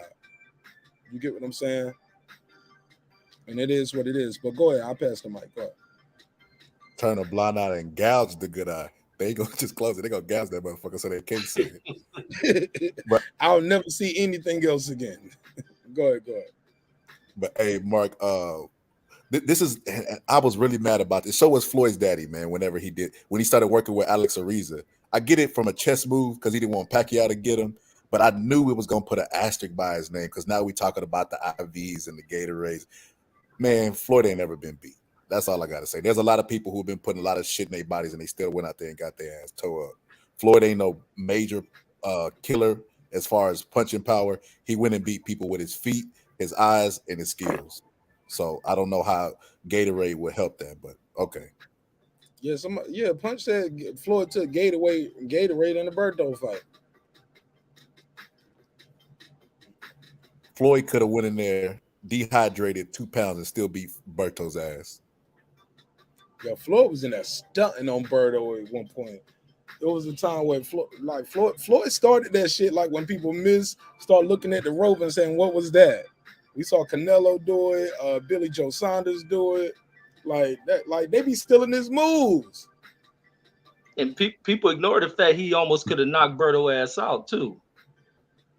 Bro, I thought he was gonna knock out Cotto at one point, homie. And Cotto, and he let them survive. He had both of their asses hurt bad and could have finished them, but he ain't want to do that.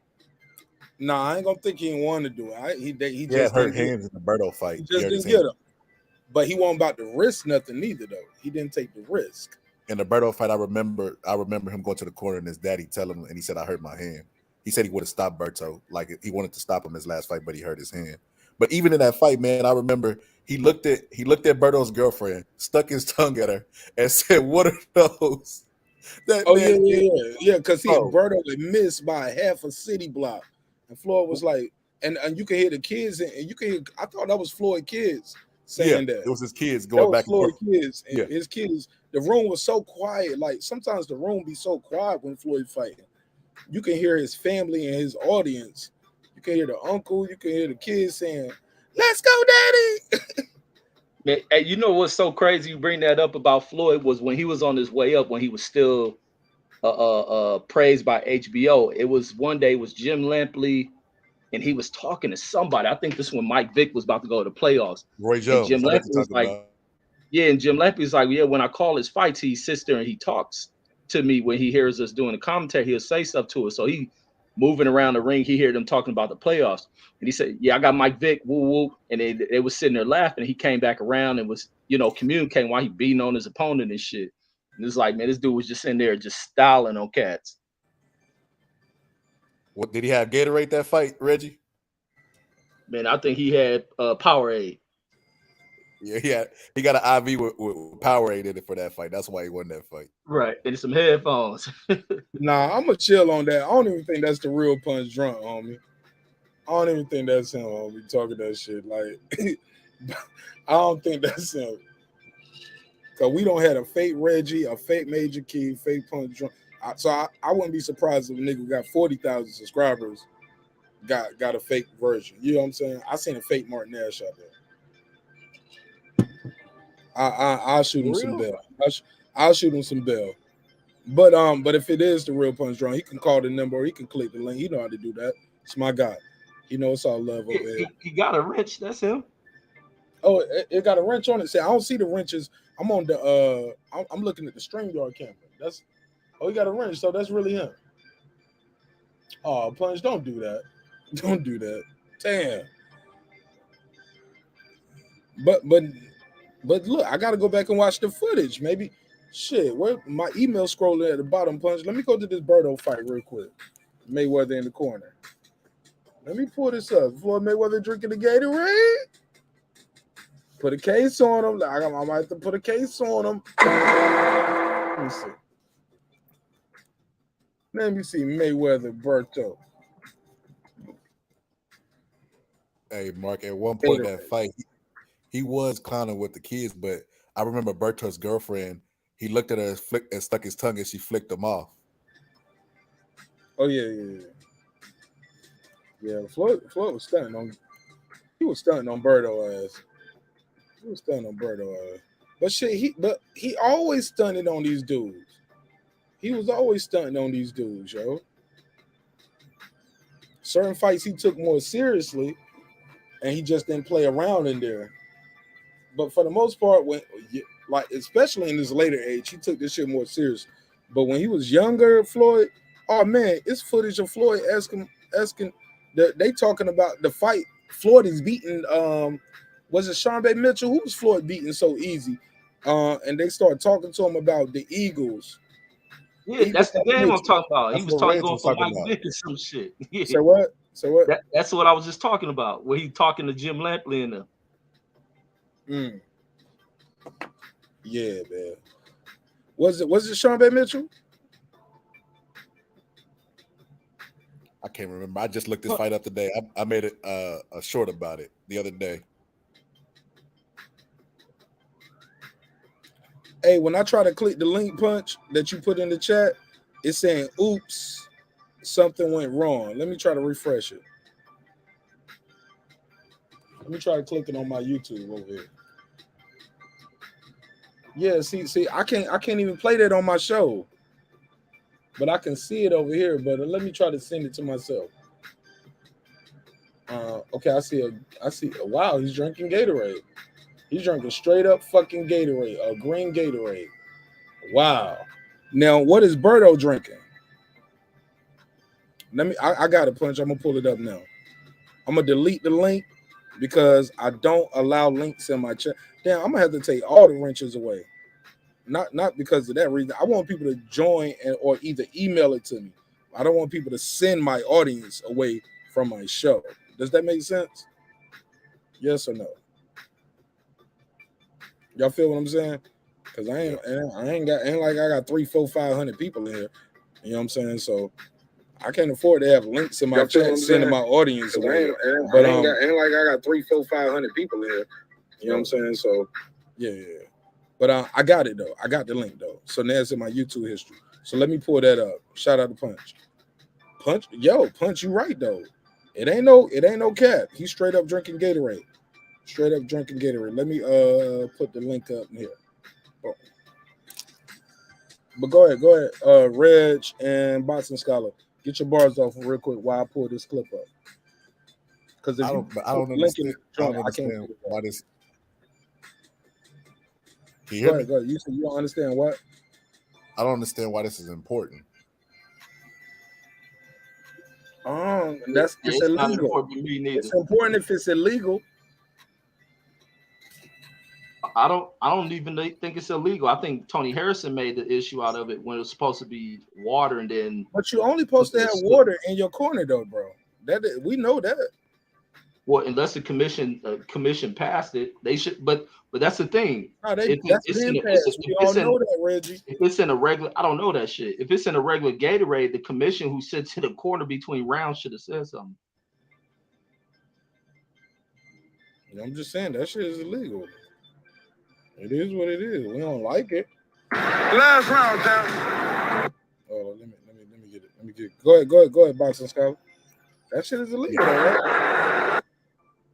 Yeah, I don't think Gatorade or no Gatorade, he was gonna whoop Berto's ass. That's what I'm saying. That's a whole nother conversation. And Berto is over there. I want to know if Berto was allowed to have Gatorade, because that shit replenishes your body with things and nutrients that your body naturally loses. He's drinking a green Gatorade. Yeah, Gatorade or no Gatorade, Floyd would have beat this. That's another conversation. But that's what I'm trying to. And that's a hypothetical. What we do know is, nah, that's a hypothetical. No. The conversation should be pull the damn rules up, and we'll find out if it's legal or not. Yeah, Punch, I got it. Thank you so much. Let's talk about it. Go ahead. What happened right here? They ain't take my string down, did it? Nah, I'm still up. Okay. I'm like, damn, they took my string down? You act like a little bitch right now. I'm like, nah, don't take my string down. But look, while we on this, yo, give me y'all take. While I got both of y'all here, give me y'all take on the Tank Davis joint, yo. And what Tank Davis had to say in that $1 million worth of game interview. And we can close out after that. But I got that the Floyd joint up right here. I'm about to pull it on the screen. What happened with Tank Davis? Go ahead. I don't know what happened. What happened with Tank Davis? Go ahead, Reggie. Take the lead. Where Tank comes out and he admits that when Gilly was asking him about his career, because Gilly was like, man, what's up with them not giving you these fights and whatnot? Like what's happening with that? And he's like, man, you in the amateurs, you wanted everybody, and here you wanted everybody. So he's like, what's up? And he was like, man, Tank was like, I don't know, man. He says, I don't know what they doing. Then he was like, and then Gilly was like, man, what do they say when you go in there and ask? And then Tank was like, I never asked them. To be honest, I never asked. So it was like all this shit Tank's been doing and pointing shit back towards Mayweather and a lot of other fans running with the shit to act like, you know, it's the Mayweather team holding it back when all the while it's been Tank Davis. Also in that interview, he was speaking about when he got the Pedraza fight, how he was just pissed off the whole time and feeling that he was being rushed, him feeling that he's just being thrown into the fighter of having to take very tough fights. And I think Tank wanted to kind of move things a little bit slower, like them rushing him into becoming a champion. He had issue with that. So it ain't so much about what they've been doing with his career. It's about what they know what Tank wasn't ready for. Just don't think it was like because out of fear, but just out of his maturity. They just knew what Tank wasn't ready for. But Tank admitting that, it just shows that there's more fault to place on him than what many people would just quickly jump to. Oh, they fucking over Tank career type stuff.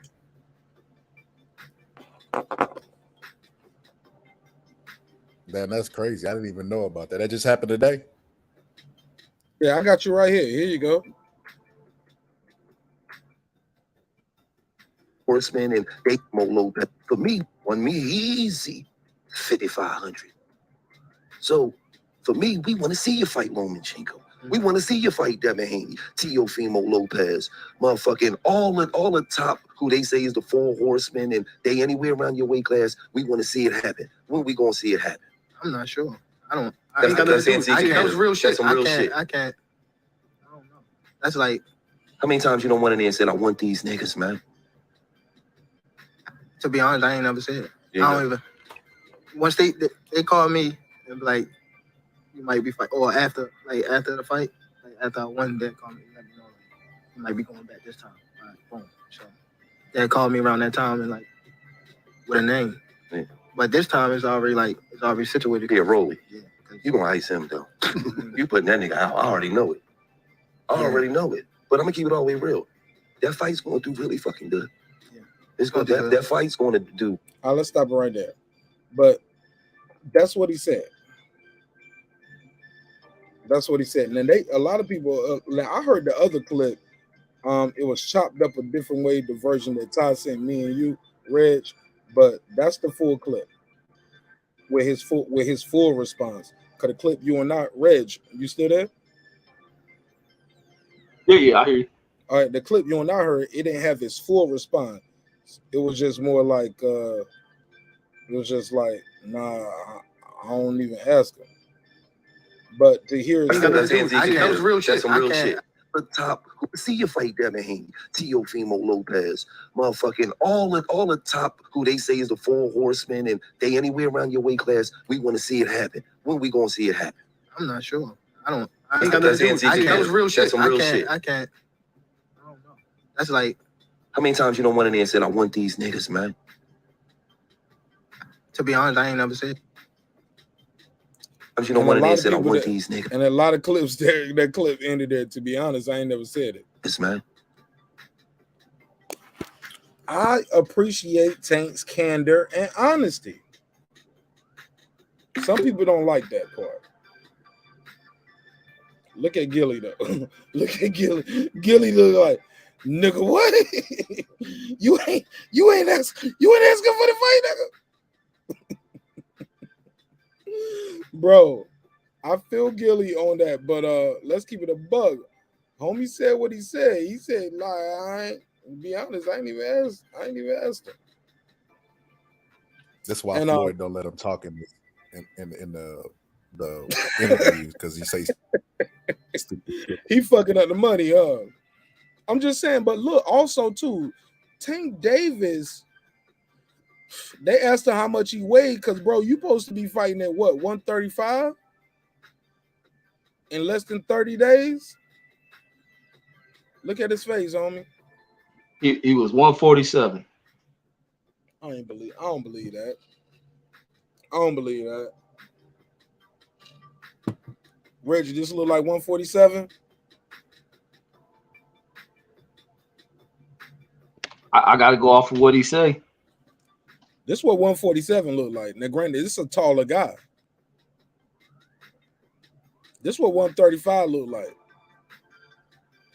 Want me to pull up Tank Davis on the scale at 135? Come on, bro. I don't think this was 147, yo. Might be 157, 155, 152. This is 150 something, homie. Because I think seen it's Tank lazy? miss what. I ain't saying nothing about. I ain't about to question his work ethic, because the man can work. I just think he know he gonna make that 135, and Rolly ain't no threat. He got Adrian Broner issues, man. Him and AB the same kind of people.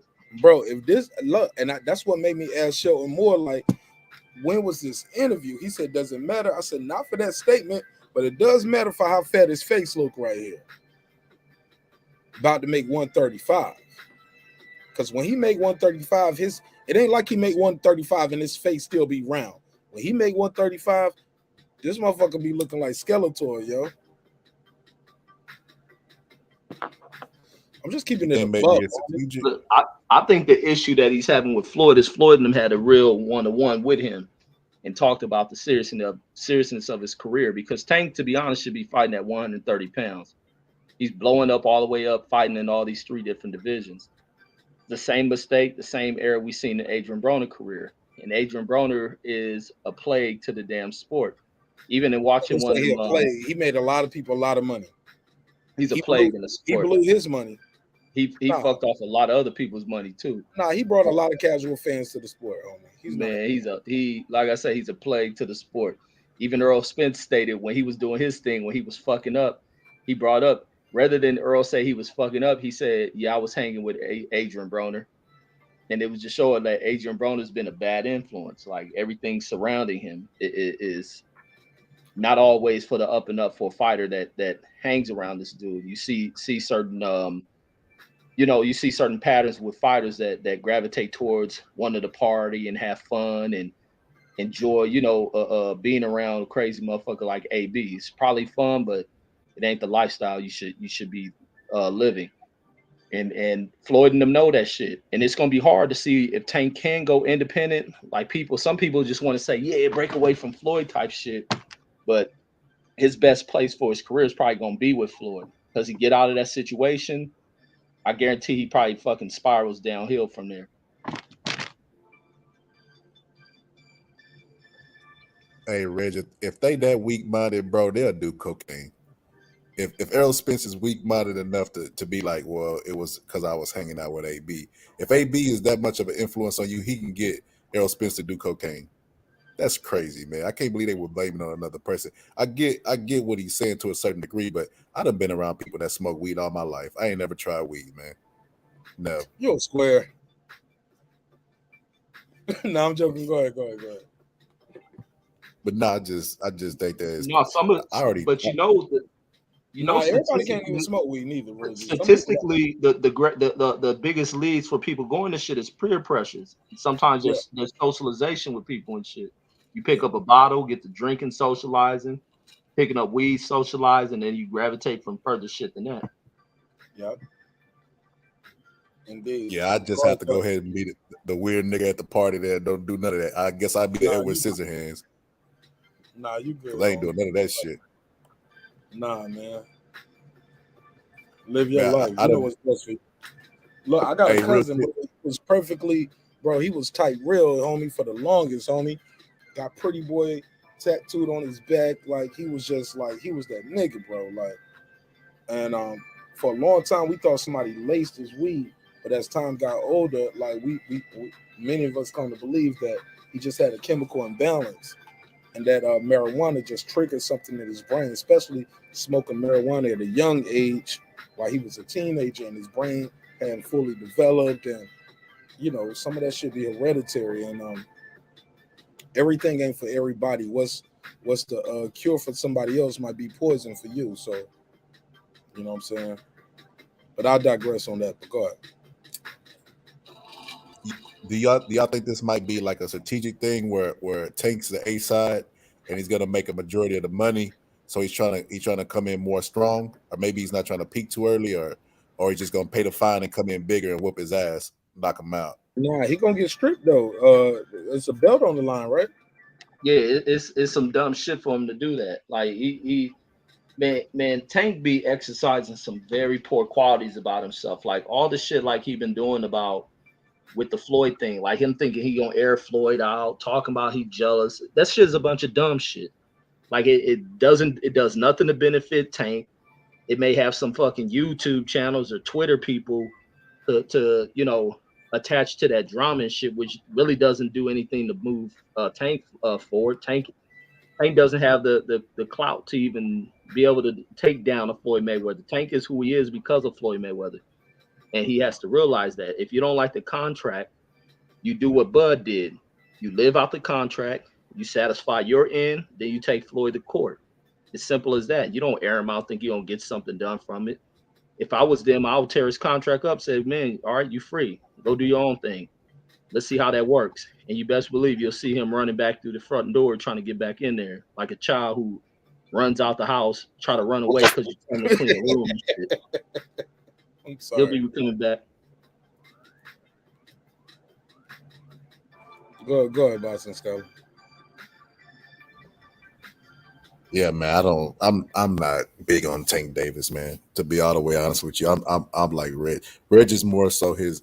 He's not a fan because of the outsider. I'm not that impressed with Tank to be inside the ring. To be all the way honest with you, the first time I ever seen Tank, he was on the card for.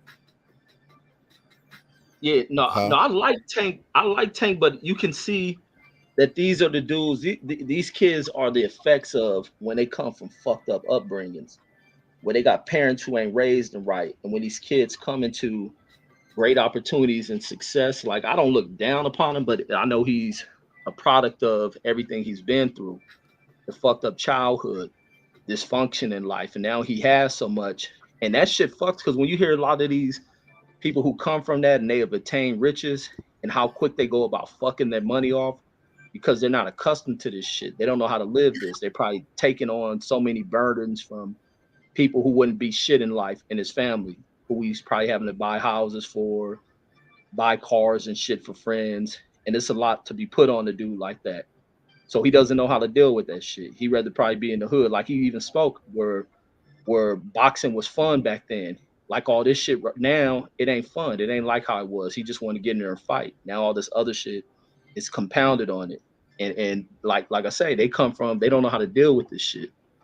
But it's all part of why a parent's decision can fuck it up for a child. Like all he can talk about is being in group homes and shit like that. Like these parents be fucking these dudes over, man. I'm not sold on Tank in the ring. I feel like Tank has power, and just like with Wilder, it erases everybody's memory. It's like that button from Men in Black. You remember that red button? They could be losing the fight, and then the 12th round knock their asses out. Everybody just forget what happened in 12 rounds. Another fighter can exploit those things. But no. But we ain't never seen Tank lose rounds like Wilder though. Neither though. Didn't him and Floyd get into a fight because he was losing the fight? He wasn't even losing the fight. Floyd, he was losing on the shit we saw on TV with the unofficial. And they didn't even get in no fight. Floyd got out of his seat and told his fighter, hey, you losing. No different from what somebody told Bud Crawford. Say, hey, you losing. Bud was losing on Andre Ward card. But on the official, Bud was winning on every scorecard. On one of the scorecard, he was up 2 rounds, right? 87, 84. So by the time of the stoppage, he just got a 10-7 round. Man, we got to get on that too real quick, man, before we close out. Because I want to know what y'all think about that version of Spence that we saw facing Bud Crawford, bro. I'm just saying, bro, I saw some 10s, and it just don't look good. Look, the immediate knee-jerk reaction, the first few people that called in, they told the truth. As the night and the show went on, motherfuckers had heard that YouTube daddy gave them some confidence, and they was like, nah, fuck that, we back, yeah. But shout out to Brandon Washington. He was my first call that night. I need to make that my main call. Like, I need to make a clip out of that, because his first reaction was, Spence need another tune-up before he faced Bud.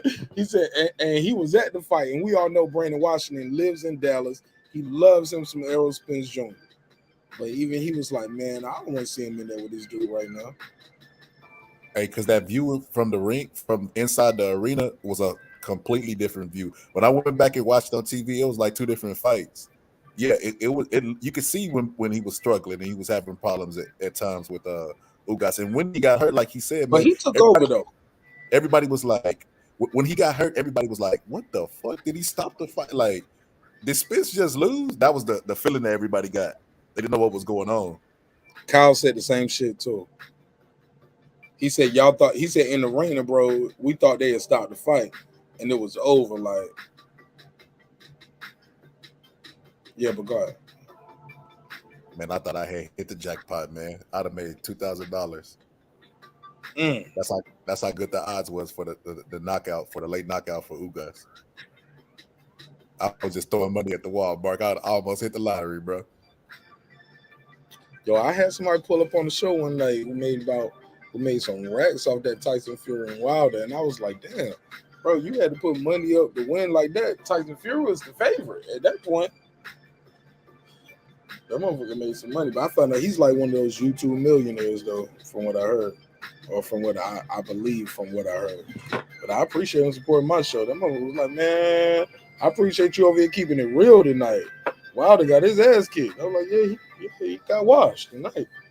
He said there's a lot of people doing content already trying to make excuses for Wilder. Yeah, I ain't no expert or nothing. I ain't no expert or betting, but if you do the props, bet on the underdog. That's the bet. That's the way right there. Come up off the underdog. You can make more money by doing the round, like if the knockout per round. That's where you get your best odds. Like I think, my boy, Derek Lincoln betted 100 on Spence knocking him out between 10th and 12th. He betted 100, won 7. Shout out to my guy Derek Lincoln. He a real one. He threw me a $20 cash out, yo. It's my nigga, yo. Super. Hey, man, let me still get Derek Lincoln to drop. Thank you, Derek Lincoln, for the cash out, because YouTube got none of that. We call this here a little twin. Wow. Nigga. Yeah, that's my brother. Appreciate you, bro. And he ain't have to do that. Hey, look. But low key, all he was doing was give me back the $20 that he took from Clips, because Clips had a cash out with Clips bet him $20 on Ugas and lost. Man, this kid Tank Davis can fight, bro. He can box and fight. I gotta disagree with you on that, boxing scholar. Like right there, the shot you see on the screen, he picked that shot. He timed it too. He waited for the guy to come up. And look at that, maximum, boom, maximum impact, and through the left uppercut, and boom, all she fucking wrote. I don't know what you talking about, bro. I get you, bro, but against who? See, that's what I judge people by.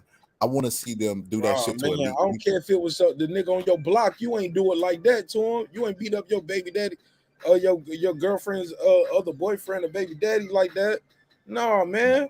This is skill. Look at the distance. Like look at the foot position.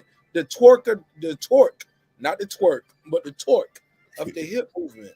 All of that shit counts, bro. We can't dismiss that. Yeah, those are fundamentals. So Lomachenko was doing all that footwork, matrix shit. You remember them videos, the Matrix? Oh, Lomachenko's the coldest footwork ever. And then when he got in there with Tio, he made him look average. You gotta do it against elite people for me to give you your credit. Like many things. You gotta consider many variables. There's other variables in there too. I'm just saying. Because by your logic, old boy ain't elite neither though. Like Kambosos ain't elite, but he did shit to Tio that Loma couldn't do. So what does that say? So now Kambosos so you don't think elite. Tio's elite? No, I'm saying no. Is Kambosos elite? He has to be because of what he did to an elite fighter. So Teofimo Lopez. Yeah, I think Tio's elite because of what he did to Loma. Okay, fair enough.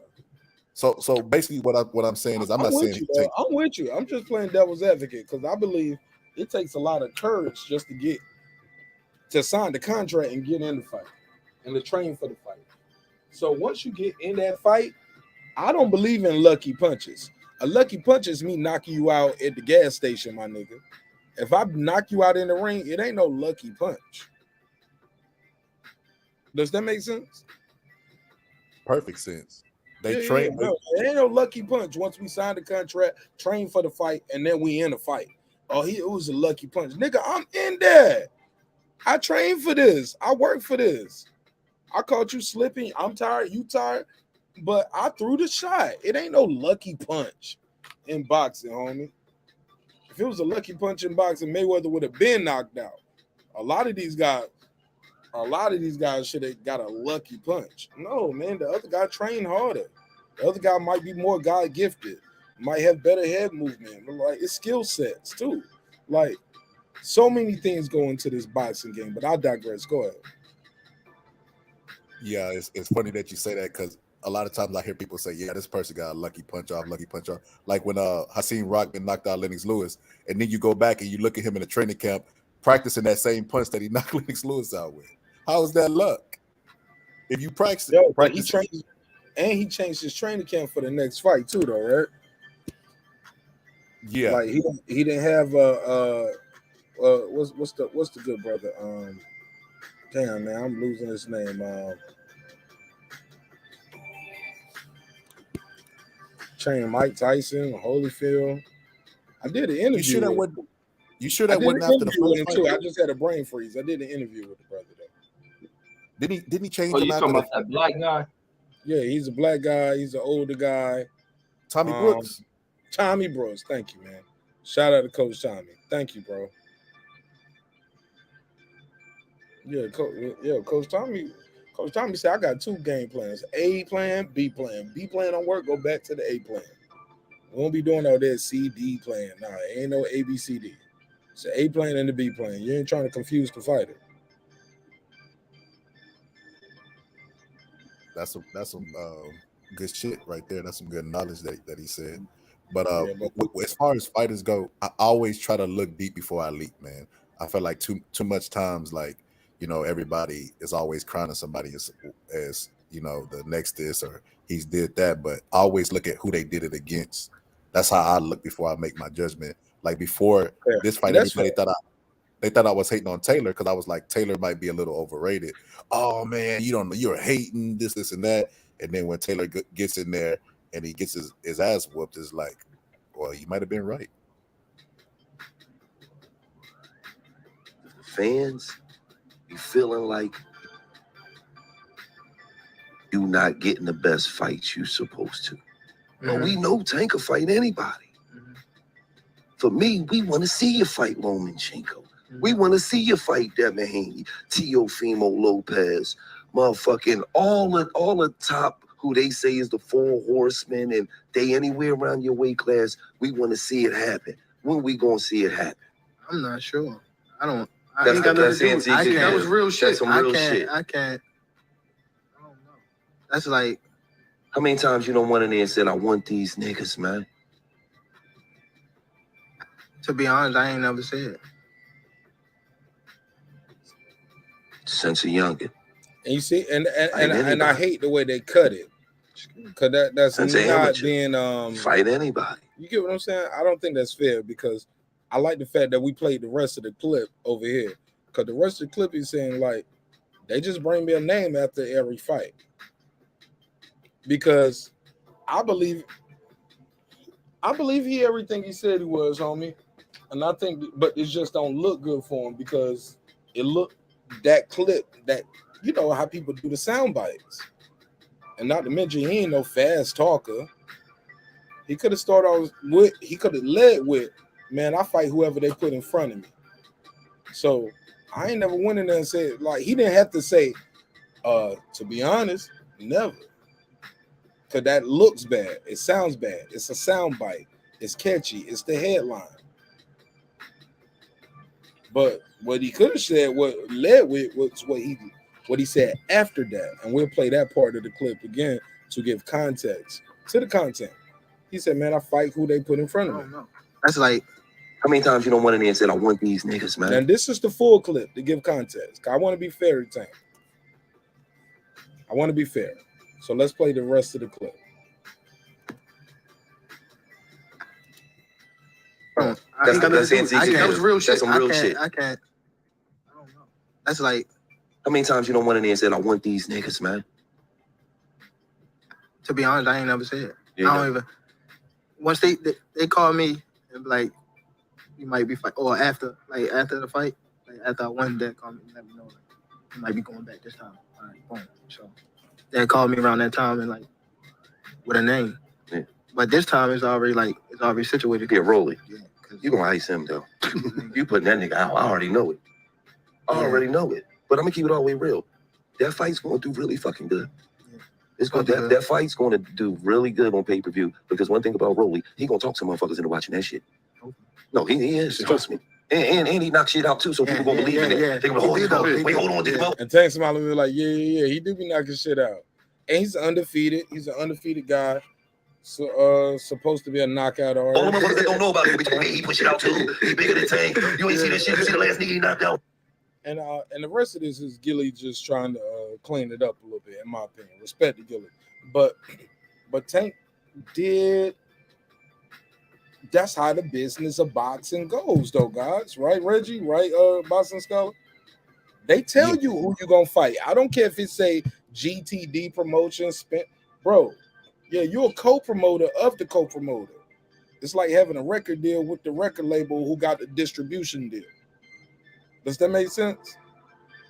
I get it on some Al Heyman shit. I get it on some on some Bill Haney shit. I don't know the full business of boxing. Don't get me into that because I ain't trying to be nobody manager or manager. I'm just saying, bro. I understand what he's saying when he say these things. They tell him who he's gonna fight. He ain't got the network connection. He ain't out there playing golf with Steven Espinoza, Les Moonves. Well, that was back when Les Moonves was in charge. You get what I'm saying? I'm wondering if he could turn down a fight, though. Now, that's a whole nother conversation. But I play the game. Shit, let's roll the dice, man. Let me give you the drive. Put a case on it. I think they can turn down a fight. That was a great question. I think they can, and I believe they can, and I believe sometimes they'll tell you, you can't turn down this fight. It's this, like, you got to fight this guy. You got to fight. You get what I'm saying? Well, we did watch him turn down Lomachenko. But, huh? We did watch and hear him turn down Lomachenko. I didn't watch and hear that exactly. Like, break it down. Put the link in the private chat, Reg. No, it's from when Floyd put it out there about him fighting. Okay, yeah, but that's not him. That's Floyd. You just said another person's name, though. But what was Tank to say? All right, let's go ahead and sign that fight. No, they always said they not trying to make another promoter rich. They doing their own thing though. They always said it was just we got it. Look, remember they used to say, look, if you don't like who Tank fighting, blame me, blame Floyd. That's what Ellaby said. Said blame us for Tank's competition. We'll take the hit. We got in Tank's career where we wanted to go for him to be the boxing next superstar. And you get what? And you know what I'm saying? They ain't doing him wrong so far. He's selling out fucking basketball arenas. Meanwhile, Lomachenko don't took a couple losses, and he fighting in the little room. That's a lot of these guys doing their own thing, and they ain't doing. Look, the Charlos ain't doing what Tank Davis doing. Neither one. You had. Am I lying or no? I don't know if y'all might mute it or what. Stop me when I start telling lies. No. But Tank got that Mayweather plug too. Other guys had that Mayweather plug and then do what Tank was doing, bro. Badu Jet had a Mayweather plug. Adrian Broner had a Mayweather plug. Shit, all these dudes on PBC got the Adrian Mayweather Broner was plug. big too. Hold up, bro. All these dudes on PBC got the Mayweather plug. Yeah, AB was big too. AB dropped the ball on that shit. Oh, yeah. So I'm just saying though, like the kids still got to go in there and perform. But I think also with some of the things with Mayweather having a cover for him, they know the kid ain't ready for that upper echelon particular dude. They knew he wasn't ready because his preparation for the Lomachenko stuff. There was already these hard battles of trying to get him out of Baltimore, and the kid resisting that. That's where a lot of that stuff sprung up from. They were trying to take his career serious, but he was a young dude. Like it's a battle. Imagine being a promoter you having to deal with where you got to go get talent. Some of these talents come from some of the roughest backgrounds, some of the roughest environments, and they become accustomed to certain things. They want to hang in a hood. They still caught up in stuff. So it's hard to pull them up out of it. It's a battle to get these kids up out of there, and get them on the straight and narrow, to try to get them away from friends that ain't, always, productive to their careers, for their success and moving up. They don't want to leave people behind. Tank don't want to leave none of the folks behind he came up with. And that was a hard thing to swallow. And it was a battle between him and Floyd. But I don't know, he gotta refocus and dedicate himself to the lifestyle of a boxer. He's a fighter through and through. He got the heart of a warrior. He's a fighter, but there's disciplines that come with it. We hear that shit every training camp, Reggie. Huh? We hear that same shit every fucking training camp. Exactly, and that's why he's certain not fighters, fully certain fighters. We hear it every training camp. He rededicated his life to boxing. Exactly. And then we know it ain't true. AB, Gervonta Davis, and ERROL Spence. Fuck it. I'm keeping it a buck. Those three guys, they have a very large fan base. Two of them are still undefeated and found a way, arguably because of the competition. But come on, bro. We always got to hear about motherfucker being focused on boxing, but you a boxer. Go ahead, man. I digress. To answer your question earlier that you posed about, you said that version of Spence, I think that he could. There wasn't no question for me. That was a declarative statement. That was a statement. Yeah, so I think Spence will have his moments. Interrogative statement, exclamation point on that shit. Hey, that's me helping the kids with their English homework. Look at me. Go ahead. Yeah. I think that fight is 50-50, man. I can see Spence having moments in that fight. And I don't know if Bud could take those. What if he breaks Bud's human? It's a possibility. Just saying, like, I think Bud will edge out the fight, but I still think the fight is 50-50, and I think Spence will have his moments in the fight. I don't think it would just be a one-sided fight. I don't see it. Bro, I do this shit for real, homie. I've been picking them, bro. I've been doing good at picking them too for a minute. So what you think is gonna happen? You think if they fight this year, even if they fought in November with Bud having a 1-year layoff, he's gonna beat that version of ERROL Spence y'all just saw. I guarantee it. And look, and if I'm wrong, I'll go. Oh man, I'm gonna make that bet with somebody. I got a bet that I'm gonna make with somebody. Cause I already know who it's gonna be. Cause they just want to shut me up for a week. They want me to do my apology video. I got a bet with I think I got a bet with Derek Lincoln that even if once the fight is signed, I gotta buy ERROL Spence hat. I think, like if he actually takes the fight and once the fight is official, I gotta buy ERROL Spence hat because I was telling people this. I didn't even believe this fight was gonna happen. So if the fight get made, I gotta buy ERROL Spence hat. But if ERROL Spence win, I got to bet with somebody on that. Where they just want me to go dark for 7 days. Marq Nash, you do your apology video on Sunday, and I don't want to see you again till next Sunday. Nigga, take a week off. No lives for you. No live video for the whole week. And I was like, all right. Mark, how you so confident with a fighter whose trainer don't even know what he's gonna do in the opening bell? I don't even think Crawford knows. I'm gonna tell you why. I'm gonna tell you why. That same question that you asked is the reason why I'm so confident. Ask me why. Why, Marq Nash? Because that fighter makes adjustments live on the fly in the middle of the ring. That's a gift, homie. That's a talent. That's special. Your trainer can't tell you what you seeing, feeling, and what's open. Just like with Floyd. I seen Floyd fight, and Floyd and his uncle's like, go for the body. He was like, he guarding it right now. He said, but I'm gonna get to it. He guarding it though. He's like, well, break his guard. He's like, and his uncle started telling him things to do. But Floyd's like, he guarding it right now, but I'm gonna get to it. Floyd is making adjustments in real time. There's only so much that the guy can tell you. That the fighter got to go in there and do it. But I digress. Go ahead, Reg. Go ahead. You still there? Is Reg still there?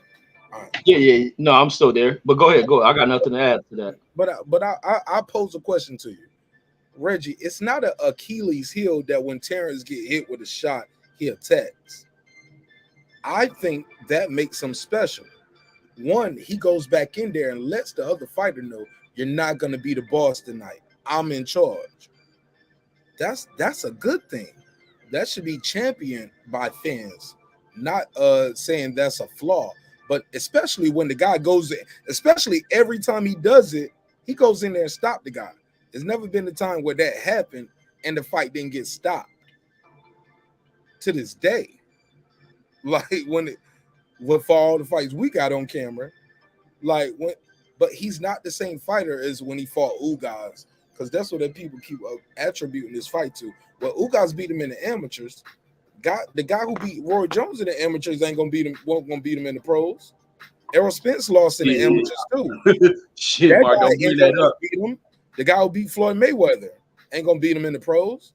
Tarver beat Roy Jones, and what's the dude got? Vernon Forrest beat Sugar Shane. That's what I'm saying. Now it's always exceptions to the fucking rule. Especially with the Tarver. Now, because Tarver and Jones, they split them. They split them 1-1.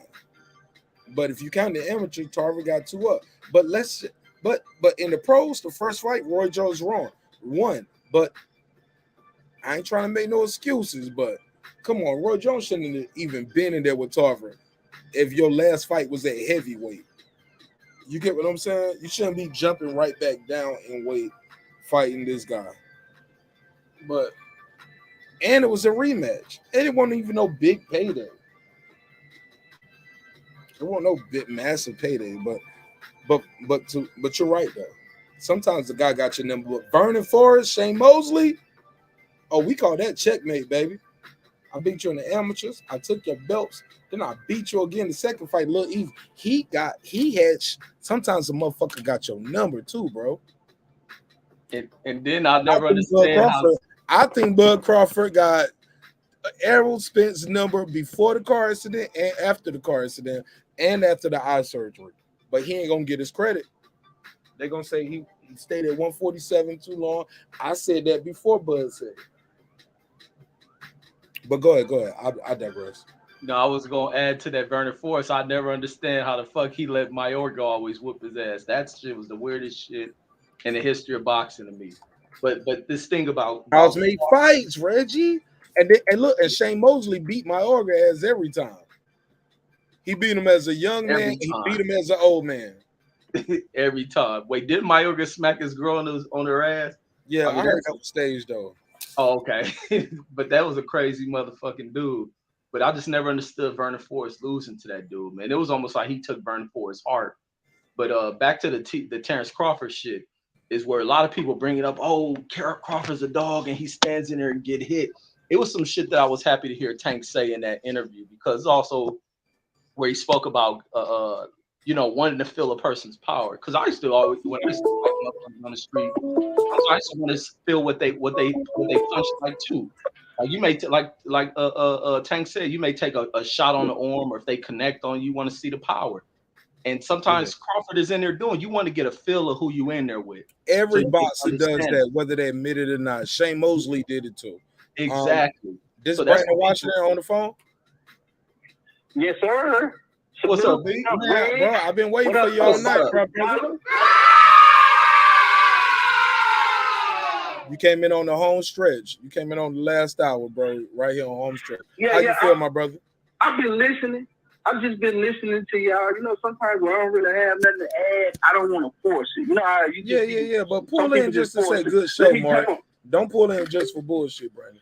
Pull in just say good show. Yeah, no, Mark, come on, man. You know you always. No. That's what you do, though. I support you too much. Yeah, but you I agree. You definitely pull in. You definitely pull in just to say, get right, Mark. Yeah. Hey, but you got to admit, when I do that, it makes a good show, Mark. You got to admit. Go look at the playback, see how it changed. I believe. But, but outside of that, I just want to say salute to Reg, salute to the boxing style. But, hey, Reg, I'll be right back. Keep putting out that content, Reg, man. You're doing great work, man. And you pumping it out fast. And I hope your channel growing. So I know you want to shoot for subscribers. I hope you don't shoot for subscribers. I know you don't shoot for subscribers, but I tell you this. I was at the fight with Kyle. Kyle and Cintos and everybody, we all sat together. They sat with me. But long story short, Kyle was everybody in the section. He would turn around and be like, and ask them for their phones and subscribe them to the boxing section. He would be like, yeah, y'all subscribe to my YouTube channel, The Boxing. Kyle probably got 20, 30 subscribers just by word of mouth. So, Reg, you got a great channel, man. You need to start promoting it more. I just think that you got a hidden gem, man, and your perspective is needed, and that you know how to go along and get along type dude. That's why I respect you so much. But yes, sir. I just want to be pushing my shit because I jump on here and I just get the going. I'm like, what's that dude who be shooting niggas at rap? The baby, how he get on the beat and just go. That's how I be with my content. I don't even think about it. Yeah, but man, I can't even wait to come out to Vegas to hook up with you. You know what I mean? Like I'll probably be out there maybe the end of summer, maybe if they put a big event there, depending on if I can afford it or not, I'll be in Vegas. I can't wait to. I'll be done cross everybody off the list. I got DB, I got you. I already done met DB. I met everybody. I just ain't met you yet. So once I get a chance to meet you and Mark. Man, when you come out here, I'm there. Sir's out here. I'm trying to link up to say what's up to Sir's, but I had work and then he got the thing with him and his lady. So I'm gonna try to catch him before he leaves, just to say what's up to them and shit. Is that Brandon? Yeah. Bro. Yeah. I was gonna try to link up with you at the fight too, man. I was gonna try to link up with you and Ben Israel. I ain't had no way to get y'all Why you information on that. didn't? Huh? I said, well, man, why you think you should have got my number from Mark, or you should have asked for it when we was on the panel? I wasn't thinking about it. We was hooking up with everybody. Hey, Brandon, you was in there with crazy ass Ben Israel. I heard him the other night. I didn't. Was he at the fight? Because I didn't see him. Yeah, I heard him say he was. Santos. I seen Kyle Santos, DJ. I want to say L-Dub Boxing was there. Who else? And we all hooked up. But otherwise, I guess everybody, if you wasn't trying to hook up with nobody else, you just went to the fight. But yeah, Boxing Scholar, next time, man, get my information and stuff. We can hook up and meet. We spent years, and that's why I was so excited about meeting Kyle and Santos.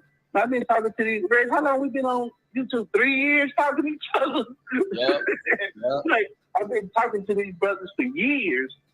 I mean, we damn near know each other's life story. So to meet each other, to meet the brothers who you talking to, it ain't nothing like it. So, Boxing Style, I was next to somebody. Next time, man, it's a big event. Man, reach out, brother. Reach out. I wondered if that was you that was sitting behind me, because somebody was on the phone. They was like, "Yeah, man, I'm right here," and they were like, "What's up, man?" I wonder if that was you, bro. I had on a checkered red shirt with a bucket, a red bucket hat on. That's what I had on. I'm gonna go back in my videos, bro. I think I was sitting by you. And I was sitting at like section 107, like the lower level. Oh no, that's but I came in and met Kyle. I met Kyle of them. What level were you at? I think it was 149. I think it was one. Oh yeah, you was up there. You was way up there. You was up there with Champion Hard. Yeah. Ready to say you po, nigga. Hey, he said this is the Titanic. You dead, nigga. Hey, I'll take that shit. That must be too rich for my blood. I don't like boxing that damn much. Nah, my ticket didn't cost that much. The lower level, I think I paid $150 for the ticket. Are you serious, bro? But the trick is, Boxing Scholar, you got to get the tickets on pre-sale, because you're not buying them on markup prices, and the ticket guys ain't had a chance to buy up all the tickets to send them to drive up the prices. So what you got to do, anytime you know a match is coming, look for the pre-sale, and you try to get that pre-sale code. Because Earl put the pre-sale code on his Instagram, and I think I saw it read. Somebody posted it, and I just went on there and typed it in. So that's the kickboxing style for now. Pre-sale, either pre-sale or if you know the fight, like let's say like this is your corner fight, Oscar Valdez, them tickets gonna start dropping. If you don't get the pre-sale, they'll start dropping like the day of or right before, that kind of thing. So that's the trick. Pre-sale. Thank you for that, man. Hey, we spent damn near $500 for them 2 tickets that we had. No, man. No, ask when Kyle, because Kyle brags about how he sat with me. Because I think Kyle them they traded their seats in and came with me, and it was 2 extra seats. So we basically sat the level before the floor. So if you was in 148, just think of where I was at 107. Paid $150. Bro, I need your info. That was it. And I paid for parking. I had bought the parking ticket also on the app. So I just paid $50 for parking. I parked in like a lot of less. I was close. Damn, bro. Yeah. I'm glad I talked to you, man. Because that's good. That's what we're here for, man. Yeah. Man, I want. Is that stadium that damn big? You said what, Reg? I'm about to say, is that stadium that damn big? That shit was huge.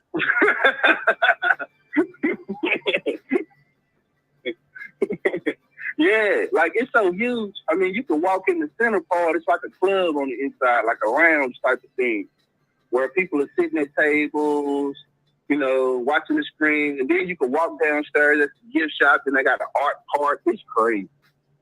Yeah, it's crazy. And then what's set up like in Dallas?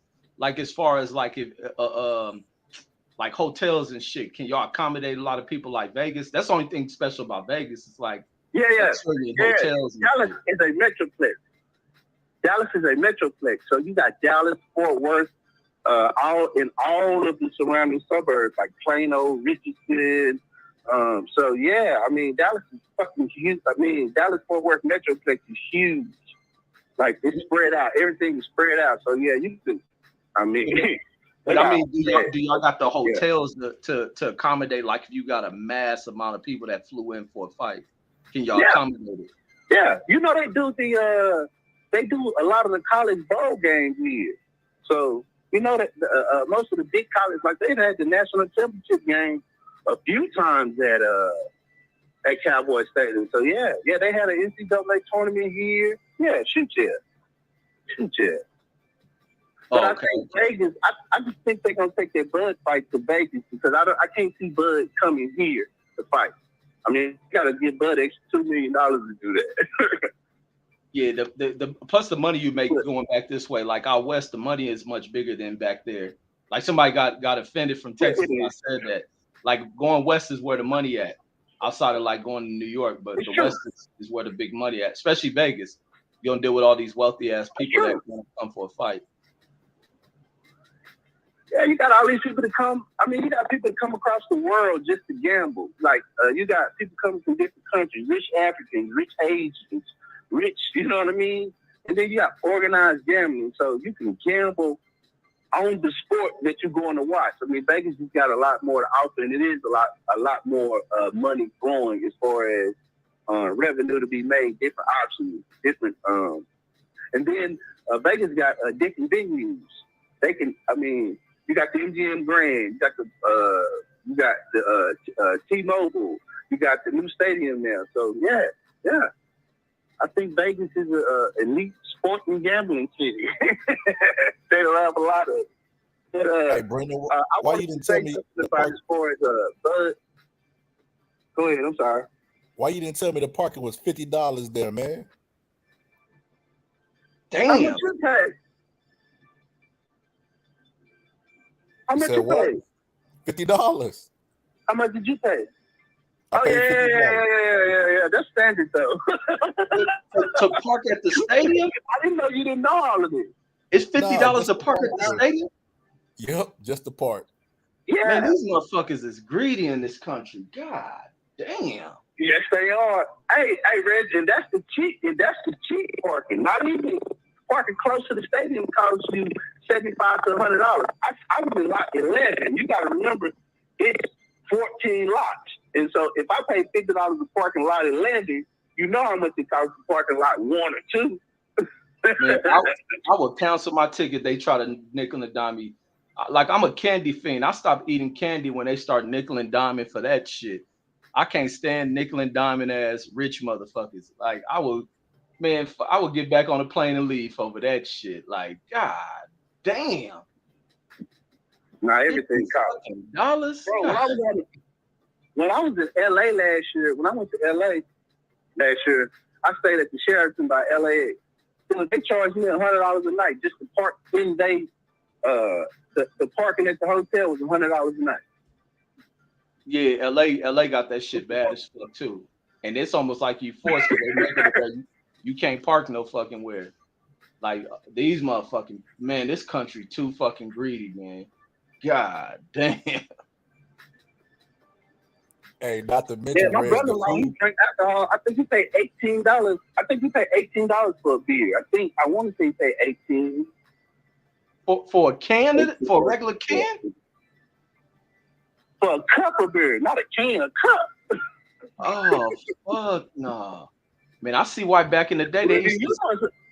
You must ain't been out lately, bro. You must ain't been to these football games and basketball games. Man, I stopped fucking with that shit when they start whitewashing. Man, I'm like different than a lot of motherfuckers, Brandon. When they start whitewashing shit like with sports, I stopped fucking with all that shit. Like, so going to a game, like hell no, it'll piss me off to watch half of that shit. So, like, but to go there and pay that much for some man, fuck no. Because I come up in the area where your mom and them will sneak shit in the motherfucking venue, wrap chicken and shit in foil and wrap cans of beers in foil and stuff it down. Cause where the Rams Stadium at, my mom used to go to the racetrack over there. So we used to go to watch horse racing and shit sometimes. She'll stuff a whole 6-pack, wrap that shit in foil, put her shit in the freezer for a minute, wrap that shit in foil, some chicken and shit. She be at the racetrack like a motherfucker.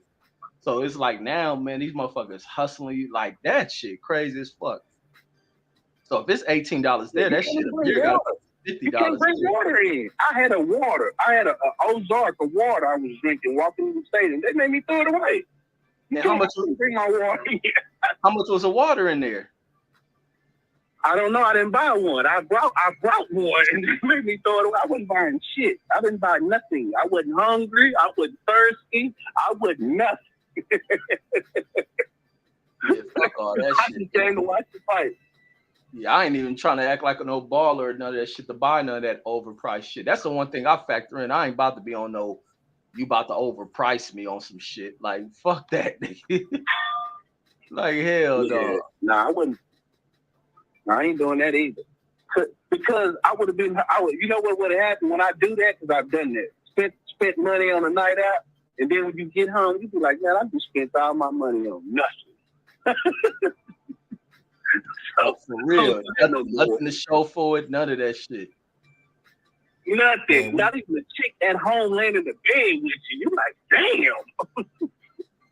Man, Brad, I just spent all that money on those fucking tickets, and you spent less and got better tickets than me. And then I paid $50 for fucking parking. Man, I done got fucking robbed without a goddamn gun, man. I'm mad as shit. Wait till I tell my wife. You probably waited too long to get your ticket. When did you get your ticket? Now we got them early. Man, hey, y'all ain't got no. Next time you jump on pre-sale. Y'all ain't got like a rail system out there and shit that get you out there, or it's in the middle of nowhere? It's in Arlington, which is a suburb, and they don't let the rail run after. We do have a light rail to run all the way around the city of Dallas, but conveniently, they made sure not to build it out to Arlington. And I ain't got to tell you why. You know what it is. Hey, Reg, I ain't even gonna lie, man. When I went there, because Texas big as shit. I was expecting the Dallas to be like kind of like Houston, but they had their own swag, man. I can't say they do. They was like respectful. They wasn't what I thought it was gonna be. I thought it was gonna be because I always hear stories about Dallas shootings on the highway and shit like that. I thought I was gonna go down. That's them Fort Worth motherfuckers. I think Fort Worth supposed to be that ghetto ass shit. San Antonio and shit. Yeah, hey, I went out there looking for. I wasn't looking for smoke, but I was like, man, let me not be disrespectful.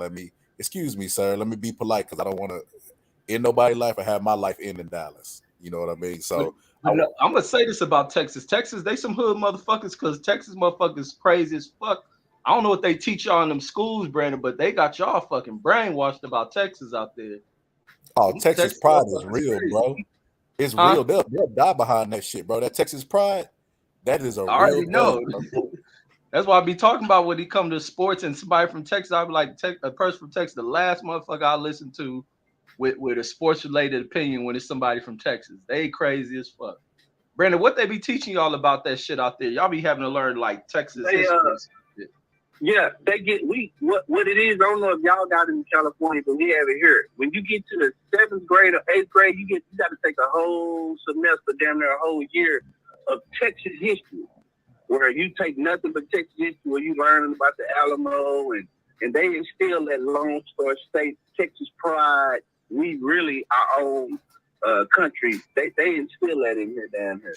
Like that's the thing. Like Texas, they basically treat it like it's its own country. I knew they had to be teaching y'all that shit. Yeah, they do. They teach that. That's why it's so much. And then Texas was a republic at one time, so it was its own country, and that's still tough. And that's the way. And if I don't know if y'all do that in California, but here they always talking about Texas seceding.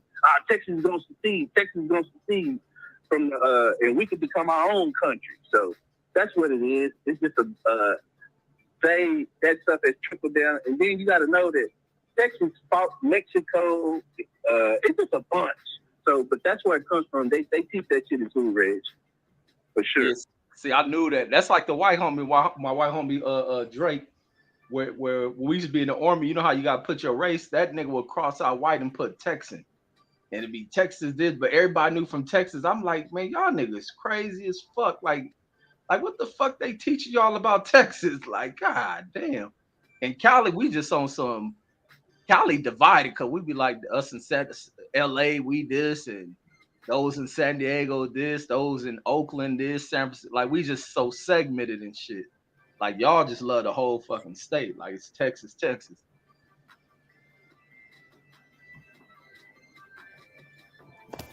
Yeah, I don't think no other state is like y'all. And our Hispanic population, and we don't beef with them. We don't have wars. We ain't beefing with the Norteños and the Southeños. It ain't like that. We don't. It's a whole different vibe. We don't have areas where we can't go, and it ain't like that. Like everybody respect everybody, and we live right next door to each other. So it's real integrated as far as the poor community, as I'll say. And everybody got guns. This state area, it's not like that here. Yeah, see, that's the bullshit with LA. Like it be in LA, you got hoods that share the same hood, but be from enemy shit. Like it can be a Mexican hood and a black hood, and they share the same hood. Hey, Reg, everybody out here. Enemies. Everybody out here got guns, Reg. I was trying to go to the gun range the other day. I said, do you have to have ID? They said, nah. I said, well, what's the age limit? They said 8. I said, 8? Who the fuck need to be at a gun range at 8? And who the fuck decided 8 was the age? Was you like, well, at 6 they can't carry the gun because it's too heavy? You know they let them old retarded old wheelchair bound fucking hillbillies run the state and shit. But the motherfuckers, I'm tripped. When I first got to Texas, I went to a pawn shop with the homie. The homie was going to a pawn shop to go buy some speakers and shit. In LA, all I know what the pawn shop will have, because I think after the riots, LA used to have gun stores, but we didn't have this shit that I seen when I went to Texas pawn shop. I go to the pawn shop with the homie. He going to go look for some speakers. I know, the pawn shop, you can buy radios, all this shit. We walk in this motherfucker, the whole section of this pawn shop full of motherfucking big ass pistols, automatic rifles, 50 caliber sniper rifles. I'm like, what the fuck? I'm thinking we went in a gun store. This is a regular pawn shop. Like, what the fuck? And then it's like, man, yeah, they ain't got none of these gun restrictions. They ain't got gun laws like that. Then one of the cooks in there, one of the cooks in my in my unit, his name was Church. Man, this fool ended up getting a murder case in there from killing somebody with an SK. Fool had an SK that he get into. I remember he get into in the club one day, and this was what fucked me up too, because he leave out the club, he go over to his car, he go pop his trunk to go get that shit. And I guess they called the police because they knew how wild this motherfucker was. And they come, the police come. I'm like, damn, Church done fucked up. Like his whole military career done. They about to put this nigga in fucking prison. Because how LA gun laws is, man, they looked at his gun, had him show that he was a registered owner, put that shit in the car, and told him to leave the parking, leave the area. Man, I was dumbfounded in the motherfucker. Like, wait, what the fuck just happened? Like in LA, he'll be getting a felony case he got to fight. And then shit, like maybe 6 months or a year later, he ended up going to prison for killing somebody with that shit. But I was like, y'all gun laws is relaxed. But I'm like, even with gun laws, how fucked up this country is. Because I was saying either yesterday or the day before, like where people be like, oh, we got no gun laws. But I'm like, shit, everything y'all got in y'all states, we got in California. And we gunning people to fuck down with weapons we can't even buy in stores and shit. Hey, it's funny you said that. Red. So I used to do security, right? And they put me in a place downtown, and it was paying a lot. So I'm like, why can't he find nobody to keep nobody at this post, man? Should have been a red flag. What state was you in? What state? I stay in San Antonio. Oh, okay. So I'm thinking like, why they put nobody? I'm like, fuck it, man. I need the money. Got to take care of my family and shit. So I take it. I don't give a fuck what come with it. So, I'm already like my census is already up because it's a dangerous area, because I'm like, why the security guards ain't taking it? It got to be dangerous. So I took it anyway, right? And then I went down, I'm like, oh, it ain't nothing but homeless people. But see how I am, I don't look down on nobody. So we could get along. As long as you don't disrespect me, we could all get along. You know what I mean? So I go down there, and I was like, I know they're gonna try me. I'm security. First person tried me. I was like, listen, man, I'm gonna let you know I'm not the average security guard. This ain't Friday. I get on your ass, and we can worry about the other shit later. And then, you know what I mean? I put that statement out there. A couple people tried me and stuff, and then, you know, they try to play a game of chicken. But I only had to whoop one motherfucker ass, and the rest of them fell in line. So I'm out there, you know, made my job easier. The next day, somebody got clapped. And I'm like, God damn, man, Texas homeless got fucking guns, bro. Like 2 or 3 people dropped over in that area, bro. It got to a point where I just put my gun on my hip under my jacket, man. I was like, yeah, I can't fight these. I can't fight no bullets. These homeless motherfuckers got guns. Everybody got guns in Texas. That is wild, man. I couldn't believe some it. Some of them homeless people be gangsters, though. Best thing.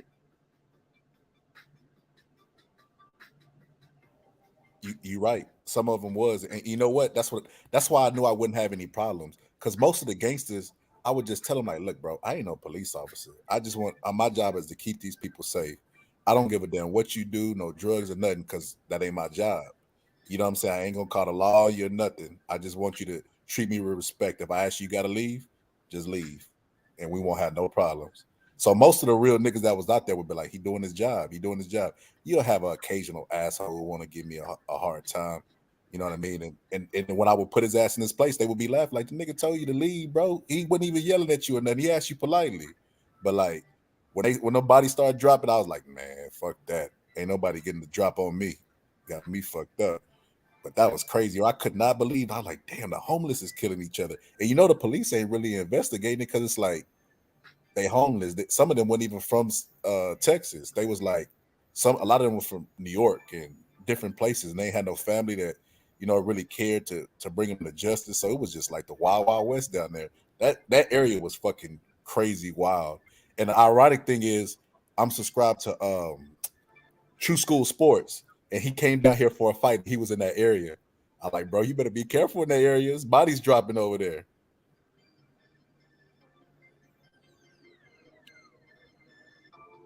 Y'all there? Yeah.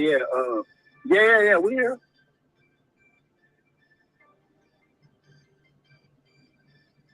Yeah, no, I mean, you was about to say something early. Oh, B dropped off. But yeah, no, man, man, the funny thing, like, man, I don't like going to like downtown areas where there's a lot of homeless and shit. Because for one thing, man, it's hard for me to eat in places where I see a lot of homeless and shit at. Because I'll be thinking they down there prepping and cooking the food and shit, and seeing, you know, some of the shit that homeless people do down there. So me in downtown areas, man, I'll be having a hard time wanting to eat down there. But you always gotta watch some of the motherfuckers because you deal with a lot of the mental health shit with them. Some of these people are fresh out of it. Some of them, you know, may have prison backgrounds. Some of them are gang, you know, ex-gang members and shit, come on hard times. So some of them have that instinct to where they'll kill. That's why you deal with a lot of homeless communities. You deal with high criminal activity, a lot of violence, and you deal with a lot of death, a lot of homicides in there. They'll stab the fuck out of each other, shoot each other. So you get around the motherfuckers, you got to really watch yourself in them. I don't play that shit like you got to give people a pass because they got mental health or how people be talking about with the cops. They kill somebody with mental health. Shit, them the motherfuckers you probably more than likely have to kill and shit. I ain't about to let no motherfucker wait for a psychologist be in court talking about, well, his mind wasn't functioning properly and he wasn't aware of what he did and you dead as fuck. Like, hell fucking no. Knock this motherfucker head off. You said a mouthful. That's exactly right. I didn't play. We'll handle that shit after. Let me find out afterwards you got, because I'd rather take the chance of you know what I'm saying, whooping your ass and you having a mental issue and me finding out later than, you know what I mean, your threat not be taken seriously, and then I end up losing my life. Fuck that. Because a lot of them will make empty threats. You know what I mean? Oh, I'm gonna do this, I'm gonna do that. But I took every single one of them threats serious as hell. Well, yeah, you gotta take everybody threat serious, man, because you never know where a person's mind state is. Why you tread lightly on how you fuck with people. Even with me when I be fucking with people, but I'm also a person that stay aware of my surroundings like a motherfucker too. But when dealing with people with those type of issues, they psychotic, schizophrenic, and all that shit. Like, no, I'm not about to tread lightly and say, well, no, I shouldn't maybe shot that motherfucker. Nah, fuck that. We'll deal with that in court. I should have institutionalized this person, kept them off the streets. But that's why, like, in this country, they got to start addressing that shit. Start addressing getting these people help, getting them off the streets. But they're gonna start doing it because you start looking like, especially in LA, I think it's probably around the whole country, but especially in LA, to where rich people are being the targets of a lot of fucking violent crimes, following them home. And as much as you know, you don't want to see people robbed and shit, but I think it's such a necessary thing that's happening with those folks. Beverly Hills, Hollywood Hills, they robbing and shooting them people up there. But it's giving them a taste of what you ignore, and pretty soon it's almost something like with I don't know if you remember that Kendrick Lamar album where he had that little where he is Mortal Man, and he got where he talking to Pac, and Pac make up this line about what's going to happen where the rich have become consumed, and it's almost like what's currently going on where the rich are starting to be consumed by those they have starved out and shit. But it's happening like all across this country, but you're seeing a lot highlighted in LA and shit. Hey man, somebody said I was capping. I'm looking at the chat now from my phone. Who is that? Pull up, talk about I'm capping.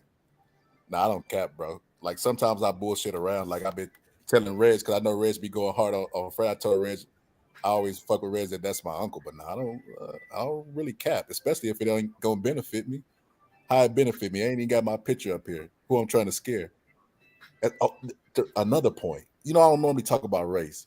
This is what made me give me some, like, you know, everybody got that aha moment in their life. This is what gave me some pause towards being aggressive towards black people. I don't even like to see this shit. Like when that dude that with the boxing amateur record, when he be calling up here going at Ben Israel, I be like, listen, you always make a good point, Reggie. You be like, we care too much about how white people see us. I'd be more concerned about what black people think of us, because that's where self-esteem start. It starts with how we see ourselves. So when we bickering and fighting, I look at how white people handle the what they consider white trash. They don't even be handling them as hard as we handle other black people, man. Like they fighting over. They both fans of a fighter, and they about to fight because they fans of the fighter. That don't even fucking make sense. So what happened with me, why I had my aha moment, is when I went out there, like I said, to that downtown area, it was an old dude out there. He was an older man. And he was walking through, and I said, "Sir, can you do me a favor?" And he said, "What's that?" I said, "Can you walk around?" And he said, "Fuck that, I ain't walking around." I immediately got ran hot because nigga cussing at me. That just triggered something in me. And he was like, "I ain't walking around. What you gonna do?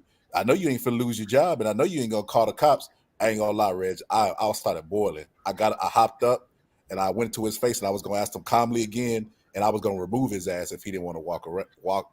But then I, like, on the walk over there, I was just thinking, like, I'm gonna be him one day. He's an older guy. He got gray hair. He should be reachable. And then I told him, like, bro, why you giving me a hard time? You see, I don't single nobody out. I ask everybody to walk around if you're not a customer. If you're a customer, you fine. But if you're not, you got to walk around. Like, why you giving me a hard time? And when I reasoned with him, he was like, "You right. I was wrong." But I was just thinking, like, what I had, like, I was about to remove his ass. Would I have done it if he was an old white man?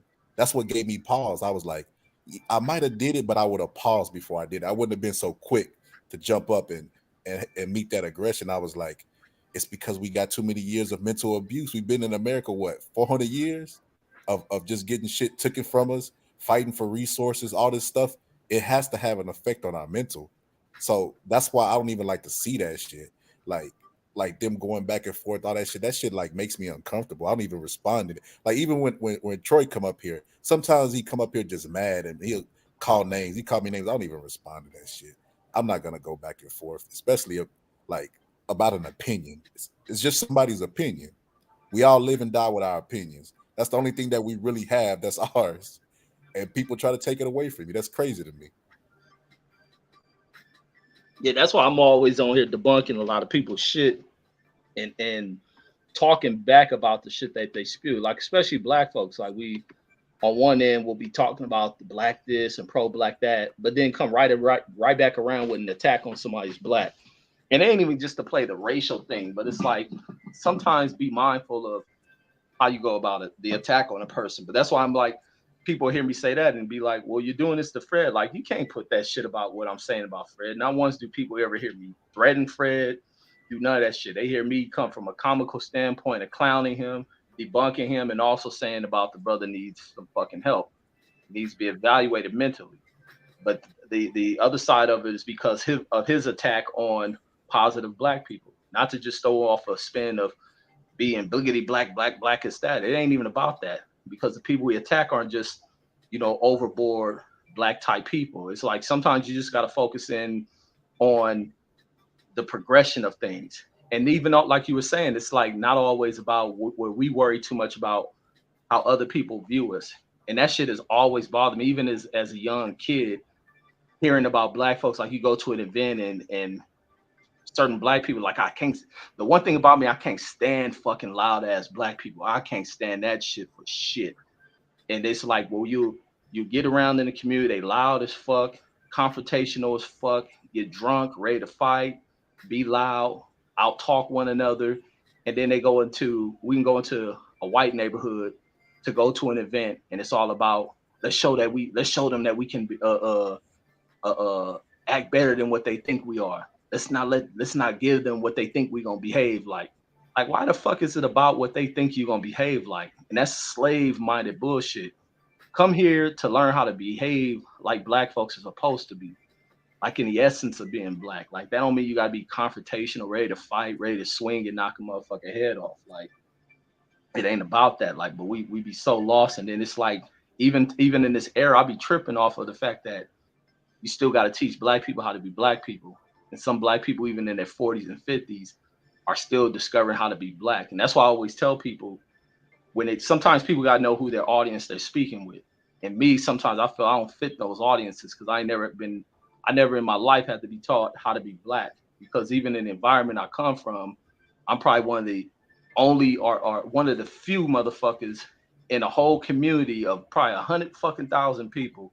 I can fit into that 5% of people who never functioned, where I had this hatred towards people who look like me, a need to want to go pull a drive-by on people who look like me, or thinking people over in this section of the town is my enemy when they look like me. Like I never had to do that. So I'm like, I don't need people to have to go about, because they have rediscovered shit. They come with new philosophies on life that it has to be taught to me, because y'all playing catch up. I'm not. So it's like I've always been in this mode of respecting what blackness is and shit, without wearing dashikis or being dressed in black and going rah rah rah about shit.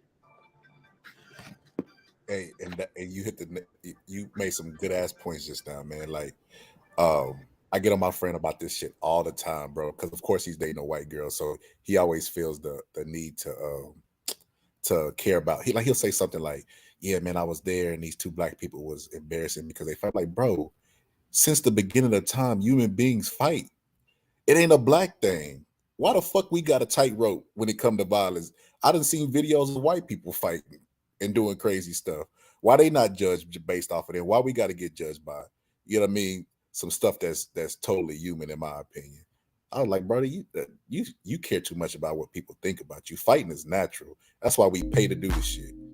I pay to see this shit. Why the fuck do you care so much about how you? That's retarded, man. But yeah, I agree, man. I was watching Charleston White on talk about Malcolm X on show, bro. That shit made my stomach hurt, bro. Like, that shit was so disrespectful and uncalled for. Yeah, that shit was crazy, bro. Like, I couldn't believe it. Like this nigga ain't got no spine, bro. I would have stopped it and like, hey, man, like, I know you going at him, but you going a little bit too hard. You talking about people ain't got nothing to do with it. What does family got to do with the opinion that you have over the man? Yeah, I was just blown away. And then you see the nigga Fred giggling about the shit. It's giggling, bro. It's supposed to be yeah, some of the shit I be getting from the brother is just like fraud, and it's just like, man, a dude coming to a new consciousness and trying to tell black people, like, you don't spew upon what you have tried to rediscover about yourself and try to push it on other people, because not everybody falls into the same standard of where you are as a black person. And that's why it's important for you know, like how they want to push critical race theory and other states want to ban it. Like, fuck if they want to ban it. Teach the shit in the home. Teach your kids this. Teach your kids a level of consciousness and pride. They ain't got to be taught by a white school system. I don't even know why there's such a needed fight, or even people who used to push one our history taught in schools. And many of our parents push for that. One in particular holidays from everybody to be appreciative of our history. Maybe it ain't for everybody that want to need to learn our history from a school system, but to learn it from us and to teach it. This is like I had with like when I come across people, period, even in life. I don't care if it's people at the company I work at, or white people or other people I know. When we talk history, anytime any misinformation in history is thrown out there, especially amongst whites, man, you ought to see how easily I kill them with like factual history. And I've always placed a component of the slave institution of the society, and also about the privileges given to other people, and just awaken them to certain shit to where some people want to hide, especially around the older generations. And even some of the younger generations, they understand, some of them do, but even the ones that don't, those are ones I like to really educate on that shit and give them the unadulterated lessons on history. Like, you ain't gonna whitewash shit around me. Like, it ain't about to pop off. We can talk about European history. I'm pretty savvy on that. We can talk about anything in world history. I'm gonna be savvy about that and hit him with a lot of witty shit. To like, you ain't about to give me a watered down George Washington chopping a cherry tree type history and shit. You ain't about to get that shit with me. And it's like, I mean, I think for our parents, but a lot of black people don't even know this fucking history, and that becomes the problem. Not so much of what white people like. I mean, black people got this infatuation of what white people have done to them, and we're really they haven't. It's about what black people haven't done for themselves. And I was like, I'm always thinking about like, where do we get lost in history? And it's because we lack conversations.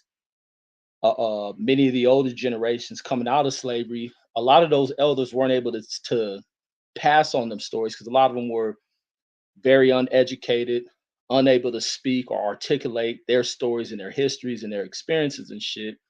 And a lot of them kept closed mouth about those histories. But even the others who knew about the history, they didn't share that shit. A lot of people don't know their family tree. That shit shouldn't have to come from a white system to teach you. You shouldn't have to do the 23andMe shit to try to learn shit. That shit should have been passed down. But so many families been split. Even in this modern age, we lose a lot of our family history because some people are afraid to tell the tragedies of their story, pass on who was who. They don't know the lineage. People move way on this coast, and then they lose linkages to people. Like even in this current, like even currently, my kids ain't never met none of the friends I grew up with, and I've never met really had a close relationship with none of their kids. And even with certain family, ain't had like a close relationship with them. Just so as we expand in time, but it's still where I can teach them about the people, even if we haven't met them like that. But it just shows how easy it is for history to kind of become a race, and it's not so much about what white people do. Like black people got this infatuation with the godlike powers they put over white people, and some white people are probably amazed with the fact of what how black people cast them as being some godlike people and shit. You know, my question, man, if I ever met anybody from like the big channels, not because you know LDBC is bigger, is a big community, but like I wanted to ask the big ones like 78, like what separates y'all from everybody? Like why are y'all pro-black? Like who made y'all the leading authority, and what do y'all do that makes y'all pro-black? I wouldn't even say they're pro-black. I think a lot of what you hear them, they ran away from being attacked by whites, and it's fear of whites. I hear a lot of fear of whites anytime I hear them speak about race. I don't hear pride. I hear fear of white people. Because you know, I think that they think that they're doing a good thing. I think they think that they're doing what HBO would do for their fighters, like show favoritism, protect them, et cetera, et cetera. So they think that they're doing a good thing, but that doesn't make you pro-black because you have an opinion that you're feeding to someone. Like, what are you actually doing? Because you and I could go in history and show Muhammad Ali doing shit for the black community, and he was a boxer. Like, Muhammad Ali was employing black people. He was not just people that was related to boxing, like just regular average Joe people. Like there was literally a guy who was gonna commit suicide because he lost his job, and Muhammad Ali talked him off the edge and gave him employment with him, and he wasn't even around the sport of boxing. So that's how good-hearted he was and impactful he was. What are they doing? I ain't seen them at now, Breonna Taylor Martin, none of that shit. What are they doing? What makes them the authority to speak on some shit that they not doing they fucking self? That's the question I want to ask. But me, I don't think they're the authority. I think they just created something out of getting away, because that's all I hear people. We created this because everybody will call us the N-word and this and that, rather than attacking these motherfuckers. That's like even with me. I remember people were crying about people writing racist shit in their comments and this and that. And my thing is, well, get your fucking racism up. Because like I said, I can say the most racially offensive shit on this fucking planet. I go to a Klan rally and probably have a bunch of the fucking Klan crying. Like, so what the fuck I'm gonna run away from because somebody says the N-word in the chat, or the N-word over some fight shit, or they disagree? Motherfucker, I can hold my own. It's not to run away from shit and then you run away and then create your own shit and say, yeah, this pro-blackness. No, well, pro-black motherfucker will address that shit right on the grounds in which it occurs, not run away from it. I don't consider these internet things in boxing in a place. It was like what Megazord was saying the other day, which was 1,000,000,000% facts. Pro-blackness doesn't start in the fucking sport of boxing. Doesn't start on no boxing YouTube channels. And it's showing the hell don't start from people who run away from what other people call them offensive language and shit. And then you go ahead and start behaving like those same people you run away from. Pro-blackness starts in the community, what you do. Some people would think that, and then it's the other thing that people get lost, that they think pro-blackness is about how much money you put into shit. Throwing money shit ain't the way to do shit. There's other things that impact people. It can be based on the influence, the images you put out for people, give people things to look up to, the way you address people within the community as kids are there to watch you, and that is organic. Not some 1 foot in, 1 foot out on some other shit, or only doing shit when you're in the presence of particular people, or in the camera in front of people, and then you out doing some other shit in life. But it's like a lot of motherfuckers really ain't pro-black. It's just cool to announce that you this and that, and nothing else show for it. A pro-black motherfucker ain't running from nobody calling them no racial shit, or thinking they need to organize here and turn everything into a black against this and that, when everything ain't racist that people deal with. That's like I was telling a homegirl one day, she go to get these she go get a job, she like do real executive type shit. She's working at a school where she's like the only black person in the department. And a lot of people have this constant thing to doing this shit where something don't go favorable, and the first thing we think is from a racist standpoint. Now I'm like, you're trying to transfer to go to an all black organization, and you go into this where somebody would do the same thing of a similar thing where they deny you on this, you can't have that. Now, does it become a race thing, or does it become a thing of this person's jealous and this and that? It's like, no, sometimes things are a policy. There's sometimes a thing of a reason behind it, but it's like some people just attach racism to everything when the shit doesn't apply.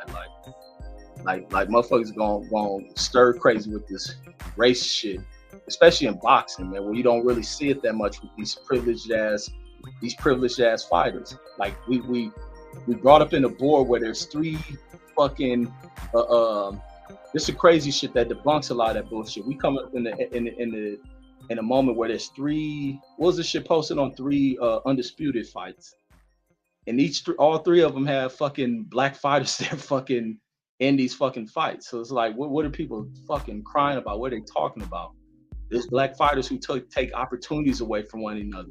The biggest fucking matchup in boxing going down right now is between 2 fucking black fighters. So it's like people can kill that bullshit they want to run with black murderers rolling fucking the 2020s of boxing. Like people don't factor in. They just say whatever they think sounds good. And what sounds good ain't always the thing that needs to be said. But that's my thoughts with that. African Americans too, because they were trying to tell me, guys want black. Yeah, them fuckers crazy in this country, man. They accused me of being an Umar supporter just because I said Ugas was black too. Well, that same day you was talking about it, I was in the chats, and he was like, "You wrong. You watch Umar Johnson." I'm like, "What the fuck? How this nigga man connected those two dots? They don't even go together." And you know another thing I noticed about black people, even they not only they're aggressive towards each other, they're even combative with like how they address each other. Like they talk down to each other. Like they'll be like I said, mark that clip of Umar, ignorant, uneducated. You mean weak? I don't talk down to people like that. I'm saying, but we black though. We all are black. I can't include myself in a group that I don't do. I don't do that. People, they'll do this, but we are black people. There you go, getting stuck on semantics. I don't do that because somebody had an issue with Reggie one time. It was like he's separating himself from us, like he ain't black.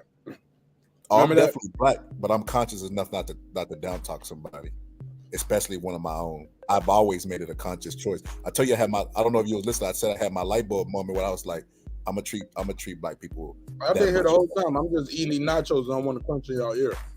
Okay. Yeah. I made a conscious choice. Then I'm gonna always try to go out of my way to try to fight that, whatever that is. I didn't know what it was, but it wasn't natural to do something to an old man that I probably would think twice about doing to an old white man. That's not natural. So I said I'm gonna fight that, and I try to fight it consciously. I've been here the whole time. Yeah, I don't try to talk down to nobody. So that's why I'm separating. I'm still black, but I'm trying to unplug myself from that. I'm not going to down talk somebody because they have a difference of opinion and insult their intelligence because, I mean, it just ain't right. Good, man. That's been a hell of a show. Y'all got anything else y'all want to say before we close this one? Yeah, before we close this one, Moody said he wanted to see receipts. So Moody, if you want to see the receipts, I'll show them to you, but it's gonna cost you. No, nobody wants to see your receipts. We want to see Raheem Soto receipts. Nah, I think he put that whenever you was eating. They said I was capping with my stories. Raheem Soto receipts. That's what I want to see. Hey man, Raheem really did run off that. He never came back, homie. Raheem was full of shit, man. I got you right here. Hey, Reggie read my mind. I was talking, nobody could hear me. We know how to get him a gone anytime you start that shit. Tell the nigga, show them trophies. Hey, look, and I was caping for this nigga, yo. I was trying to save him. I was like, yo, y'all gonna feel real crazy when he really show y'all them trophies.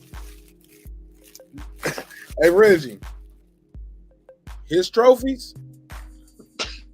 Never. Never saw of them. Never won them. Yo, I can't believe he did like that and never came back up. Yo, that was crazy, yo. Hey, the nigga turned the camera on, was acting like he couldn't figure out how to turn this shit. Yeah, I made it very simple. He was like, "What you mean?" I was like, "They don't have no camera. Like, flip the camera button. Just turn your phone towards the trophy. Stand in front of the trophy and turn your phone facing it." What you mean? You said how you looking at me? Yeah. Turn your phone around towards the trophy. I was like, this motherfucking lying like yo, shout out to you, shout out Boxing Scholar and everybody in the chat. Y'all call that shit, yo. Yeah, I was just trying to be respectful, homie. Hey, look, yeah, you was giving them the benefit of the doubt. We already knew what was I got to, Scholar. Go ahead. Man, when you said how many losses you got, I don't know. Man, that was a telltale sign, bro. You know your goddamn record. Right. He don't know his amateur record. Bro, that was it. That was low key. That was kind of like, that was the moment where if it was in a battle rap, everybody be like, That's like Cannabis pulling out his rap pad during a rap battle. It's 30 pages of rhymes in this motherfucker. It's over, nigga. It's over. Yeah, bro, I knew he was capping. He didn't know his amateur record, and then he got a trophy. He can order the trophies now. It ain't hard to get a trophy. He can do it now. You know that he aware that we aware. I looked them up, man. I looked them up, bro. I couldn't find them. Man, hey, it's crazy how infatuated people is with being boxers and shit. Like, god damn. Then the nigga age jump. Cause I remember the other day he was sounding like he was a young guy up and coming, doing amateur fights, and then now all of a sudden he's 42. Far with some amateurs though. Yeah, he's 42 and shit. Up and coming amateurs, which is not hard to believe, but I never heard him say he was 42 though. Yeah, no, tonight he said he was 42. The other day he was young and he doing this and that. He in the gym with Jerron in this, and now he's 42. Like, man, ain't no 42-year-old sparring with no motherfucking young professionals and shit. They might. They probably they ain't in there doing no major work. Like they getting some rounds in. Hey, look, the sparring is expensive, man. Expensive sparring, like getting high quality sparring. So he might go in there and give him like the first 4 rounds. Then they let some other guys, but they switch them guys out. He might go in there and get 3 rounds with I think he said Shane Mosley Jr., right? Man, that nigga sparring on the PlayStation 3 playing Fight King and shit. Yeah. That nigga still got Fight King, whatever that shit, Fight Night. Mosley Jr., I don't see him paying hundreds of thousands for a sparring partner because he probably only getting $100,000 or $2 to fight his damn self. So he probably paying $2,000 for a sparring partner or something. You know what I'm saying? He might get a Raheem Soto. He might get a Raheem Soto. That's proof that fighters want to live vicariously through their. You can probably get $500. Get this guy $500. Get this guy $500. Get this guy. You know what I'm saying? You can get these guys a couple $100 a week. You know what I'm saying? $300 a week for a couple hours of work. So yeah, you can get you can get you a 42-year-old amateur boxer as a sparring partner for a whole 8-week camp. He might have some things you can work on. Yeah, but he might be durable. Like this guy can take a beating, respectfully. That's what I was about to say. Most of them got a reputation. Some of these guys can probably take a little beating, and you can give them some work for a couple rounds. But you ain't got to pay them no more than $2,000, $800, $550, $15, $20, $30, $30, $45, $15, $30, $37. All right, I'll stop. I'm just saying, sometimes the sparring partners don't get paid that much. And sometimes they don't get paid at all. They just in there want to be a part of the team. Hey, but that should be a takeaway from today. Is you can be anything you want to be on the internet, but that don't mean it's really reality. And if you keep throwing it at people's face that you this, they're gonna want to see proof. So it's best that if you ain't got the proof to not say that you this. Because look, I'm an astronaut. I was there the day in Thriller Manila in Ali's corner when he beat George Foreman. That's how easy it is to lie and be whatever you want to be on the internet. So I mean, just be careful. That's the message of the day. Be careful. He gonna pull up. That's the damn right. That's the damn truth. That's exactly what that nigga gonna pull up on my Wednesday show during the feed show. Hey, that's the exact theme of what tonight's show was. You can be anything you want on the internet until it's time to show. maybe his phone died, and he went to sleep, waiting for him to charge up. No, maybe that nigga went to go buy some trophies. Stop. Nah, man, we ain't gonna do it like that. Watch that nigga beam in before you end the show with a whole stack. I'm gonna listen to that shit tonight, man. We just hit the dead end right here. It's almost 4:00. Anybody got anything they want to plug and promote before we land this plane? Nah, I'm good. Yeah, I'm good too. I'm laughing about this shit, man. Salute to Raheem, man. Salute to you, man. I can't believe that shit. Great show. Great goddamn show. Yeah, George, agree. I wish you would have joined the panel, man. You stayed in the chat all night with that shit. You should have joined the panel. Let me get that. Go ahead.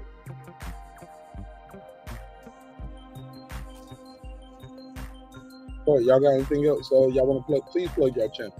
Please. Girl, yeah. I'm about to drop your link tree too. Man, follow me, Boxing Conversation Reggie Owens 1 and number 2, or Boxing Conversation Reggie Owens. The second channel, Boxing Conversation Reggie Owens with the number 2. politics and news with Reggie Owens and reading with Reggie Owens. But that's all I got. Great shit, man. Raheem, man, salute to you, man. Yeah, he got that shit for Casket. He got to let that go. He got to let that go. It was over tonight. No, nothing else. Next thing we need to see from him is trophies only. Hey, look, Ben Israel won this one without throwing a punch or joining the panel or calling in.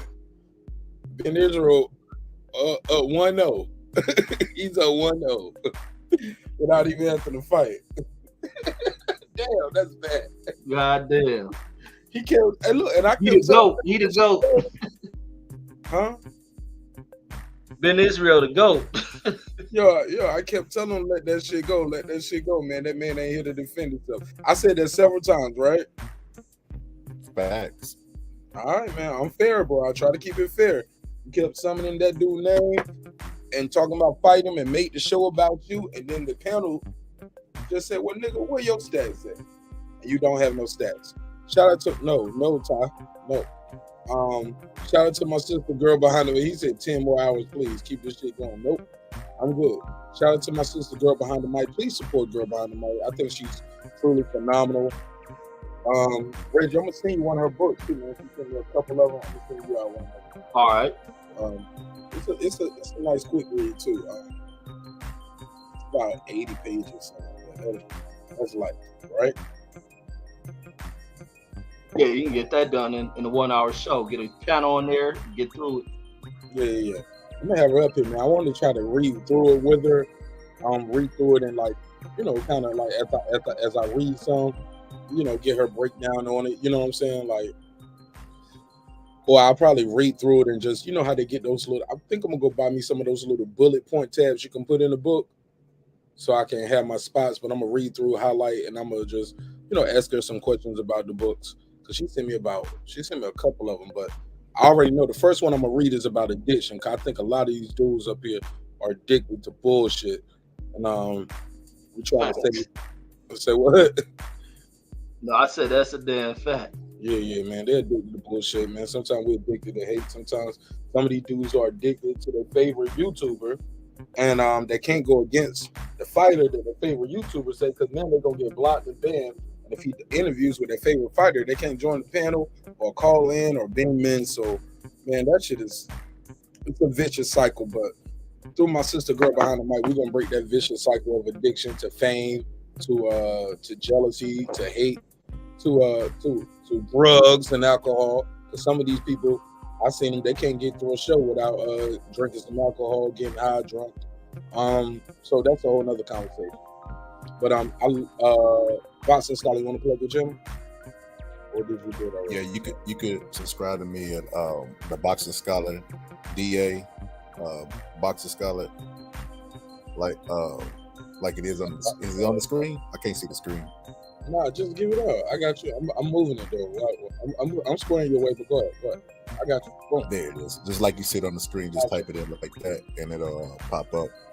And let me also say, girl behind the mic, man, you be supporting Mark, and you just the real one, man. You're a real one. I appreciate it. I be watching you in the chat all the time, posting Mark's Cash App. You're a real one. You rare. That's what I want to say. You'll eat that pussy from the back? Nah. I'm sorry. I mean, I'm just saying, like it was just a random pause right there, and I was like, it's a break in the conversation. Let me say some weird shit. Like, it's all love, man. Hey, look, shout out to my guy, the Boxing Scholar, for being a good sport. Boxing Conversation, Reggie Owens 1-2, reading with Reggie Owens and politics and news from Reggie Owens.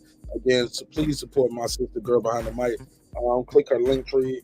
He has a link on the website where you just drop your email and you'll get a free ebook to one of her books as well. As always, man, I love y'all. Hope y'all love yourself. If not, guess what? God loves you, and so does Marq Nash and the neighborhood here at Breaking Beats. Remember, drinks require your sleep. Ghosts require your effort. Go out to marqnash.com and I'll put in the promo code NASH27.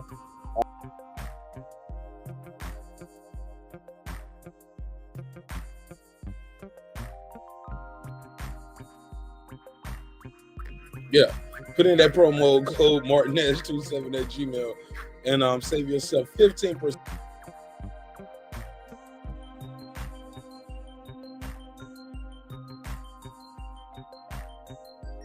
You can't make that shit up. That I hit the wrong button twice. I guess y'all don't supposed to get the promo code tonight. But yeah, that's it, man. Dreams require sleep, goals require effort. I'll see y'all on the next one, man. Peace. Run this outro. 30-second outro. And yeah, I'll be back on Wednesday. Wednesday at 10 o'clock Eastern Standard Time, no later than 10:30. And if I'm late, my boy Ty gonna be in the chat saying, nigga, you late. Hurry up.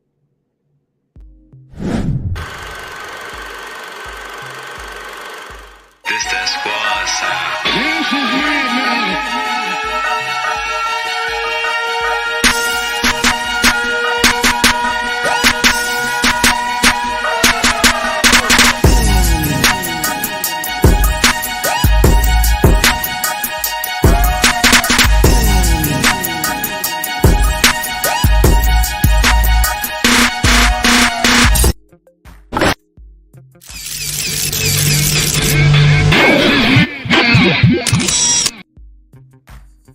Link tree in the chat, man. Make sure y'all support my sister, Girl Behind the Mic, as well. All right?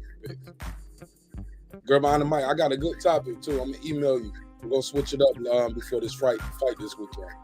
So I'm going to email you about the topic. All right? Peace.